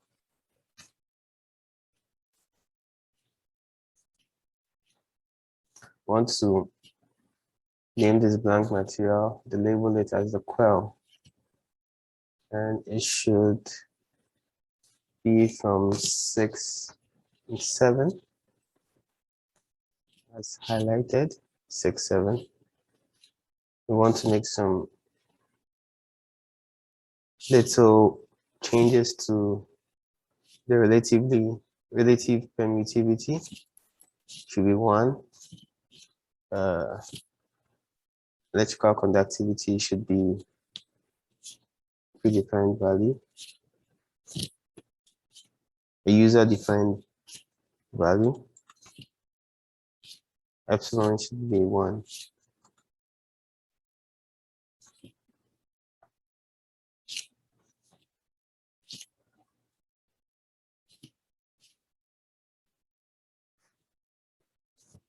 We can add an infinite element domain now to our work.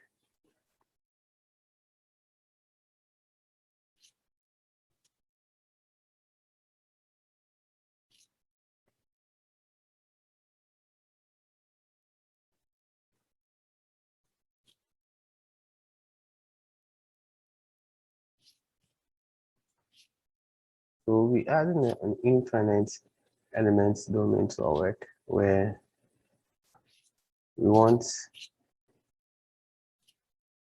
it to be on a spherical view.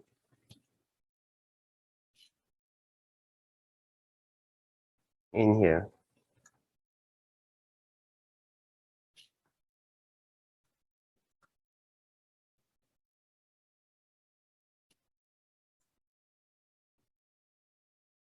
to select domains, which will be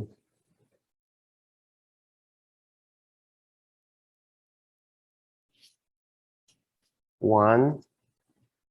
You select one, you select two, one, select two, we select 8, select 9, we select 11.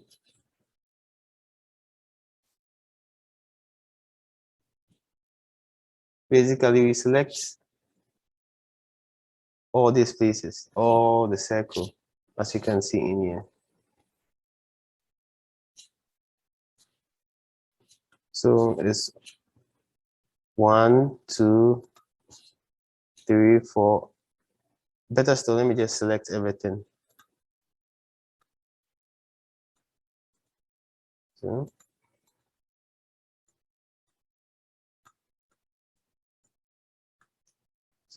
So up to 11, you select 1 to 11.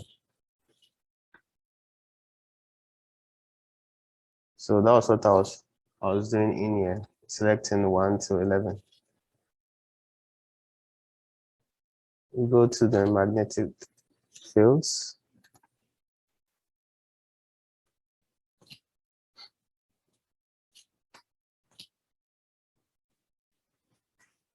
And we'll add the coil.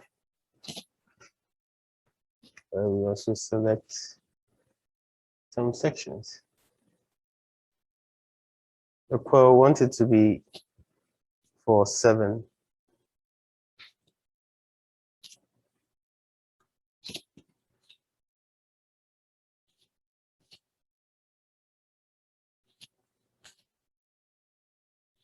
That's what we want our coil to be. Should be for 7.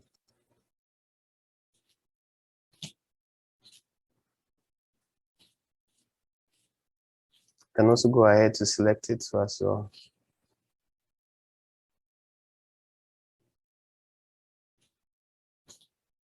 And over here we have our conductor model. Want it to be homogenized. The coil type, we want it to be circular.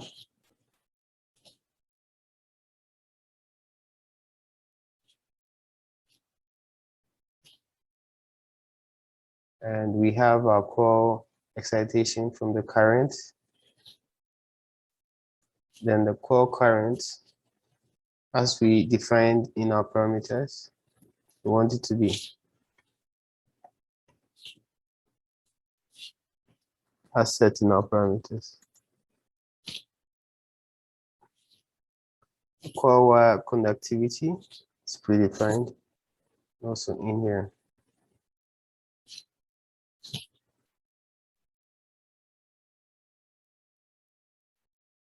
So looking, if we also check the coil wire cross section area, it's also user defined. So we want to change this to either in here, that's the coil wire cross section area. So for now, let's maintain as user defined. Relative permittivity.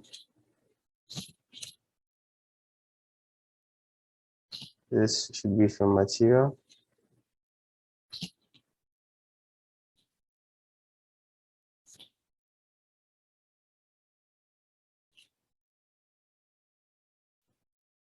Number of turns should 10. Okay.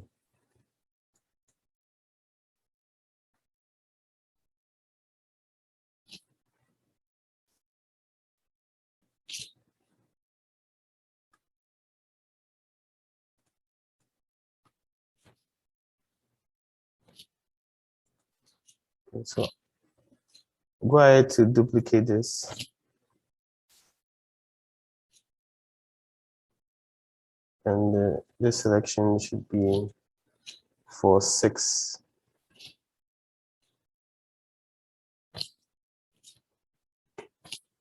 As you can see in here. Choose 6, that's for the second coil.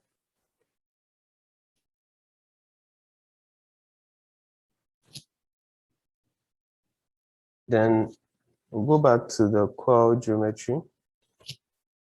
We want to highlight certain areas.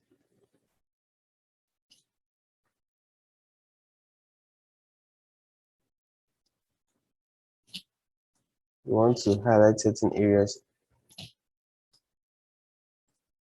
in the coil for the coil geometry.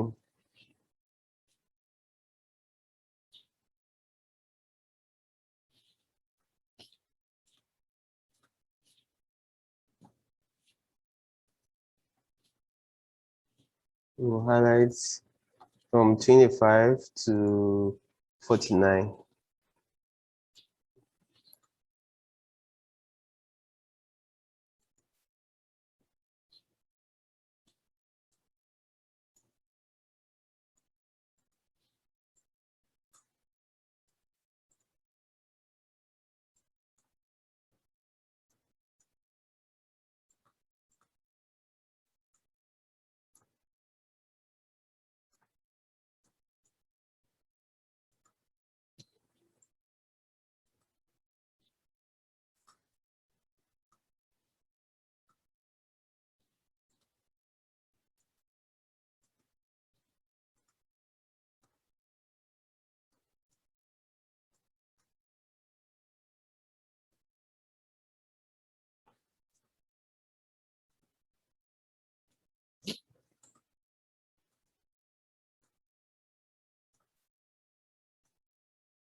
You know what? Let me just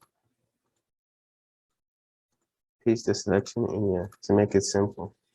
25, 26, 46, and 49. These are basically the areas that we want to.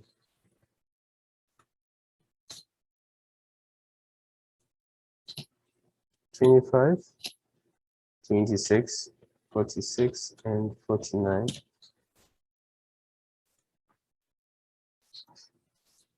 Okay, I think I'll have to do this.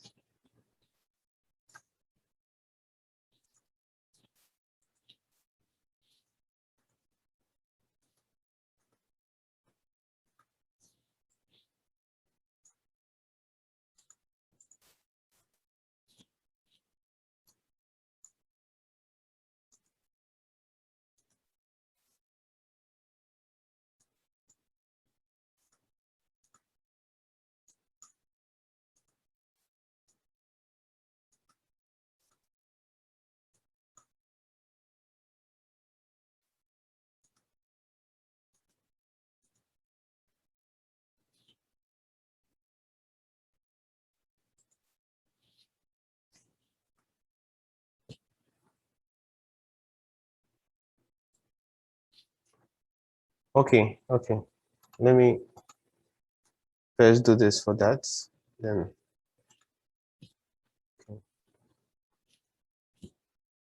okay, so I have to do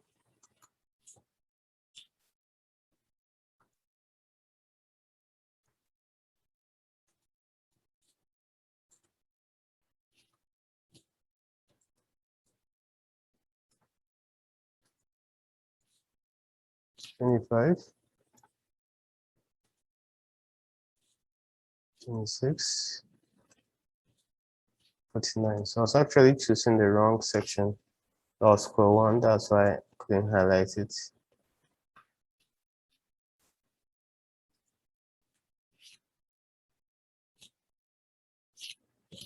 Then so after doing that for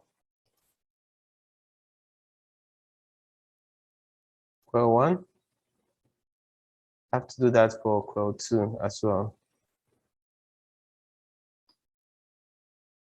So coil two, after doing that for coil one of coil two, then I do that of coil one.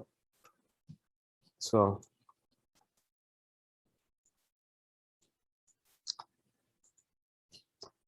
31,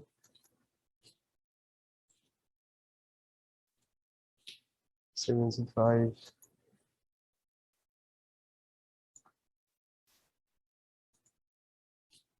72.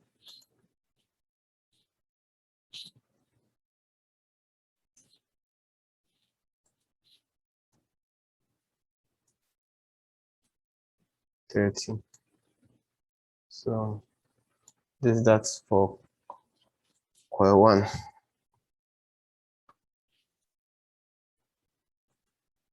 I think we're done for both coil 1 and coil 2. The coil geometry selected all, as you can see. You can go ahead to just do the paste selection instead of going to this tedious thing. So for the coil geometry, you've seen several options in here, like the reverse direction, use robust, but we're not going to use that. So go to coil 2, look at our parameters, our definitions expressed in here. Everything has been defined.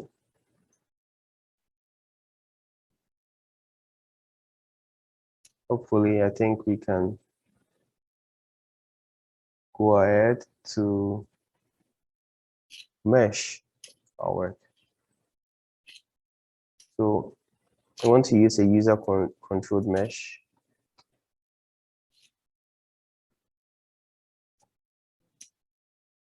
We have a lot of things to do. We go ahead to build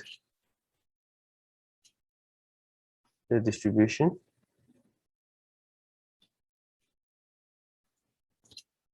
We go ahead to also build the size. I think we can add some more operations to the side. More operations. We want to add edge to our work.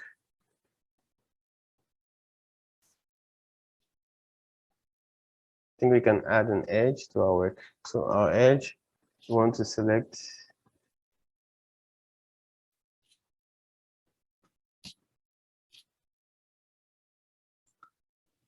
want to select 40.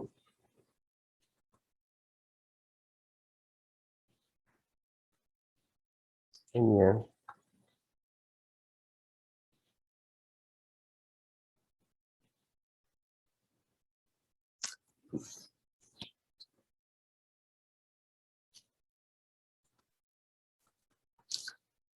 So let's add the edge to our distribution instead.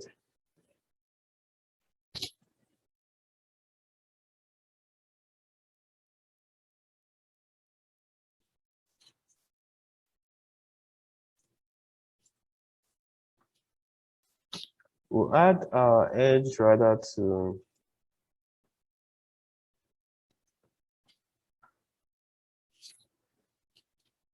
we'll first add the distribution. First add our edge, then we'll add a distribution to our edge. So the edge is where we select 40, and the distribution to is where we'll do some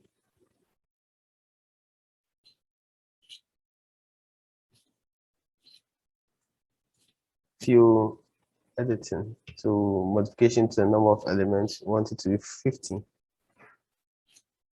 Prior to build selected. Edge 1.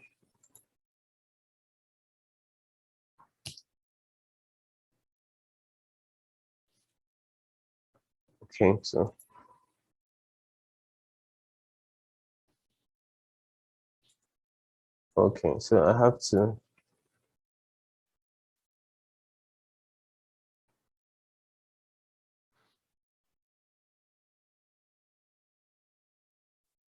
let me first delete this and go ahead to start the whole procedure again.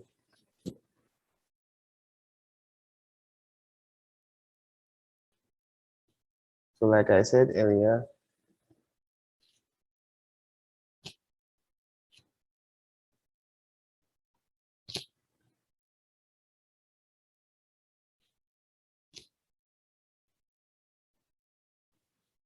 we have a free triangle in here, which is actually being built. So I'll start by first going back to physics control.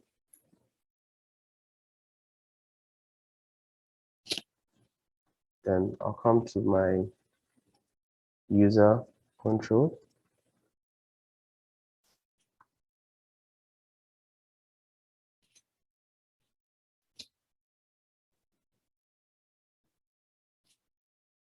Then I come to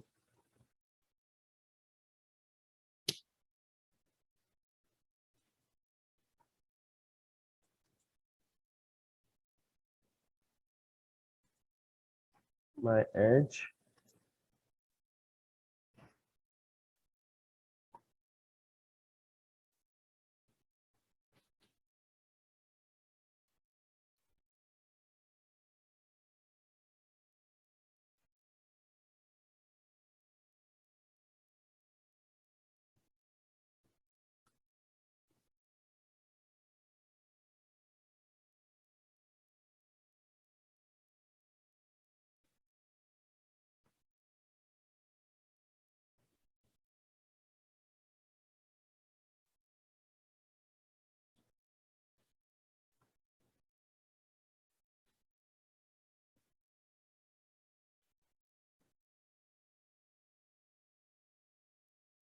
So I've selected the edge.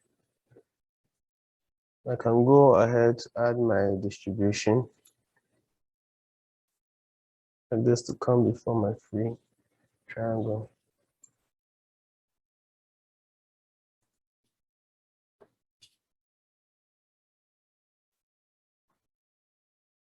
I'll go ahead to do this.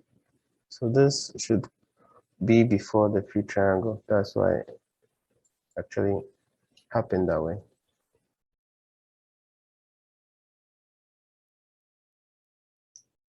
So I'll add a size to my free triangle, where I'll select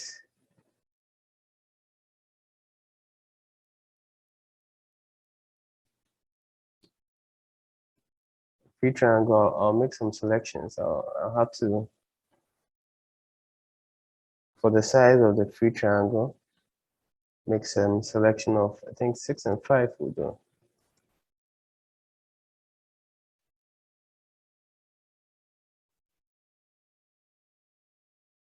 So let's make it 6 and 5.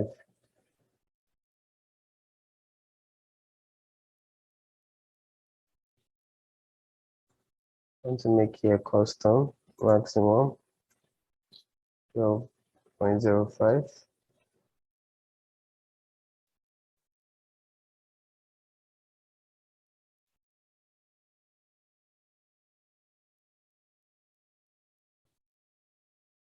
Go ahead to build all.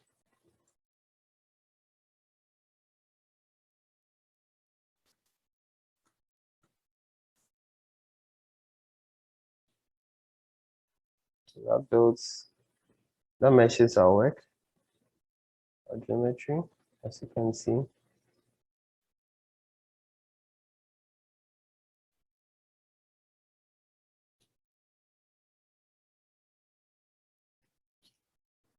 So you can see meshes our geometry. Move to the staging. We want to compute our work, the meshing. So we go ahead to compute.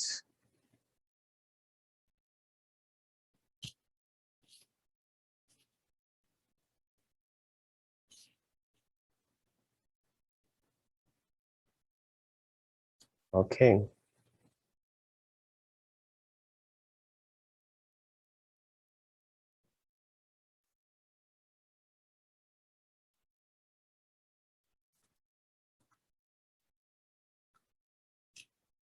For computing, we have the magnetic flux density.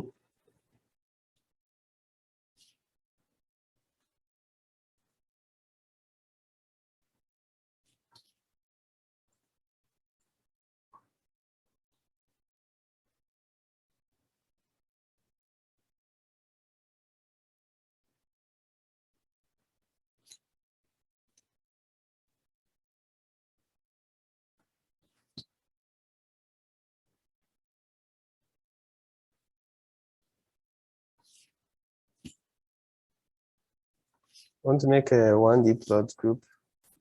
The results supposed to add 1D plots.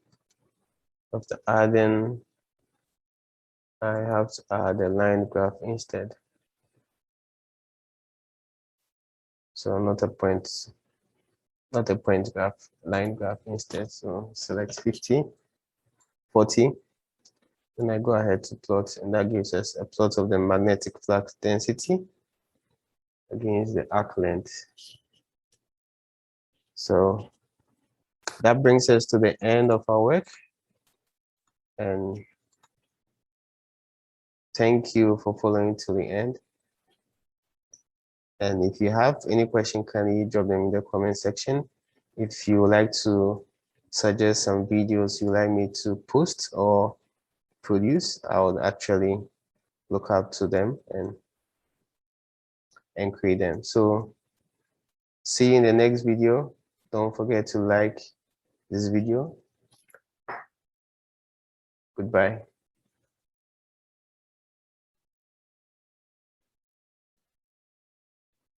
At the end, we should produce these results, these plots, and see how the effect of these multiple intercalating materials will be.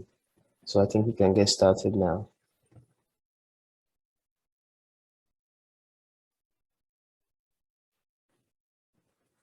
So we start by going to our model wizard, where we choose our space. We're working with the 1D space.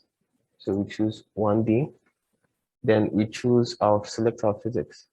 So we want to use lithium-ion batteries. So we click on electrochemistry,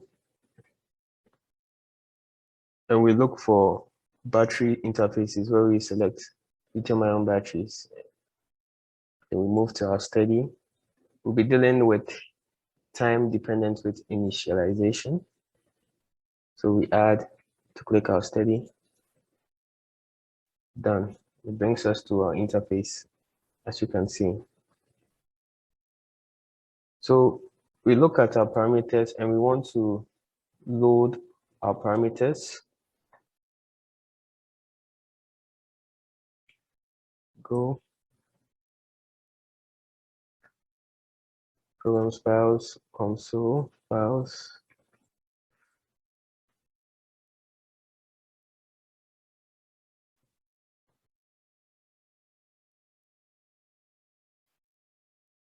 Batteries. So we will be looking at choosing our parameters from here. So when you go to your programs files, applications, battery fuel cells, lithium ion battery, to bring it to this section where you have to load your parameters over here. And you can see we have several parameters that we can work with. There are several parameters over here that has been inbuilt in the Comsol setup, as you can see over here. So we will be looking at the battery, the parameters that we're working with is right over here. We're looking at battery multiple materials parameters, as you can see over here, and we load it. So it brings us here. And when you load it, you get all these parameters over here.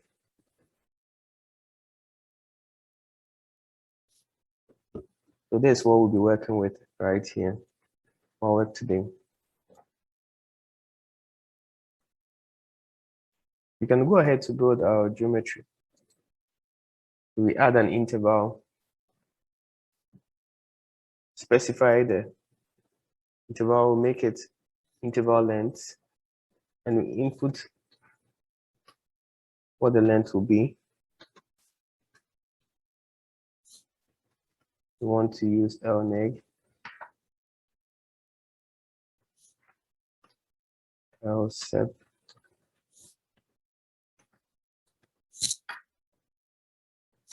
We want to add L positive. Afterwards, we build the selected, and it's been built over here. So afterwards, we can go ahead and add our material. We add from library. We choose our electrolytes first.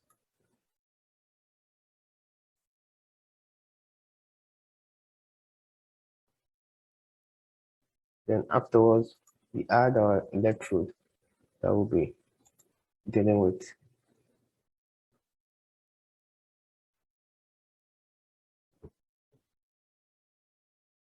After adding your negative, you have to add your positive electrode too.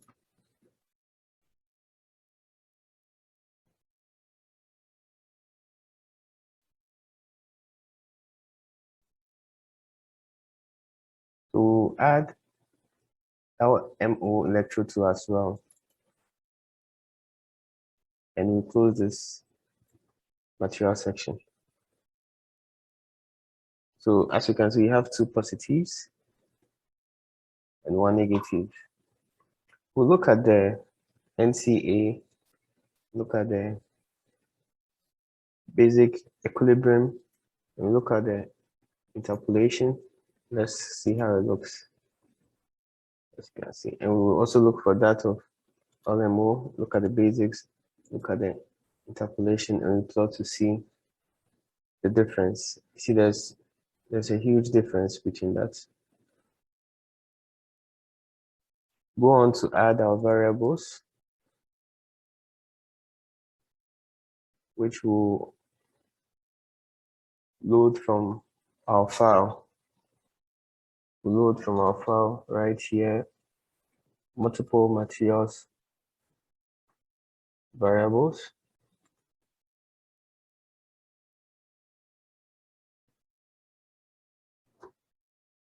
As shown here.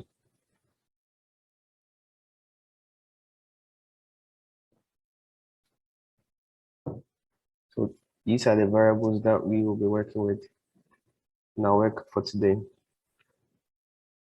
So it's very easy to locate where your variables will be if you follow what I'm doing exactly. If we go to lithium and want to add a porous electrode to our work, and we select the domain, which is the first domain.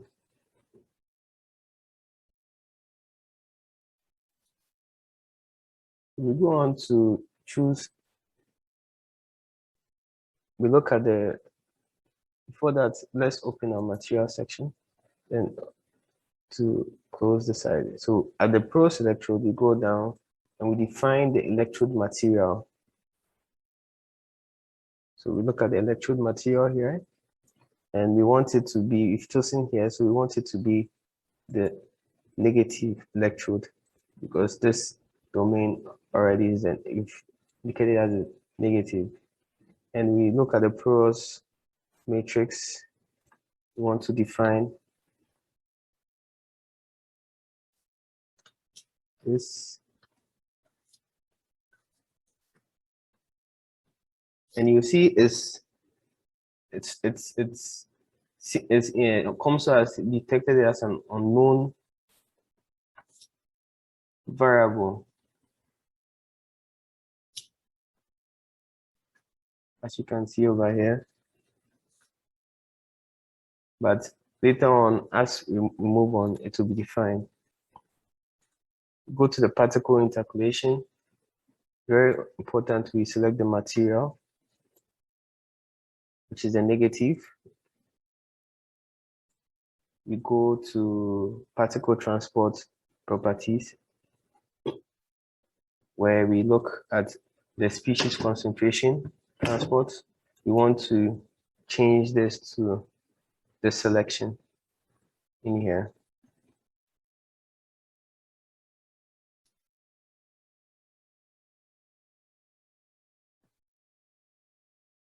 Then we look at the particle mean center surface.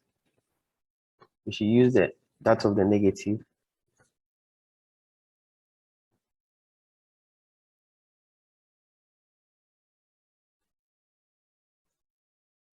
Look at particle discretization.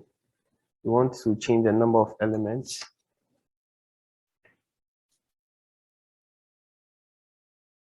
We want to make it 20.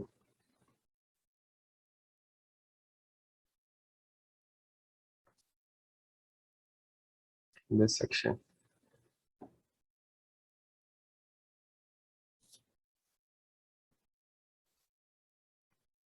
You look at the distribution and we want to make it linear, the particle discretization.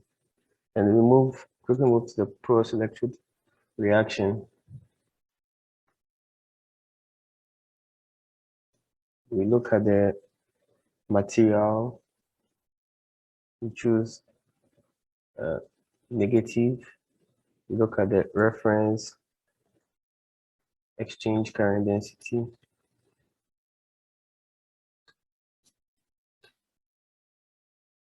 Choose this. Specify this. Go to lithium. I want to add another porous electrode.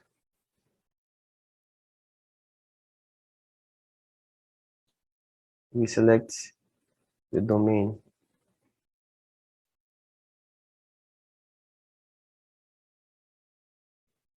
We select the electrode material, which is the positive NCA.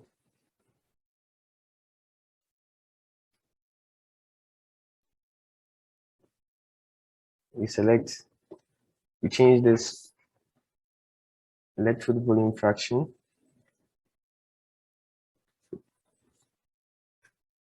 as NCA.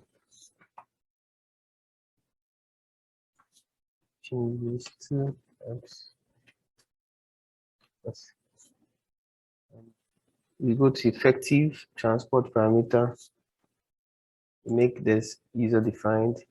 Correction factor should be this.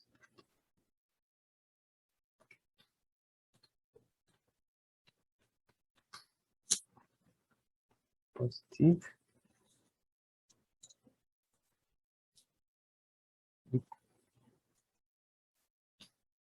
And that of diffusion 2 has to be user defined. And the same same as this. So we did copy and paste over here.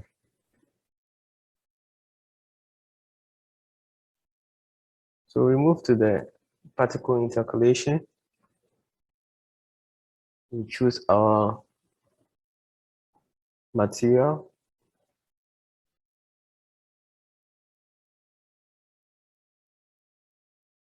Select our material to be NCA.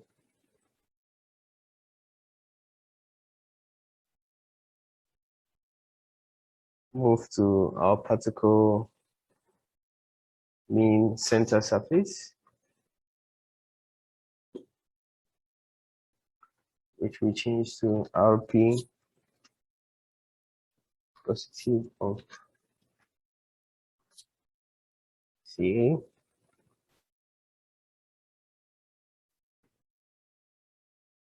And we change the species fixed or to Baker. We did change it to Baker, so we change this to this.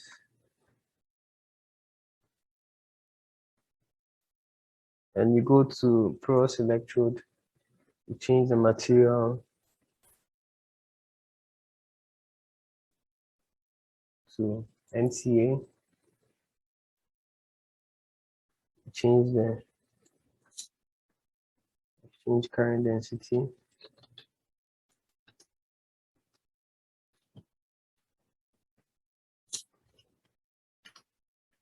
Oh.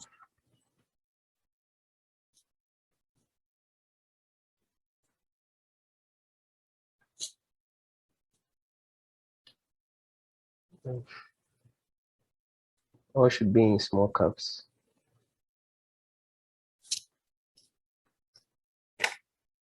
then NCA in big caps.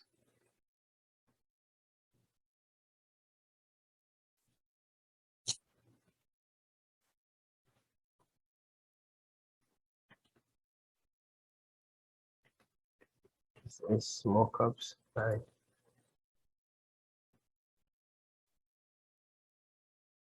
Okay.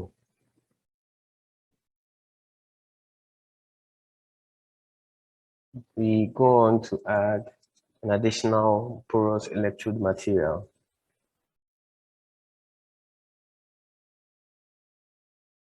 We select the domain.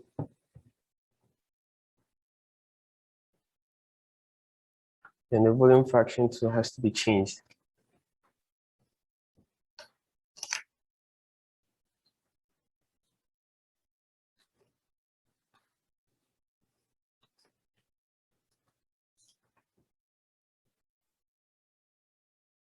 Like this.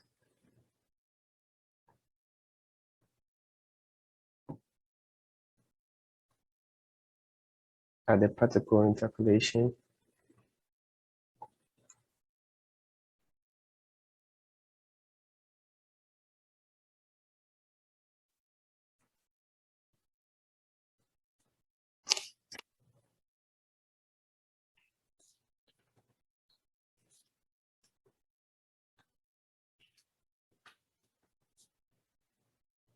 And particle transport species as this.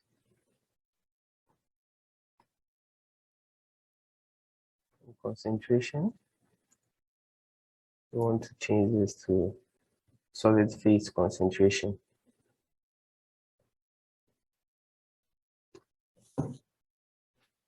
Defined in here.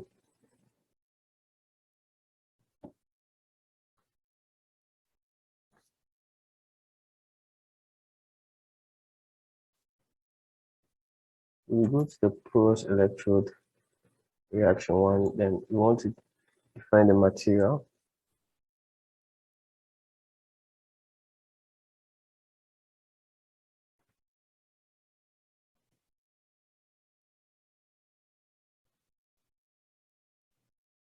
We define the material.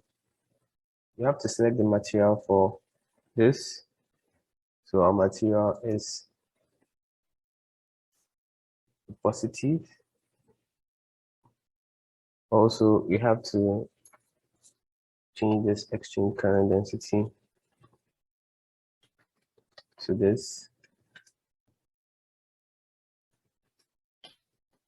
And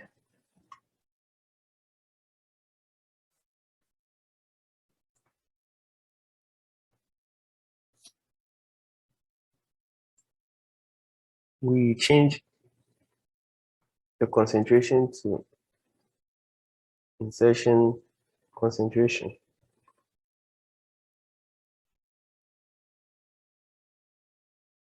Okay, so some input just the small caps has to be small caps I.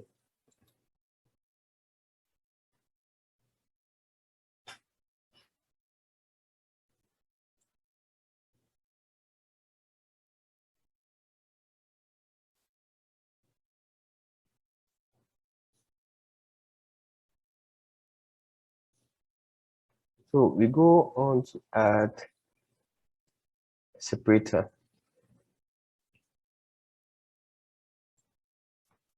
Which will select the domain.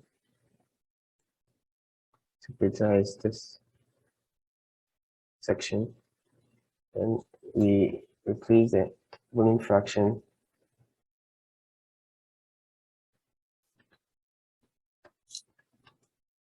set.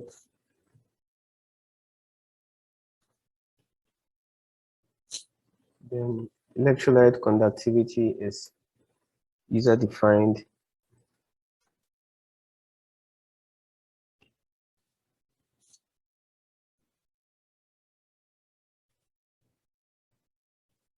As you can see.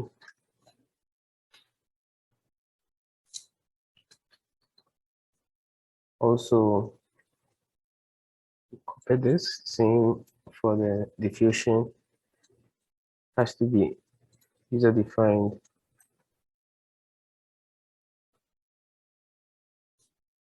So we place this in here.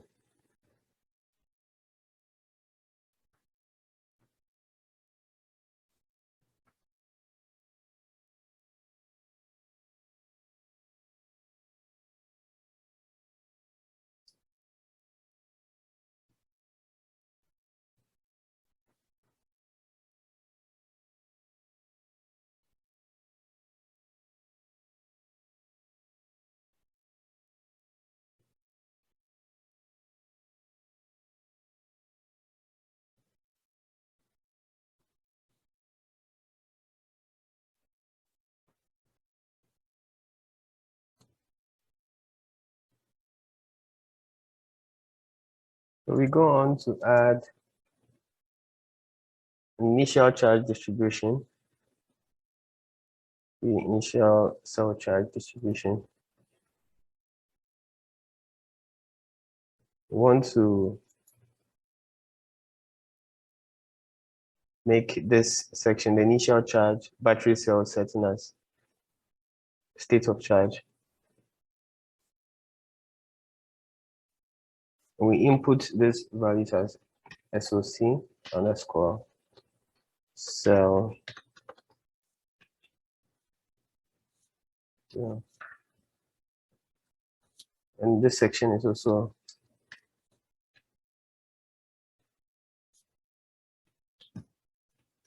underscore there.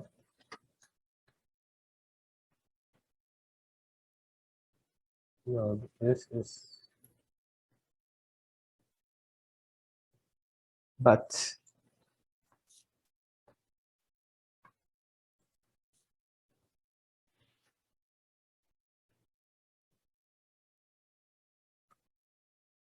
we move to the negative electrode selection, and obviously we have to select this section for it, that because that's a negative domain, and also do that for the positive, select the section.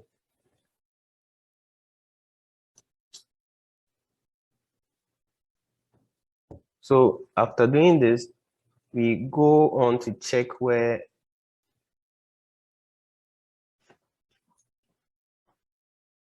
our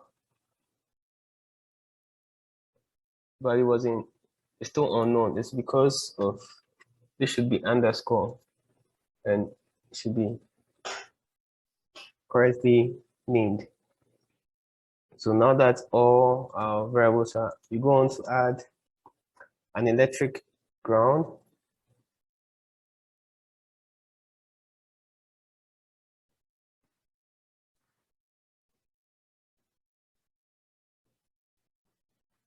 Want to add an electric ground. We select a section. So it's this point that becomes our electric ground. Then we go on to add an electrode current, and an electrode current to this as well, which we select where to be at the fourth.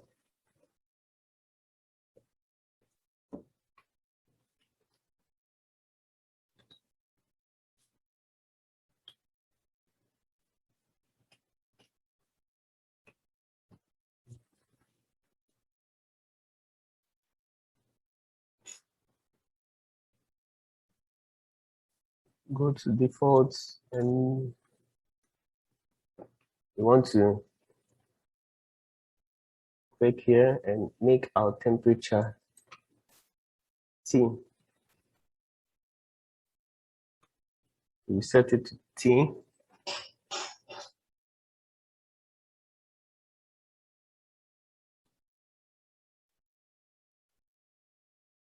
We go on to mesh.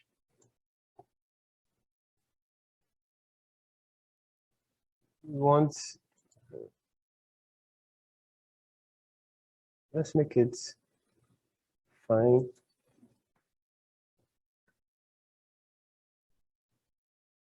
Let's build.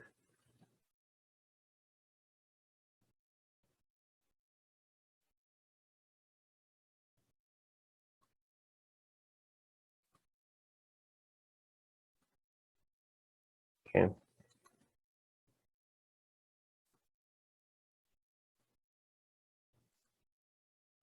Let's go on to add an integration.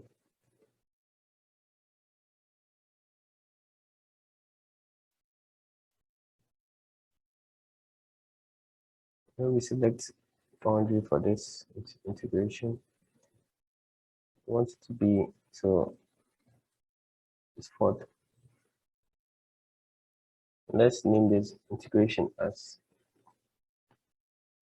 we set the operator name to be a different name over here. How about we name it as end terminal?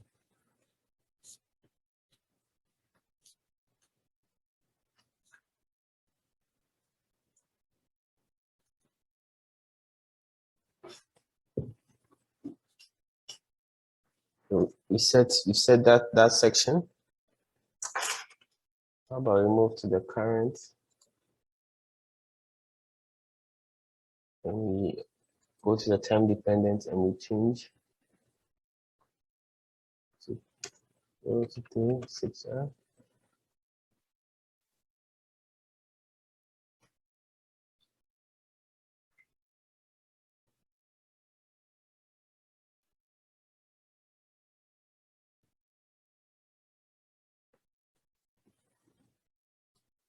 We go ahead to show our default solver.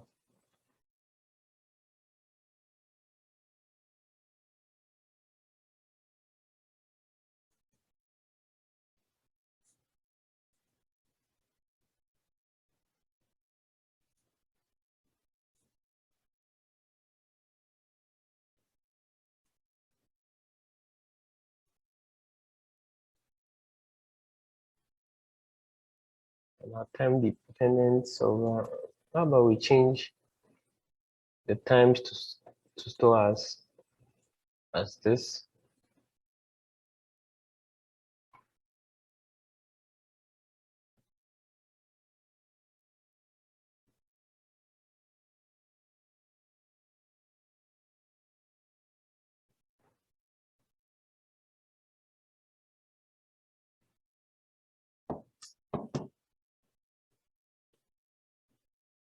And we go on to add a stop condition.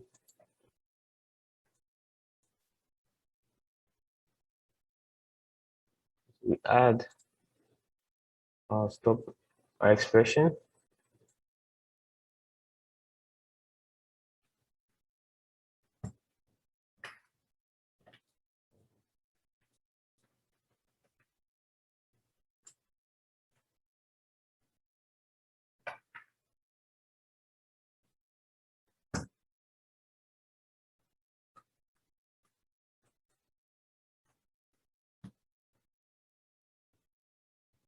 So this will be our stop expression.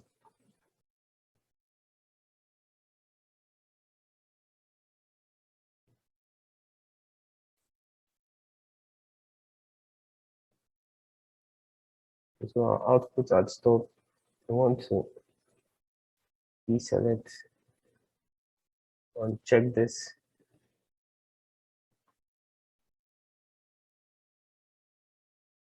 And we want to uncheck the default plots.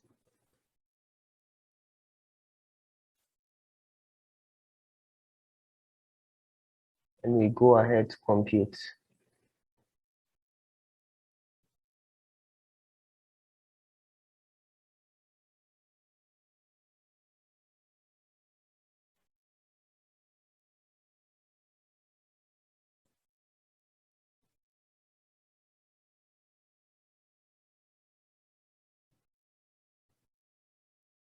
Okay.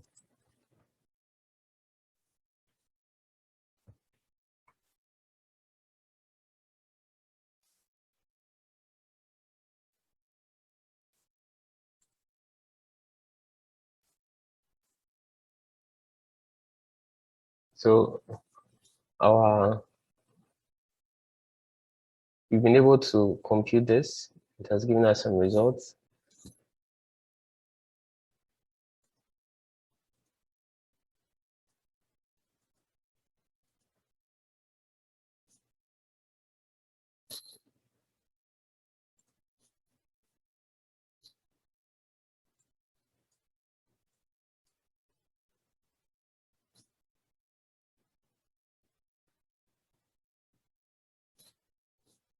We want to add a 1D plot group.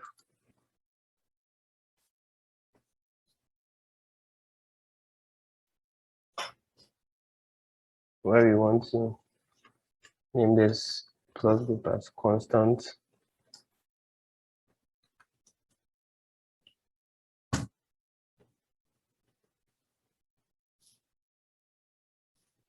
discharge. We want to add a point graph to this. Choose to end.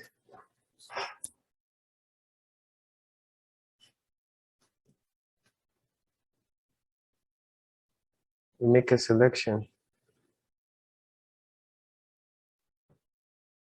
If actually can actually paste this and it will actually be the same. I can use the space selection to paste it. Right, and just click on it and good to go. We select the expression over here. Go to lithium-ion batteries.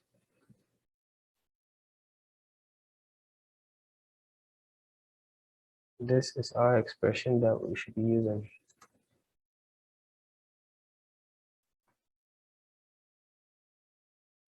Electric potential. When we plot it, gives us electric potential versus time graph of it. You can look at the plot settings. To check and change what should be at the y and x axis. On the y axis, it should be the voltage.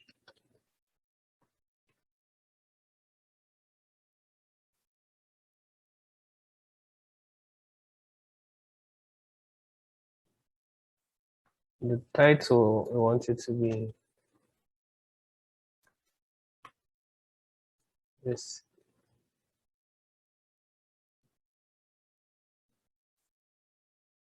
We want to make some edit the axis.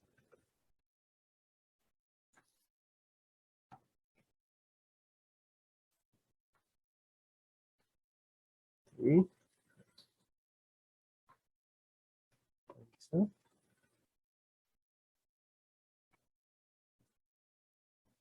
as you can see,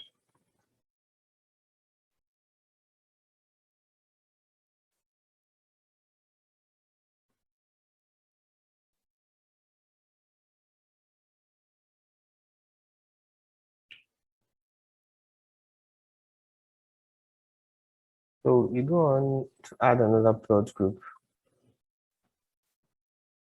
We add a 1D plot group. We want to name this as a surface concentration of positive.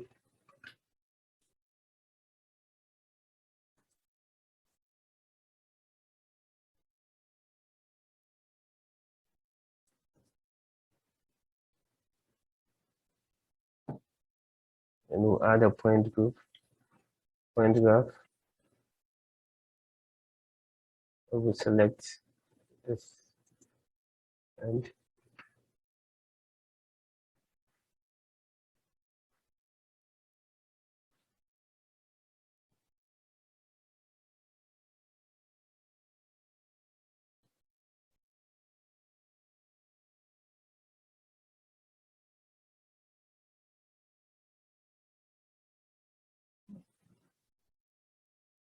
go on to choose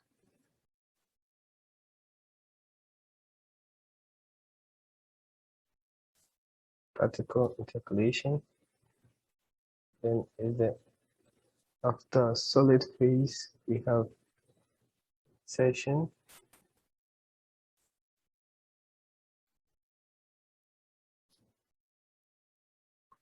And insertion particle concentration surface.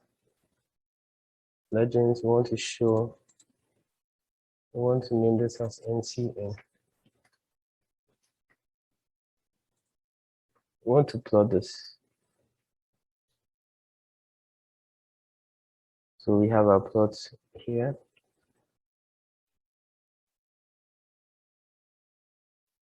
We want to duplicate this point graph.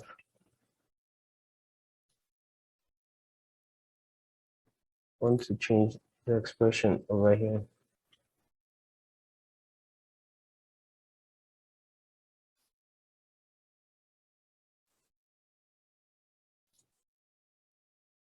We want to select the insertion particle concentration.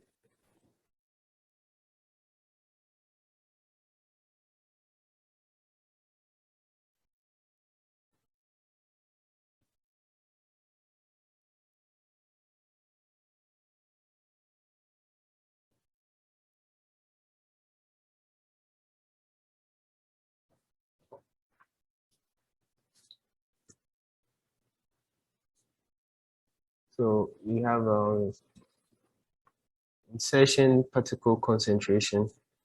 This is what we'll actually select for our work. So we just double click on it. It gives us this.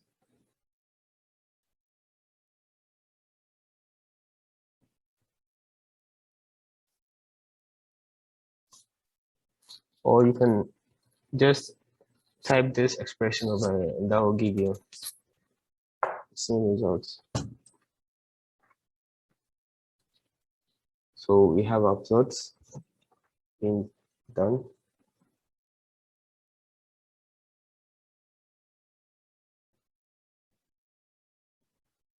We go on to the surface.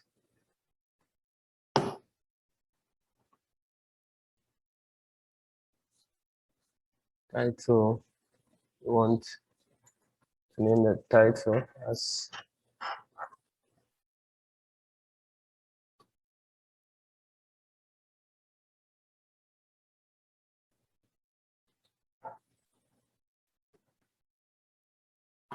want to name the y-axis as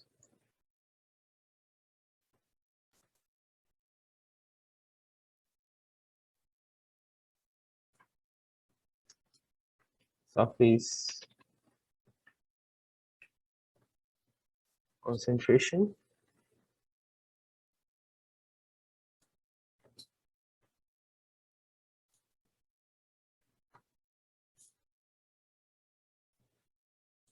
To do some editing of the y and x axis.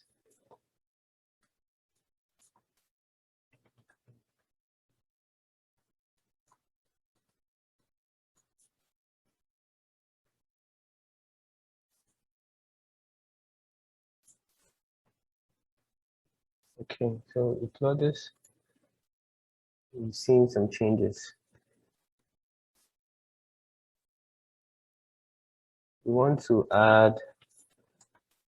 change the position of the legend over here to upper left.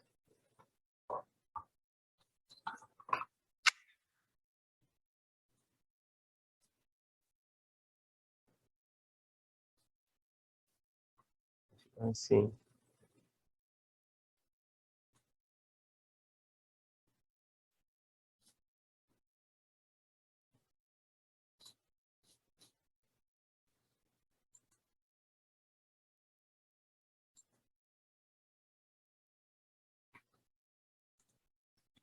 So we go on to a steady solution. We want to duplicate our steady solution one. We want to name this as, we'll change this here to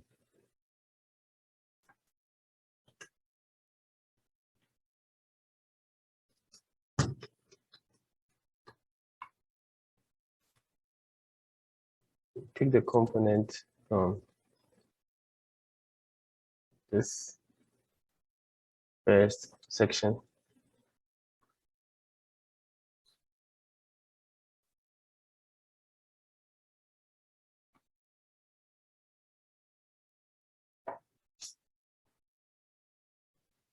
material tool has been changed.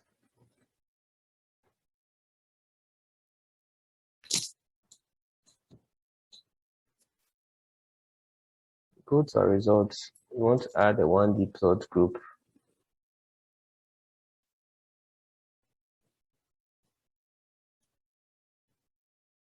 We want to make this a particle concentration. Negative.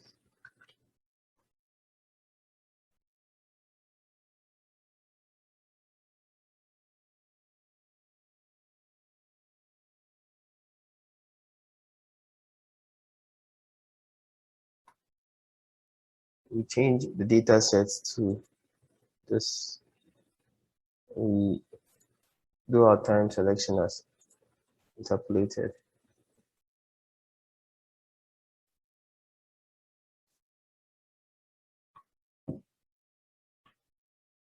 We need to add a range.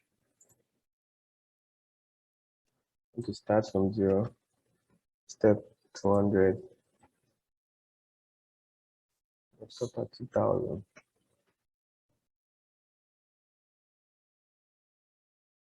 We want to add this to this.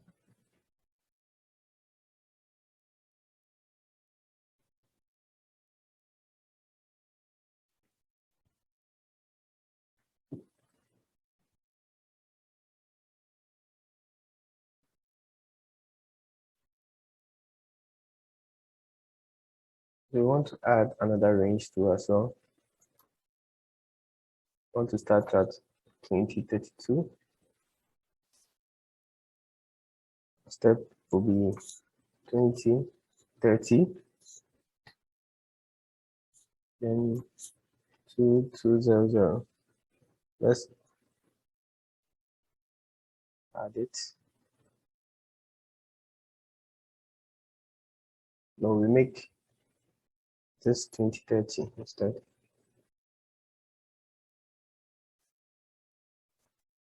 We add another range.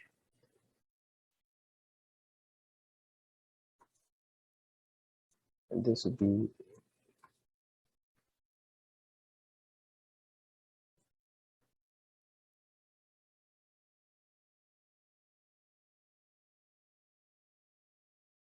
so if we inserted or added our time range.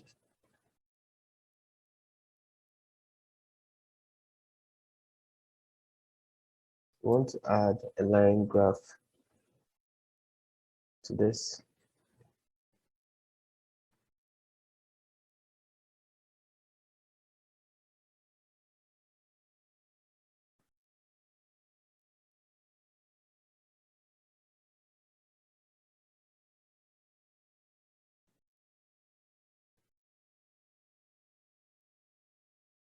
So we select one.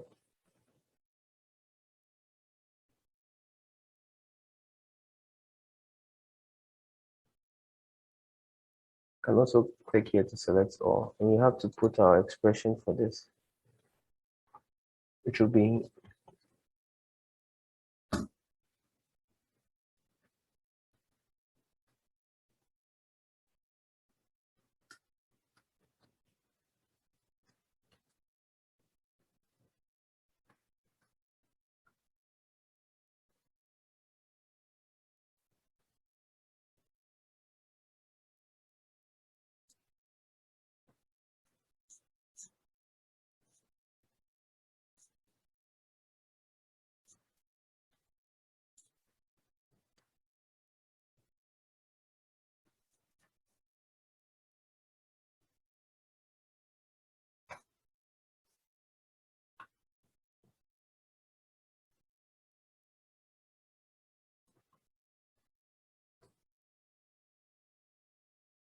okay.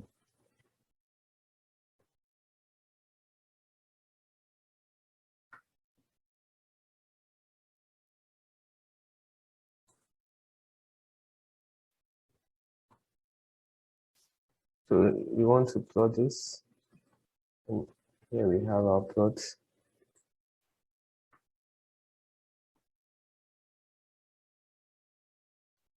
Let's check the x-axis. Name this as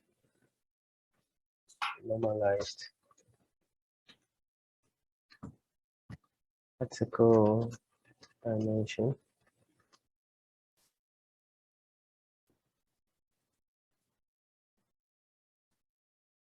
We check this as well. We want this to be the particle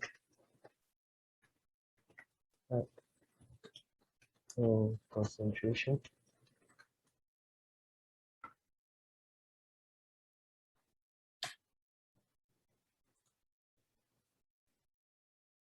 We want the title to be this.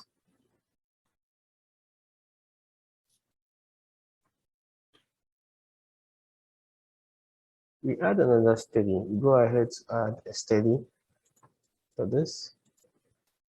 Then we choose a time dependent with initialization.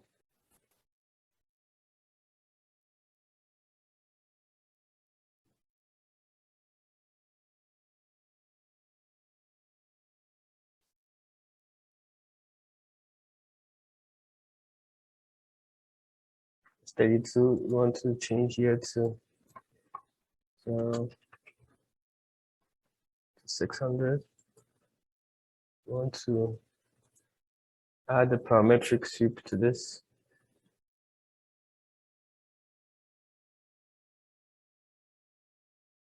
We'll add the parameter for which we want to check it.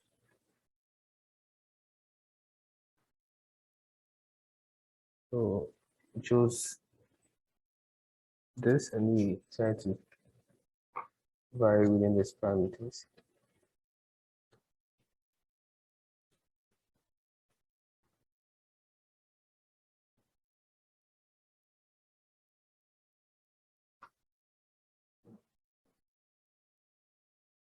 Go on to steady.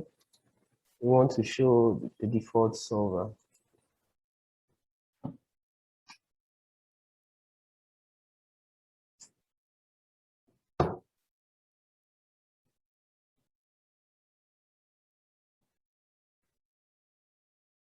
We go to solver 3. We want to see the time dependent solver where we want to make the output times steps taken by solver.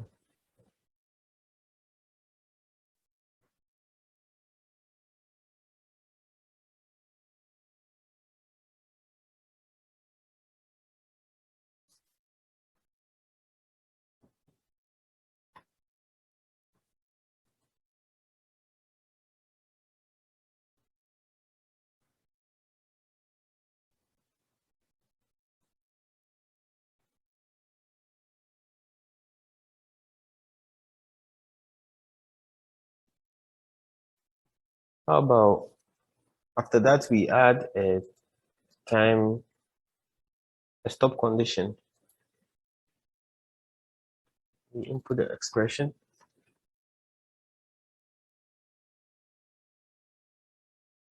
Which will just be the same as, this expression. So you can copy and paste, but I'll type it again. Stop. 1 dots and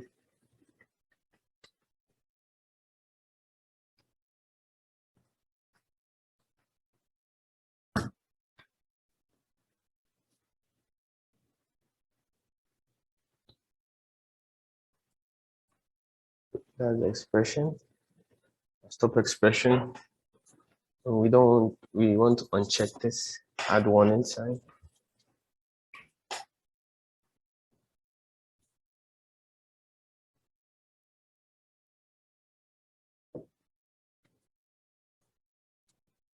Okay.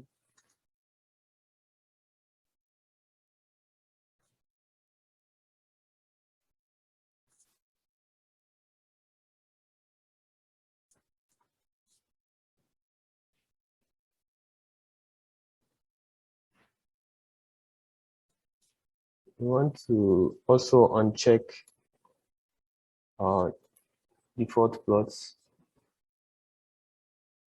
and begin to compute to get our results.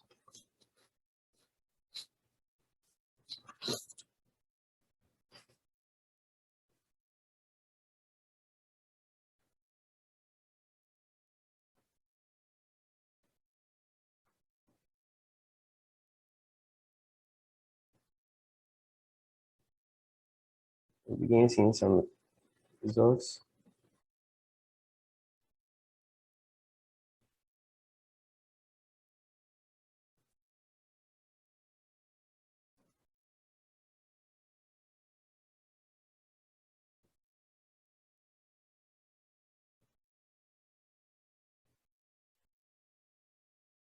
So we have our results. Now we go on to add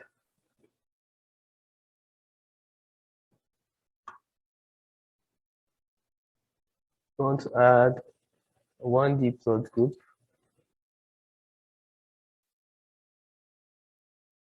We name this as voltage profiles.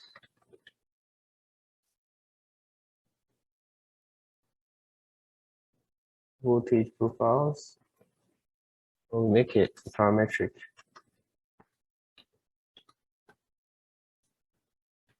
We add a point graph to this.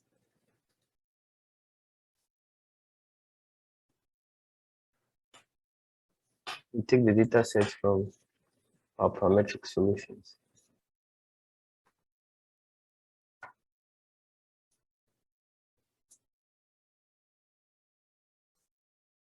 Highlight, select this point. Now expression to will change to the electric potential. Our legends, we want to show manual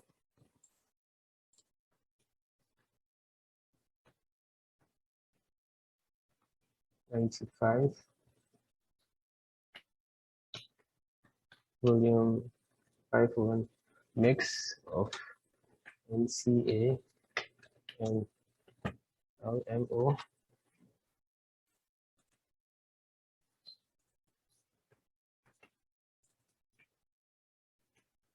(25/7) mix.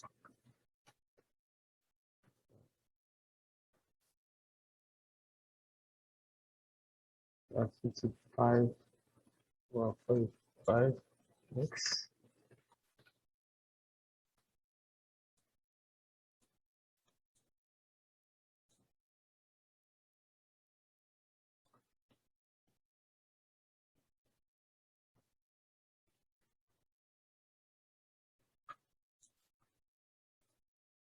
And we have 75/25 mix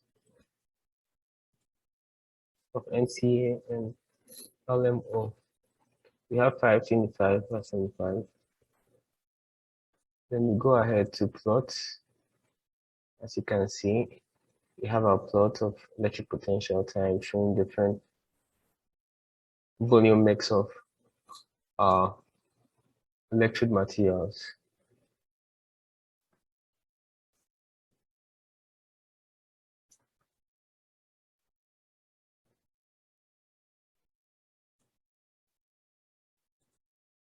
When we go here, we want to change the y-axis to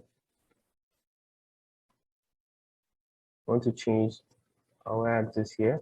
I want to name this as just the voltage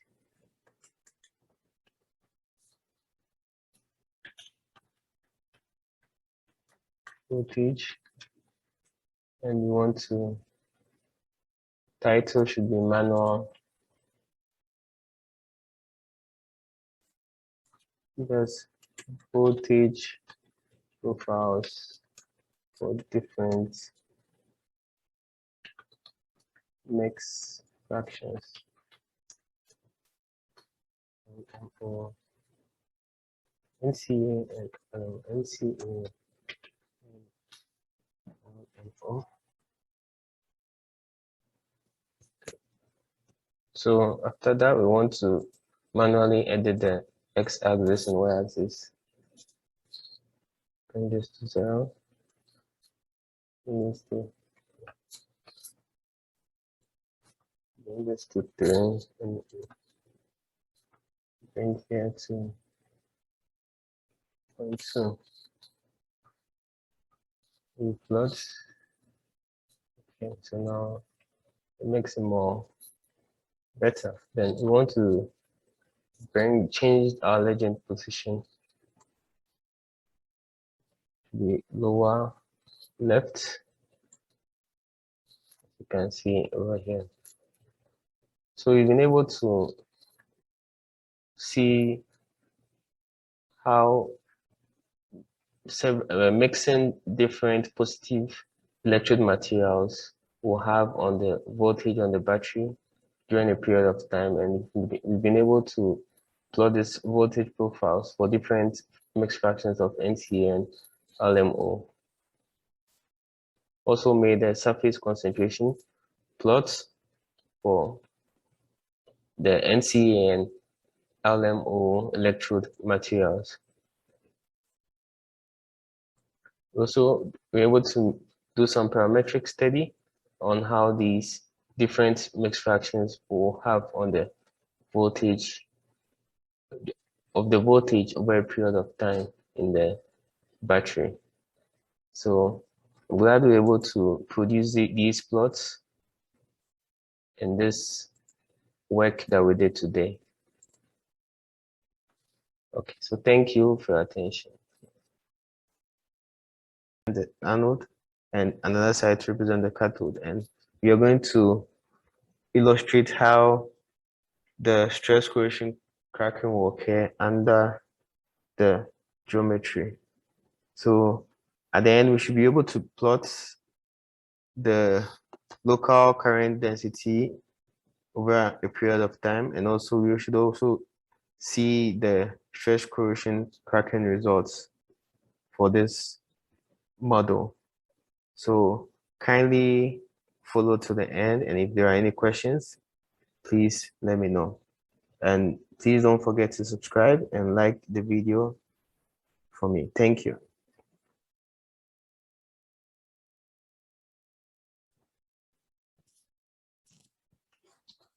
When we move to our model wizard, we then select our space dimension, which will be 2D.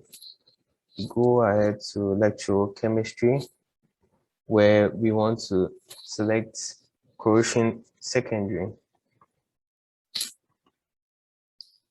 So we go to corrosion deformed geometry, then we select secondary, corrosion secondary to our work. So we're going to add this physics to our work.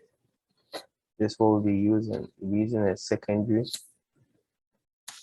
current distribution. Move to our study, where we choose a time dependent with initialization,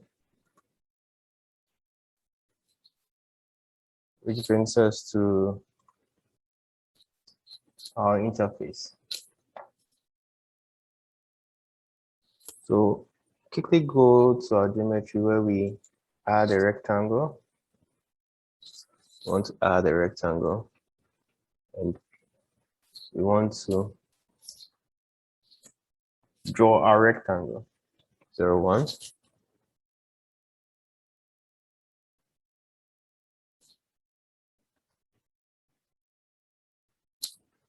Same here. We want to choose the position as minus 0.01. Then we go ahead to build our geometry. We go on to add another rectangle to our work, where we also make here 0.01. Our height should be this plus a little change. We want to add a little change to our work. So 1, -4. So we just want to make a little change to the height and also to the position as well. We want to make a little change to the position as well. If you go on to build selected, as you can see. So we have built our geometry. Go ahead to booleans and we want to make a union out of this. So we select both, we uncheck this. So we want to join these two to make it one. Those selected and they are joined together, as you can see in here.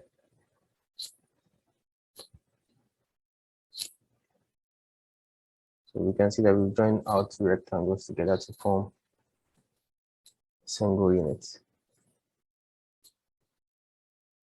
We can load our parameters from our work. We load parameters from file.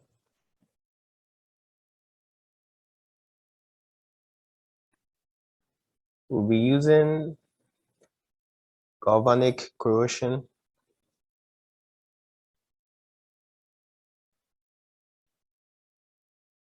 Using galvanic corrosion. I like to search for galvanic.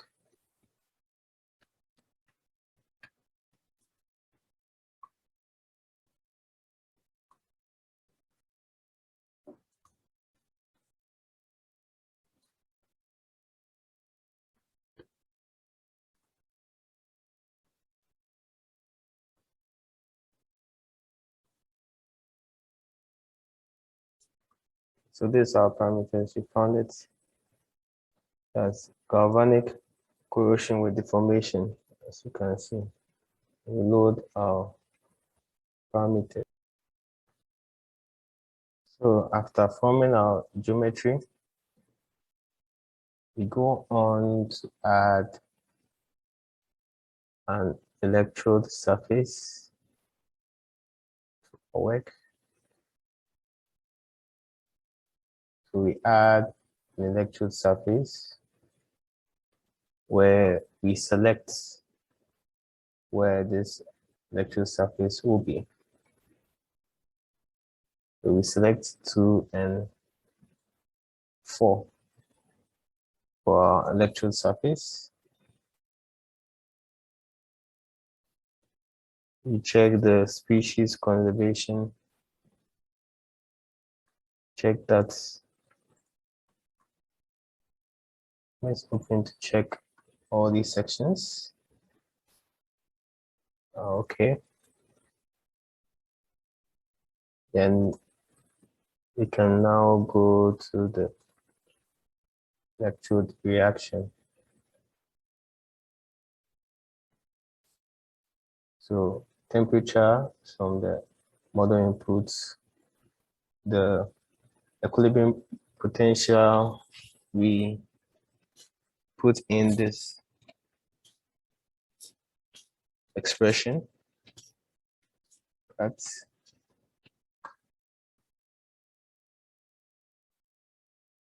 also our kinetic expression. We want to use a cathodic Tafel equation where we change our I not exchange current density to this. We change our anodic current density to this. We move forward.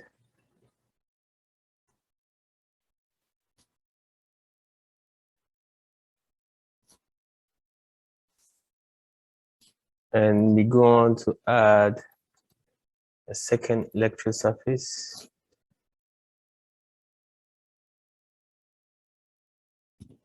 So the second electrode surface will be here. And go to the dissolving species where we add value here. We want to name this as Mg. Then this is rho Mg equal Mg.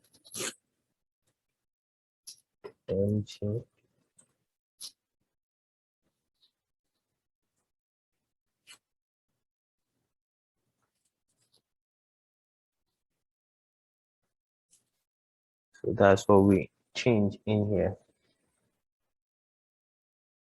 After we go to the electrode reaction,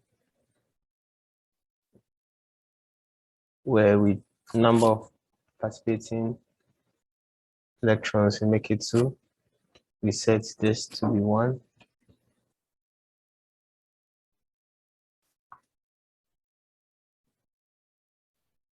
We set the equilibrium potential to be this. Kinetic expression is made of the anodic tuffle, which will be IO underscore. And this is anodic, which will be N as shown. Add a limiting current density, which we'll define as ILIM, anodic, as shown, as we've done in here.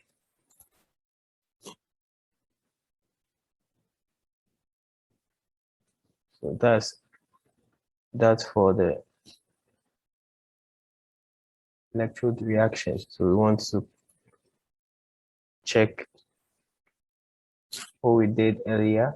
Want to cross-check and see if actually named everything as supposed to be.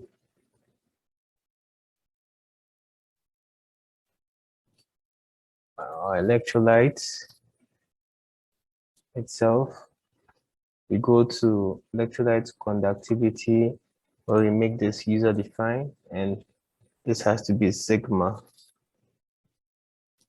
as shown.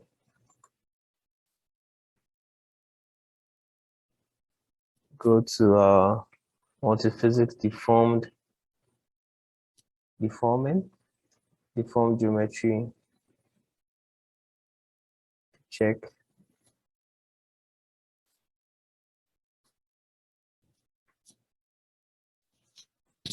our deformed geometry.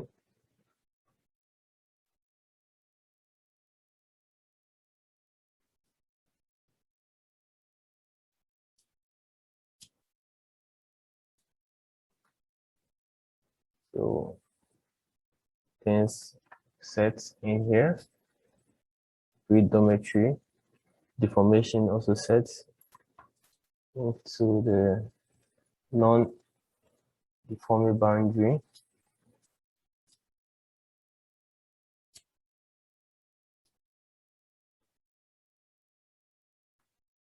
For the initial,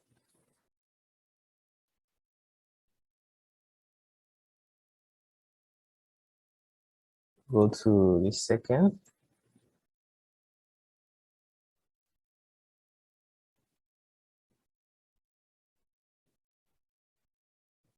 We want to select only 5.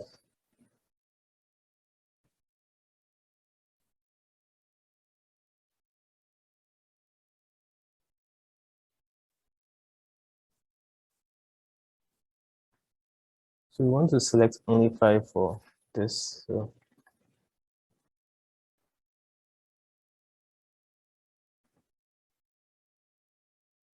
We want to select only 5 for the deforming electrode surface, and we want to, for the non-deforming boundary, will be the rest as shown here.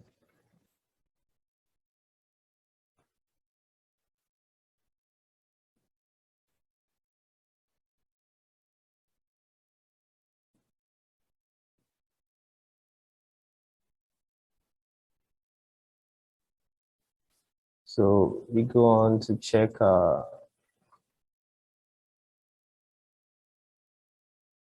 isolation.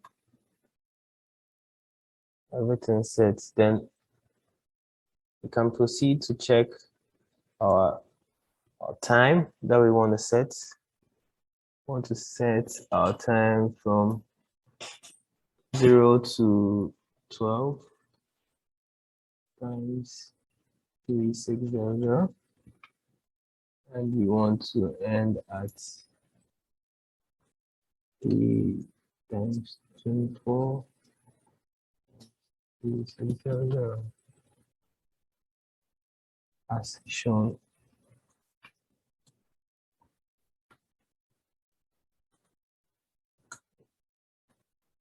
This could be very clear for us.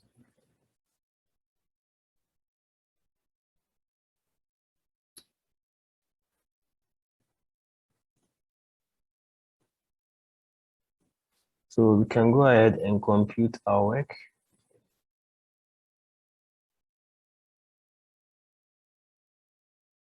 Which generates our results as shown in here.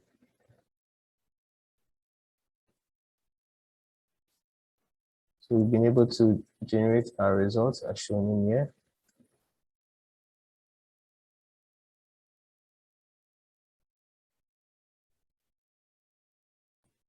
We want to add a 1D plot group.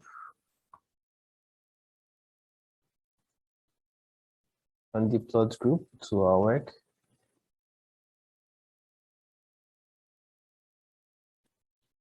Which we want to add a line graph.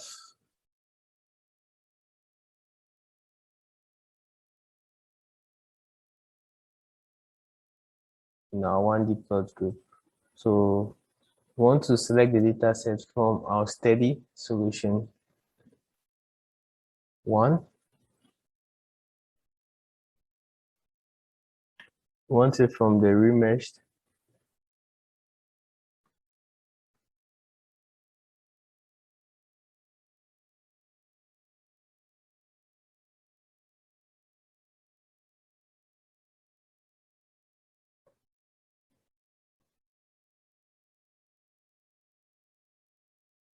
We want to select, as we've selected our solution, steady solution 1. So view our solver.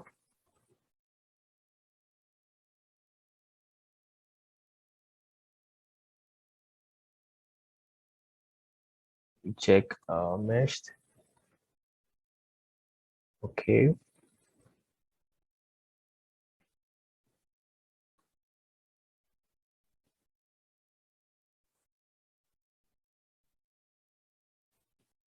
So actually, we wanted to, in our time dependent, wanted to make the steady extension an automatic remeshing.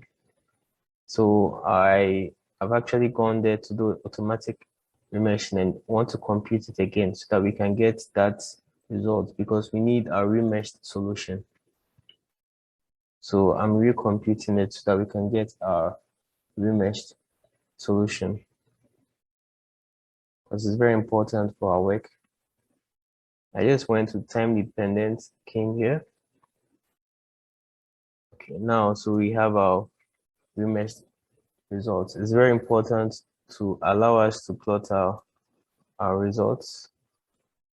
So now we have our remeshed solutions. Now we go to results, we add a 1D plot group, and we add a line graph. Now we can add our steady remeshed solution. So that was exactly what's needed for our work. So our time selection, we want to select from the first work, and we want to select here. We want to select from 2, 4, and 5 to 4, 5, as shown in here.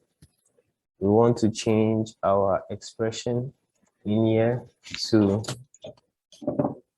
CD dot I log under ER1. That'll give us the local current density. If we should plot, this is what we have. We have in this plot. So I want us to close this space in here. Then our x-axis data wants us to change the parameter to an expression so that we can use an expression of x in here for our work.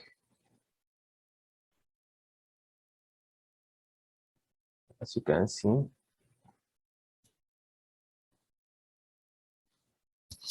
to actually make it look this way. So we want to duplicate this work and we want to start from last. Let's plot and see. Okay. So from last, we've had our plots. We want to plot our work.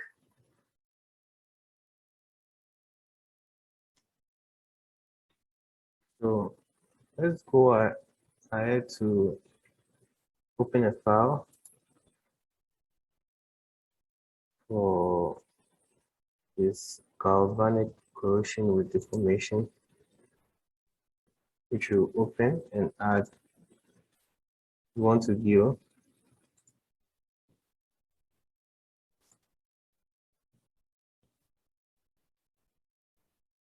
as we have seen over here.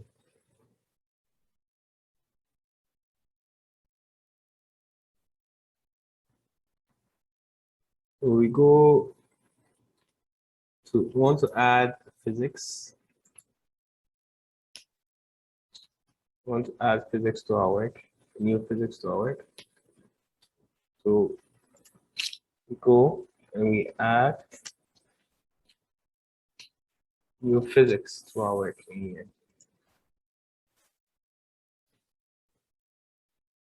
So our physics, we come to chemical species transport. We go to transport of diluted species. We add to our work.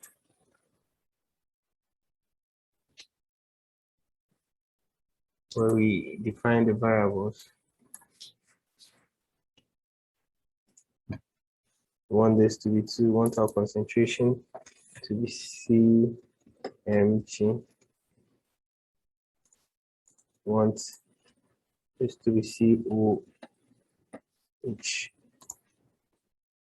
That's done in here. We want to add a moving interface.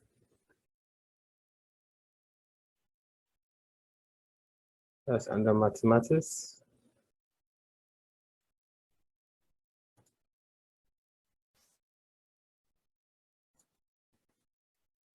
We add level sets.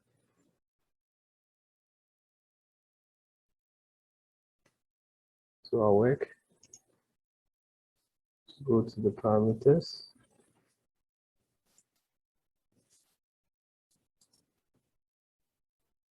And we want to load from file. We want to load our parameters from file, which will be under deposit corrosion parameters. we've actually added these parameters to this. Our definitions, we want to add a step to our work. Smoothing, we want our size of transition to be this. So we want to add variables which will actually load from file. We want under deposits creation variables.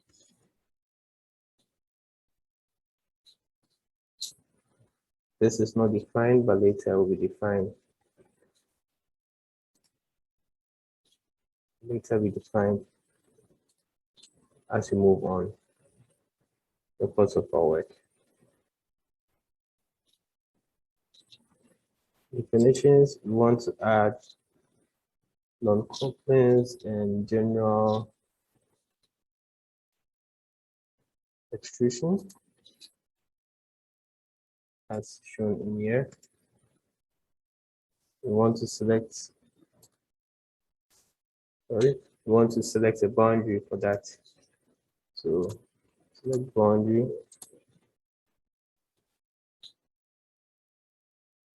Our source frame, we want it to be this way. We want to use source map. We go to advanced and we want to set the tolerance to the closest point as much as possible. Now, general extrusion. Go to our transport of diluted species. We want to uncheck this convection. We want to make it migration. Move to transport properties.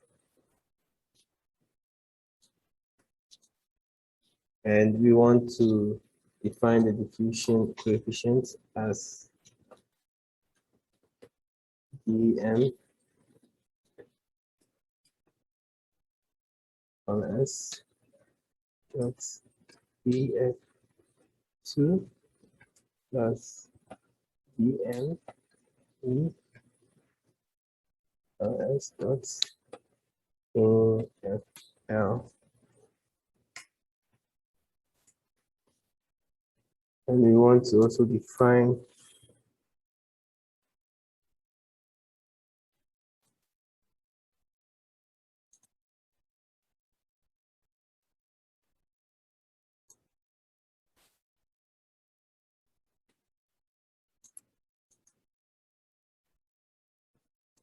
okay, so this is 1. Okay, now it's defined. The diffusion coefficient as well, DOH S dot VF2 plus DOH E LS V F1.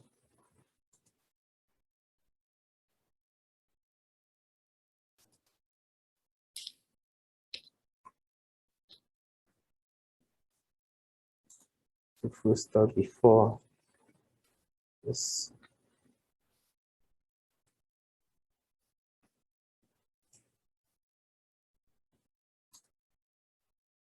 we want to change the electric potential as well. We want to define it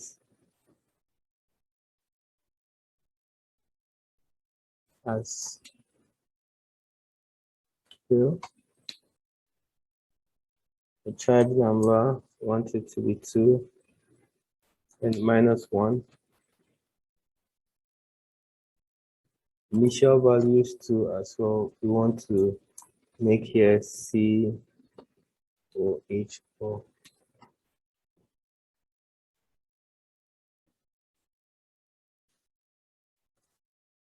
Sorry, this is 0.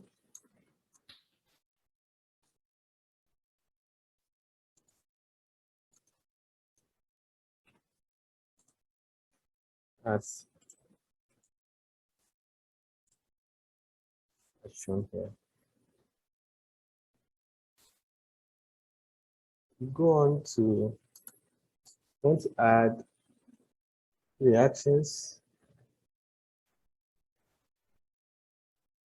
We select our domain and we define a reaction should be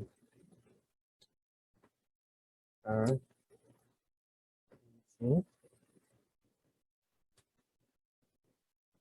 as delta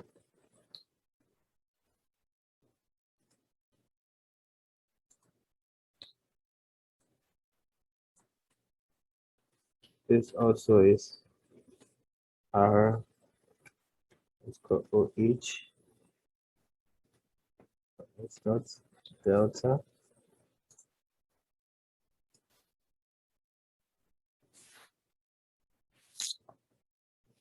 Go to our transport diluted. We want to add concentration to our work.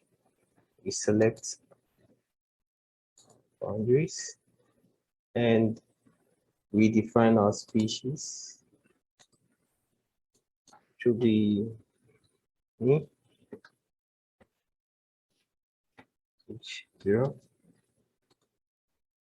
as defined in here.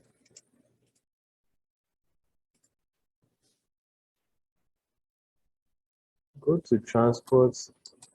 We want to add, move to surface reactions. We want to add electrode surface coupling. Choose 2 and 4 for our electrode surface coupling. The reactions coefficient, we want to change this to local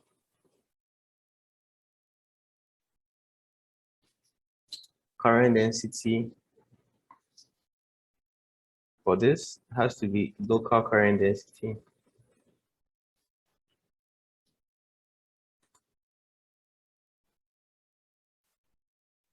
Number of participating electrons, we want 4.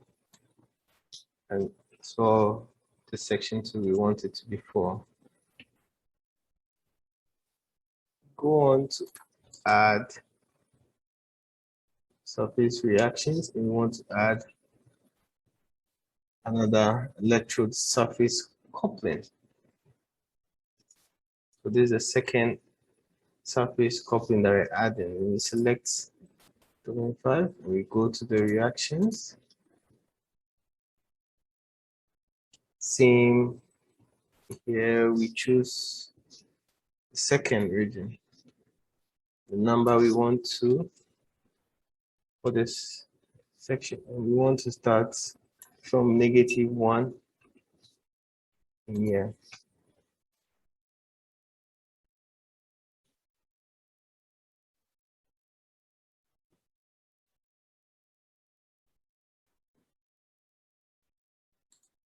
Close. Go to the level sets.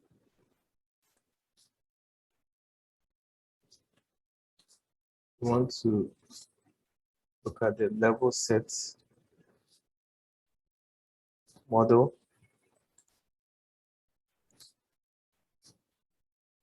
Where we define the reinitialization parameter. It should be this max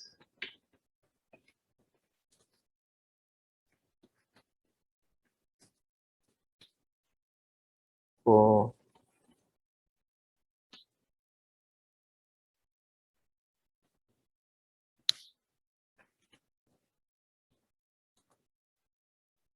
as shown in here.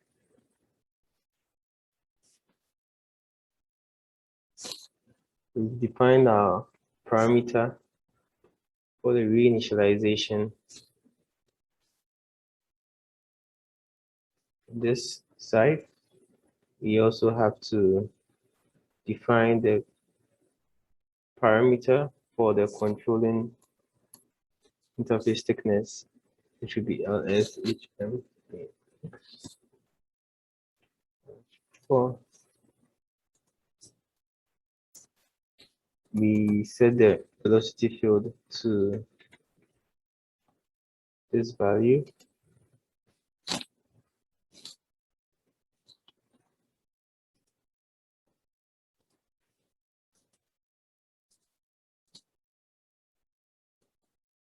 We set this to this value, this expression. Move to the initial values and we set it as the fluid 2.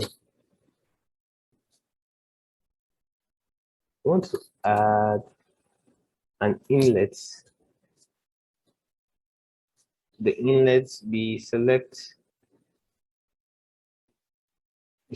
2, 4, and 5.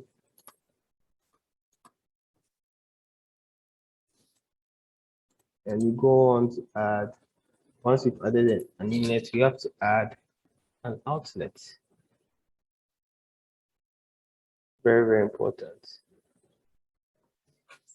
What's that audio? So we want to add an outlet.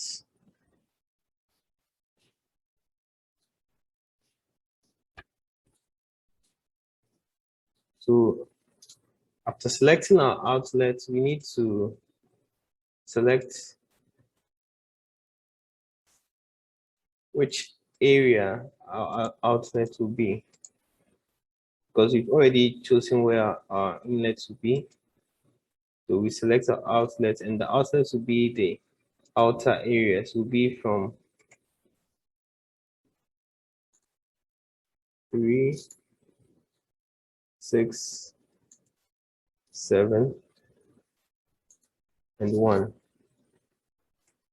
That will be our outlet.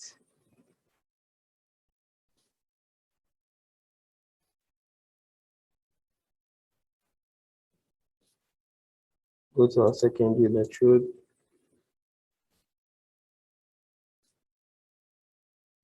We want to define our electrolyte conductivity, add an expression to it. That will be LS dot BF2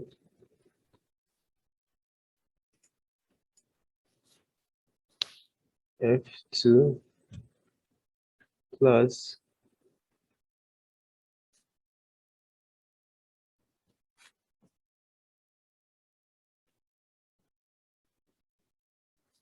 sigma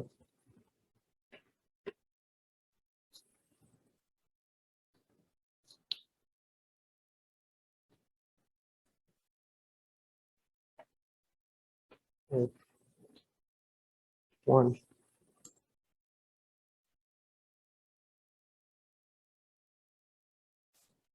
VF2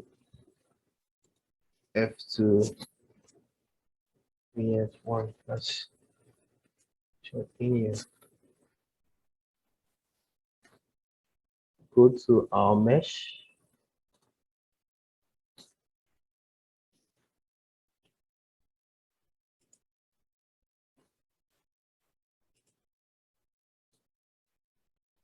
We want to add edit physics induced.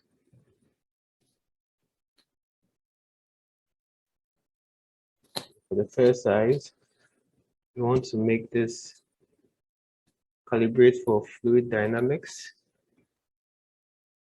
as we want to do for the first one. We want a finer one. For the second one,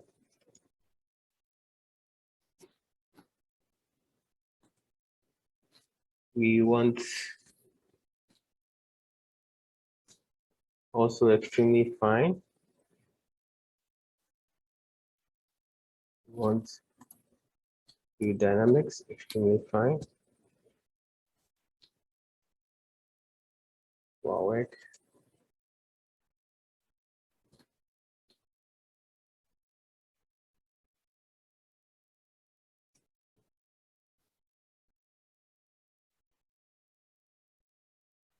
So we move to our free triangle. We want to add think we have to add a size to this. Add a size to our free triangle. And there should be for a boundary. We select 2, 5 for our boundary. Predefined should be extremely fine.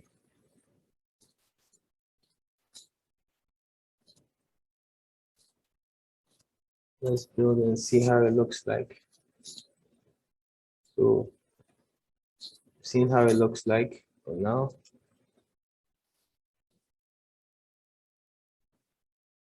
We move to 31.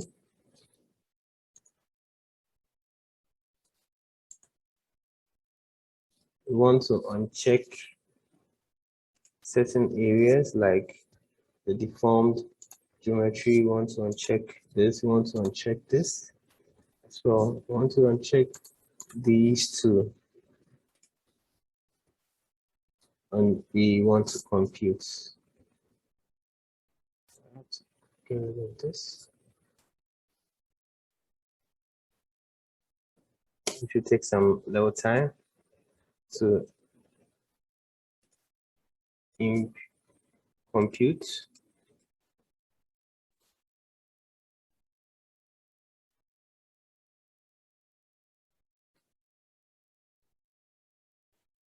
So wait patiently for it to compute.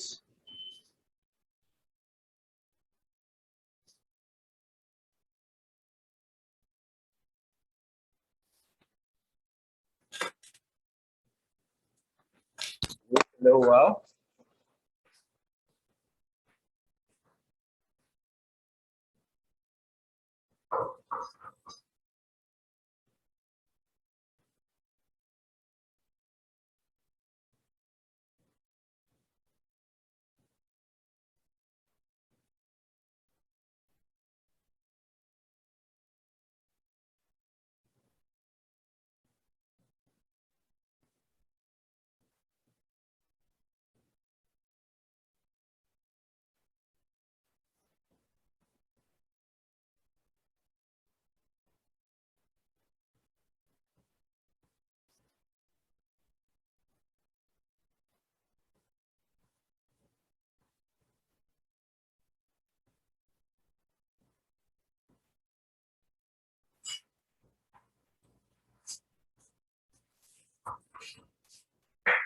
Now to wait for it to compute.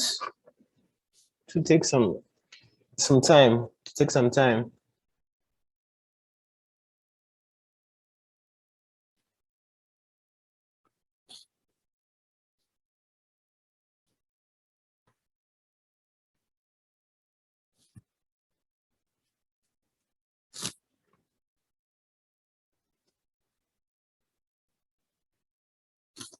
We wait a while for this to compute.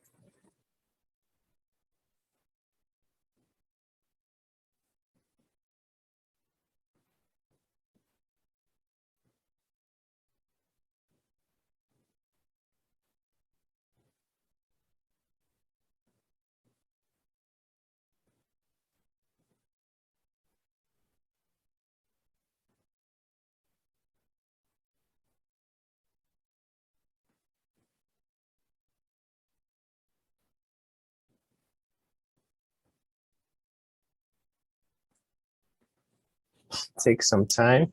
We wait a while for it to compute.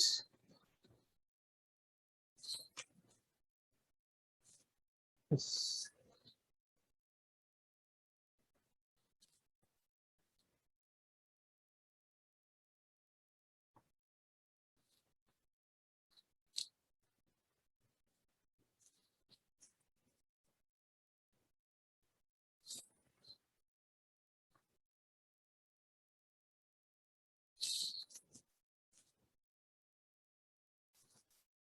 We wait for some time.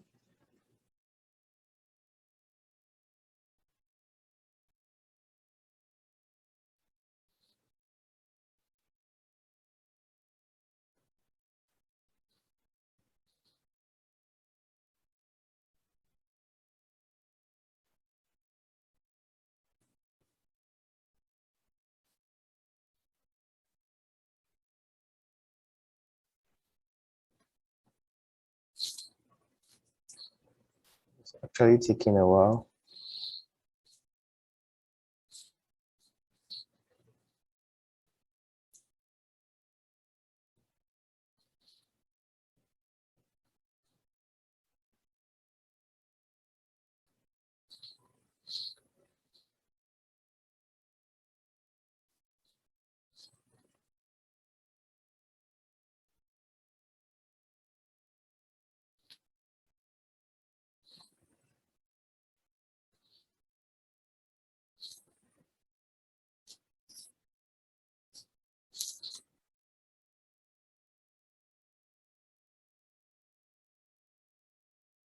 It's taking a lot of time.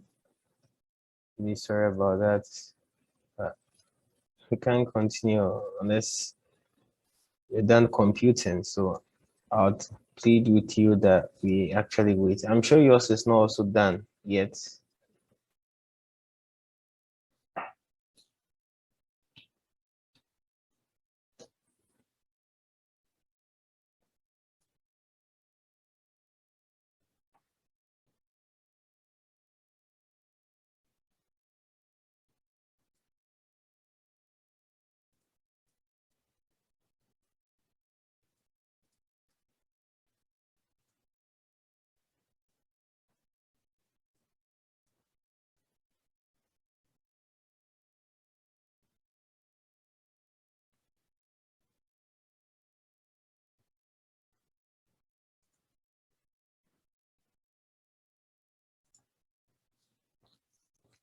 So we're almost 50% through with the computing, still computing.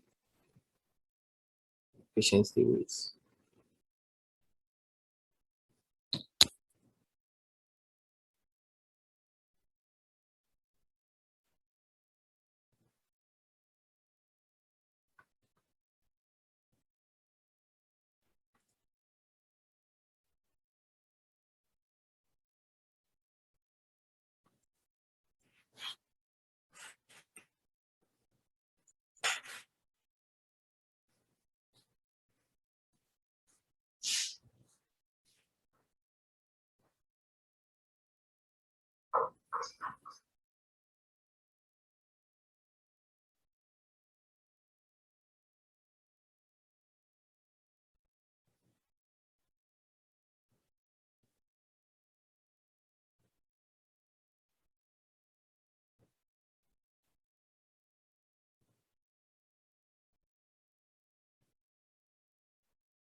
So wait, I think we're almost done. Almost done computing.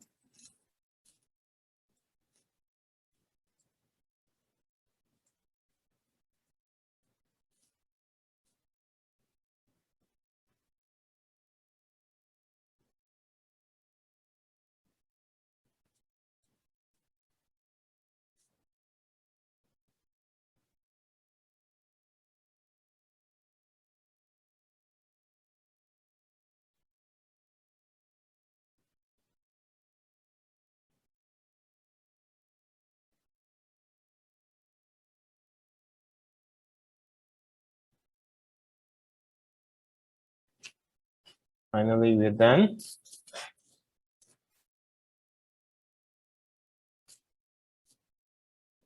That's great. We have our results now. Took about 9 minutes. So we click on Electrolyte, look at the streamline, and we want to see the positioning. We want to do a separating distance of about, let's make it about 0.035. We want to also make the range. Okay, the range is 100. We want to plot, let's see. And here we have our results.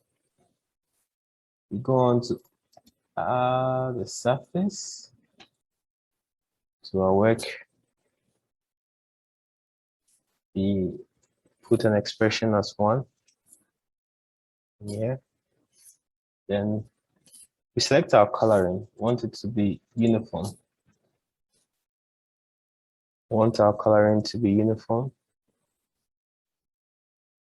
We want it to be gray as well.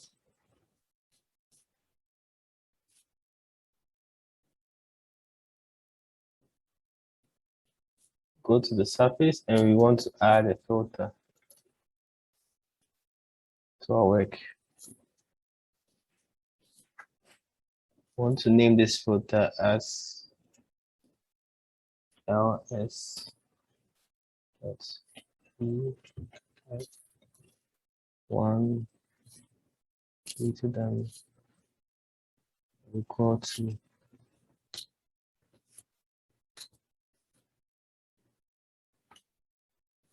0.5.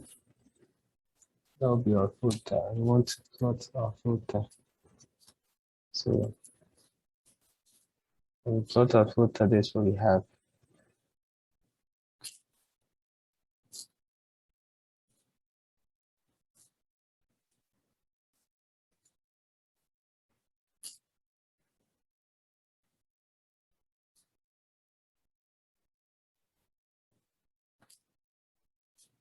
You can see our filter in it as shown. We want to add a 2D plot group.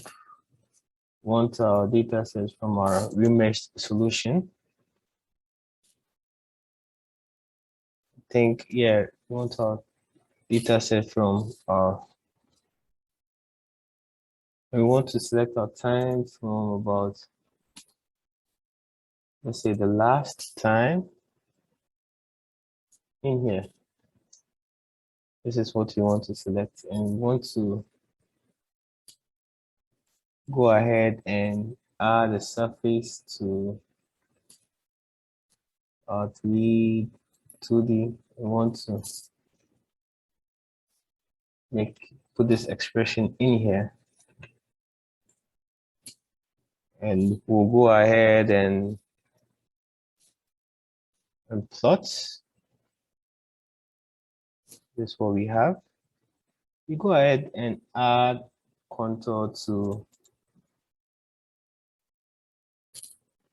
our work.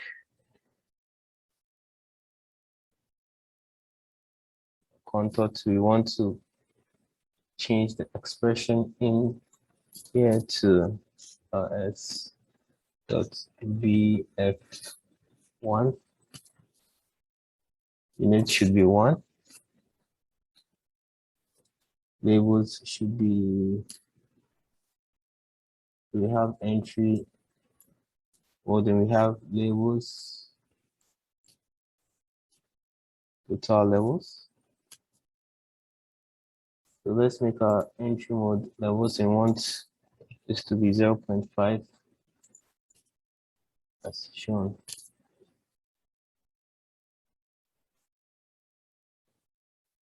Let's change our color table to a different color. Let's say uniform. Make it black in here.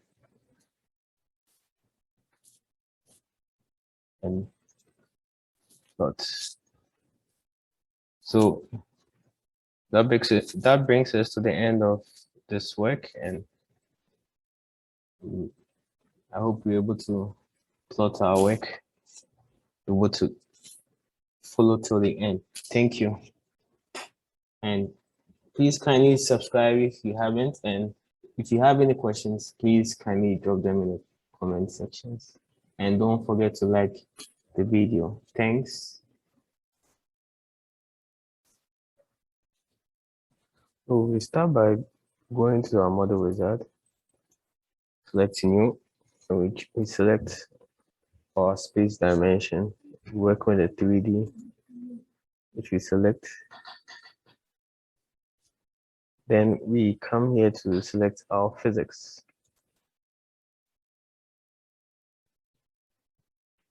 So we're actually going to use a secondary current distribution for our work. So we go ahead in here, when we choose under electrochemistry, we have primary and secondary current distribution. We have tertiary current distribution. So we go just under primary and secondary current distribution, we select the secondary current distribution. Then we go ahead to add this. Then we move to our steady, where we have to select our steady. And we'll be dealing with the time-dependent steady. So we go ahead to choose time-dependent with initialization, which we add. So this brings us to our interface, our Comsol interface, where we have added selected our physics and our steady. So we go ahead to add our parameters. We want to reload from file, programs file, Comsol Multiphysics, applications. Then I think we can search decorative plating parameters. So when we search for decorative, it will quickly search for our parameters. Then we load it, we open, we add to our file, as you can see in here. So we've been able to load our file quickly, as shown over here.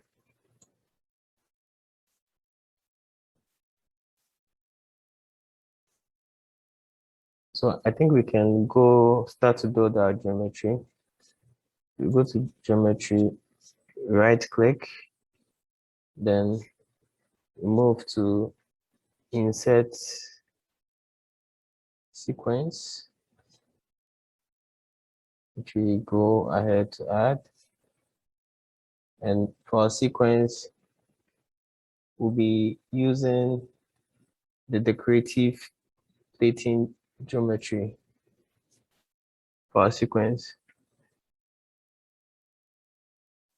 So this is our sequence that we'll be using for our work. So choosing decorative plating geometry sequence, we open, load. Okay, so now we have been able to load our sequence. Then we go ahead to build all. So that builds our geometry as shown in here.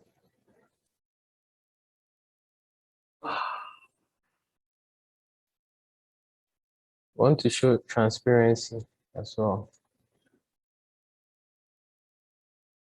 So as you can see in here, we go to materials.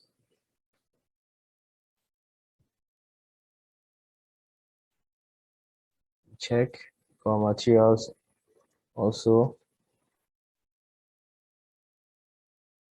We'll add our materials later, not now. So you go to secondary current distribution. and you want to change the current distribution type. We maintain it as secondary for now. We'll be making some changes as well at the electrolytes. Also, we want to change the electrolyte conductivity to user defined, where we want to set this to K PPA. Yeah, as shown. So we want to go back to secondary current distribution. We want to add an electrode surface where we'll add to our work. So after adding your electrode surface, you go ahead to choose the domain. So we want to select domain 4. This where we selected to be our electrode surface in here. So as you can see, there are many sections. And we have the film resistance. Now we move down to boundary condition. We have the perturbation amplitude. We have the external electric potential. We have different expressions that we can actually change them to for the boundary conditions. We have average current density, total current, and many others that we can actually change. So we are maintaining it to be the electric potential. Now for dissolving depositing species, we want to add. So we go ahead and select this area. This is where we're able to add our species.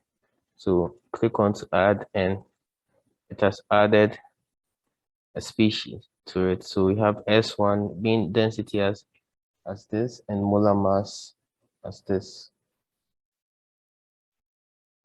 So we've added our dissolving depositing species to the electrode surface in here of our work.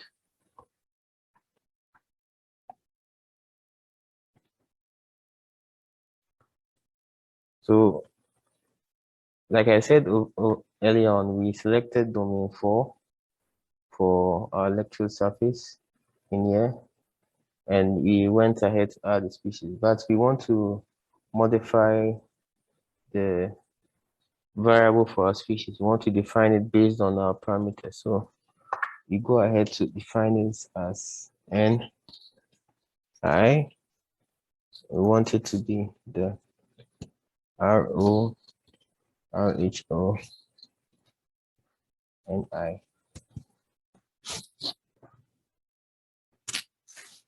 We want this to be molar mass of Ni as shown.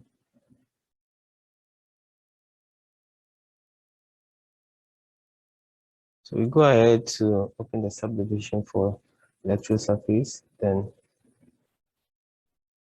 we go on to check the number of participating electrons, stoichiometric coefficient for dissolving depositing species as well. We've seen that what we change when we change the variable over there, it has been defined over here. We want to change the number of participating electrons to 2. We want to change this side to 1 as well. And this is the equation that Comsol will solve it with.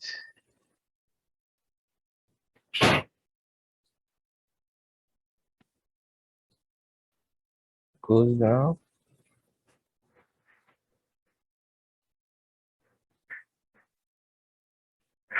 Then the equilibrium potential changes to this Q, and Ni. Then move on to the electrode kinetics, where we want to choose, before that, we want to choose the local current density.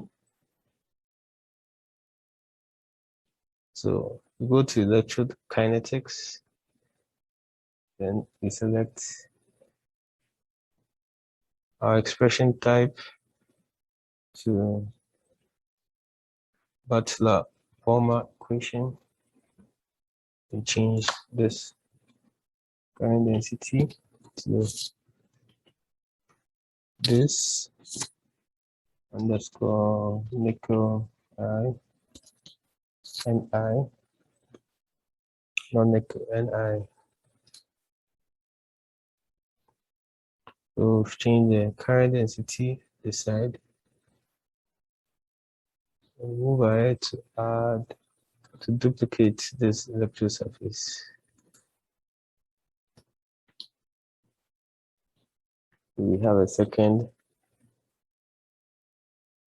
Move to the electrode reaction, where we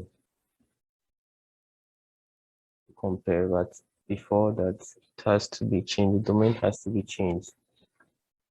It has to be changed to this. That's for the second surface, and also the phase has to also change to average, as shown over here. And this expression too has to change to this.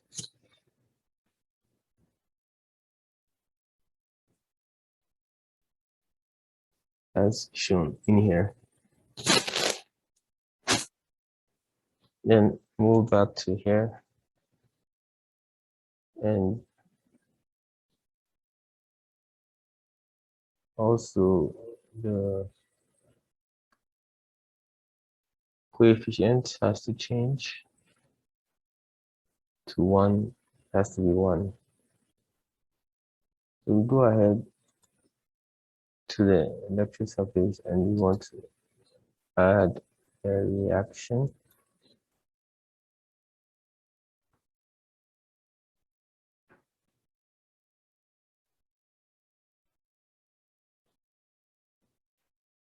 We've added a reaction.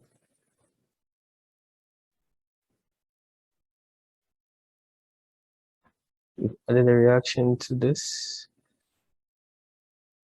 Okay. So move ahead to the reaction. Then we want to move to the number of participating electrons. We will move to the potential. We also move to the kinetics. We change to cathodic. Current density has to change to this.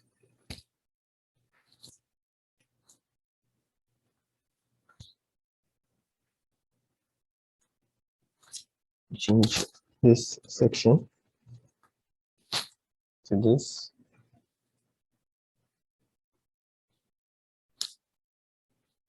Then we go ahead to the mesh.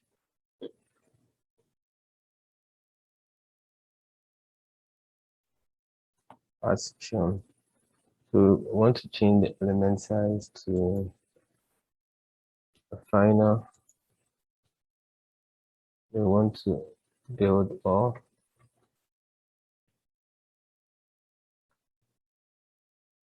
Able to build. Go to our time dependent current distribution initialization.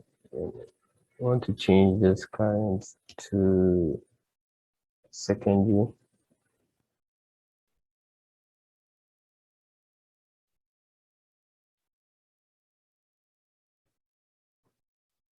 Then our time dependent, want to change the output times.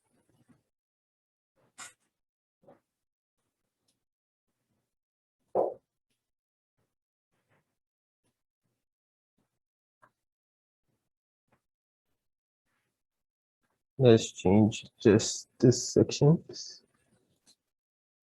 60 and 600.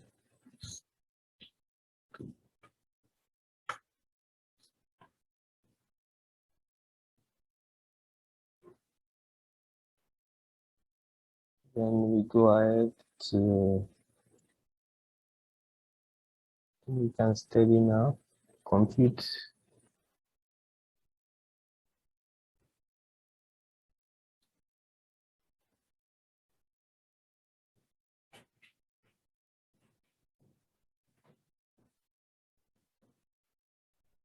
So we've been able to compute, then we move to our results.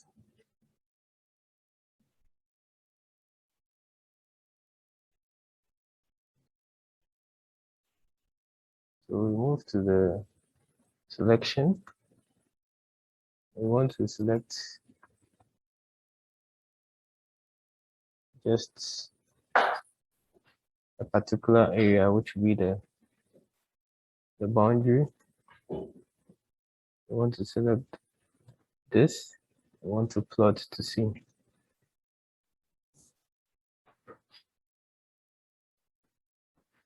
So that gives us the thickness change. We want to rename this plot to the projected thickness cathode. We want to duplicate this. We want to rename as the current efficiency cathode.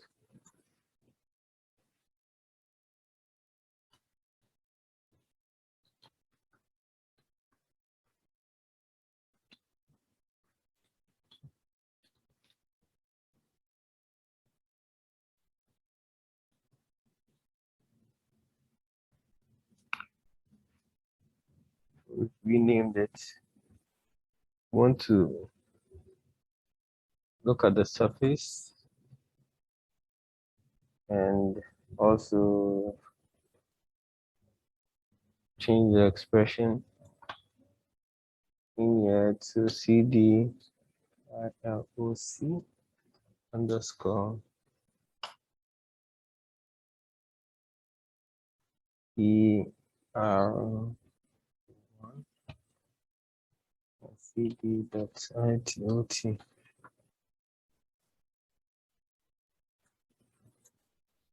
As shown. We've changed the expression in here.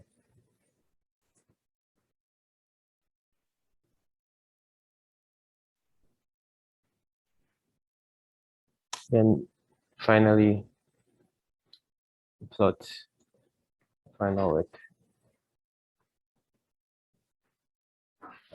as shown. So that gives us our plots for our work.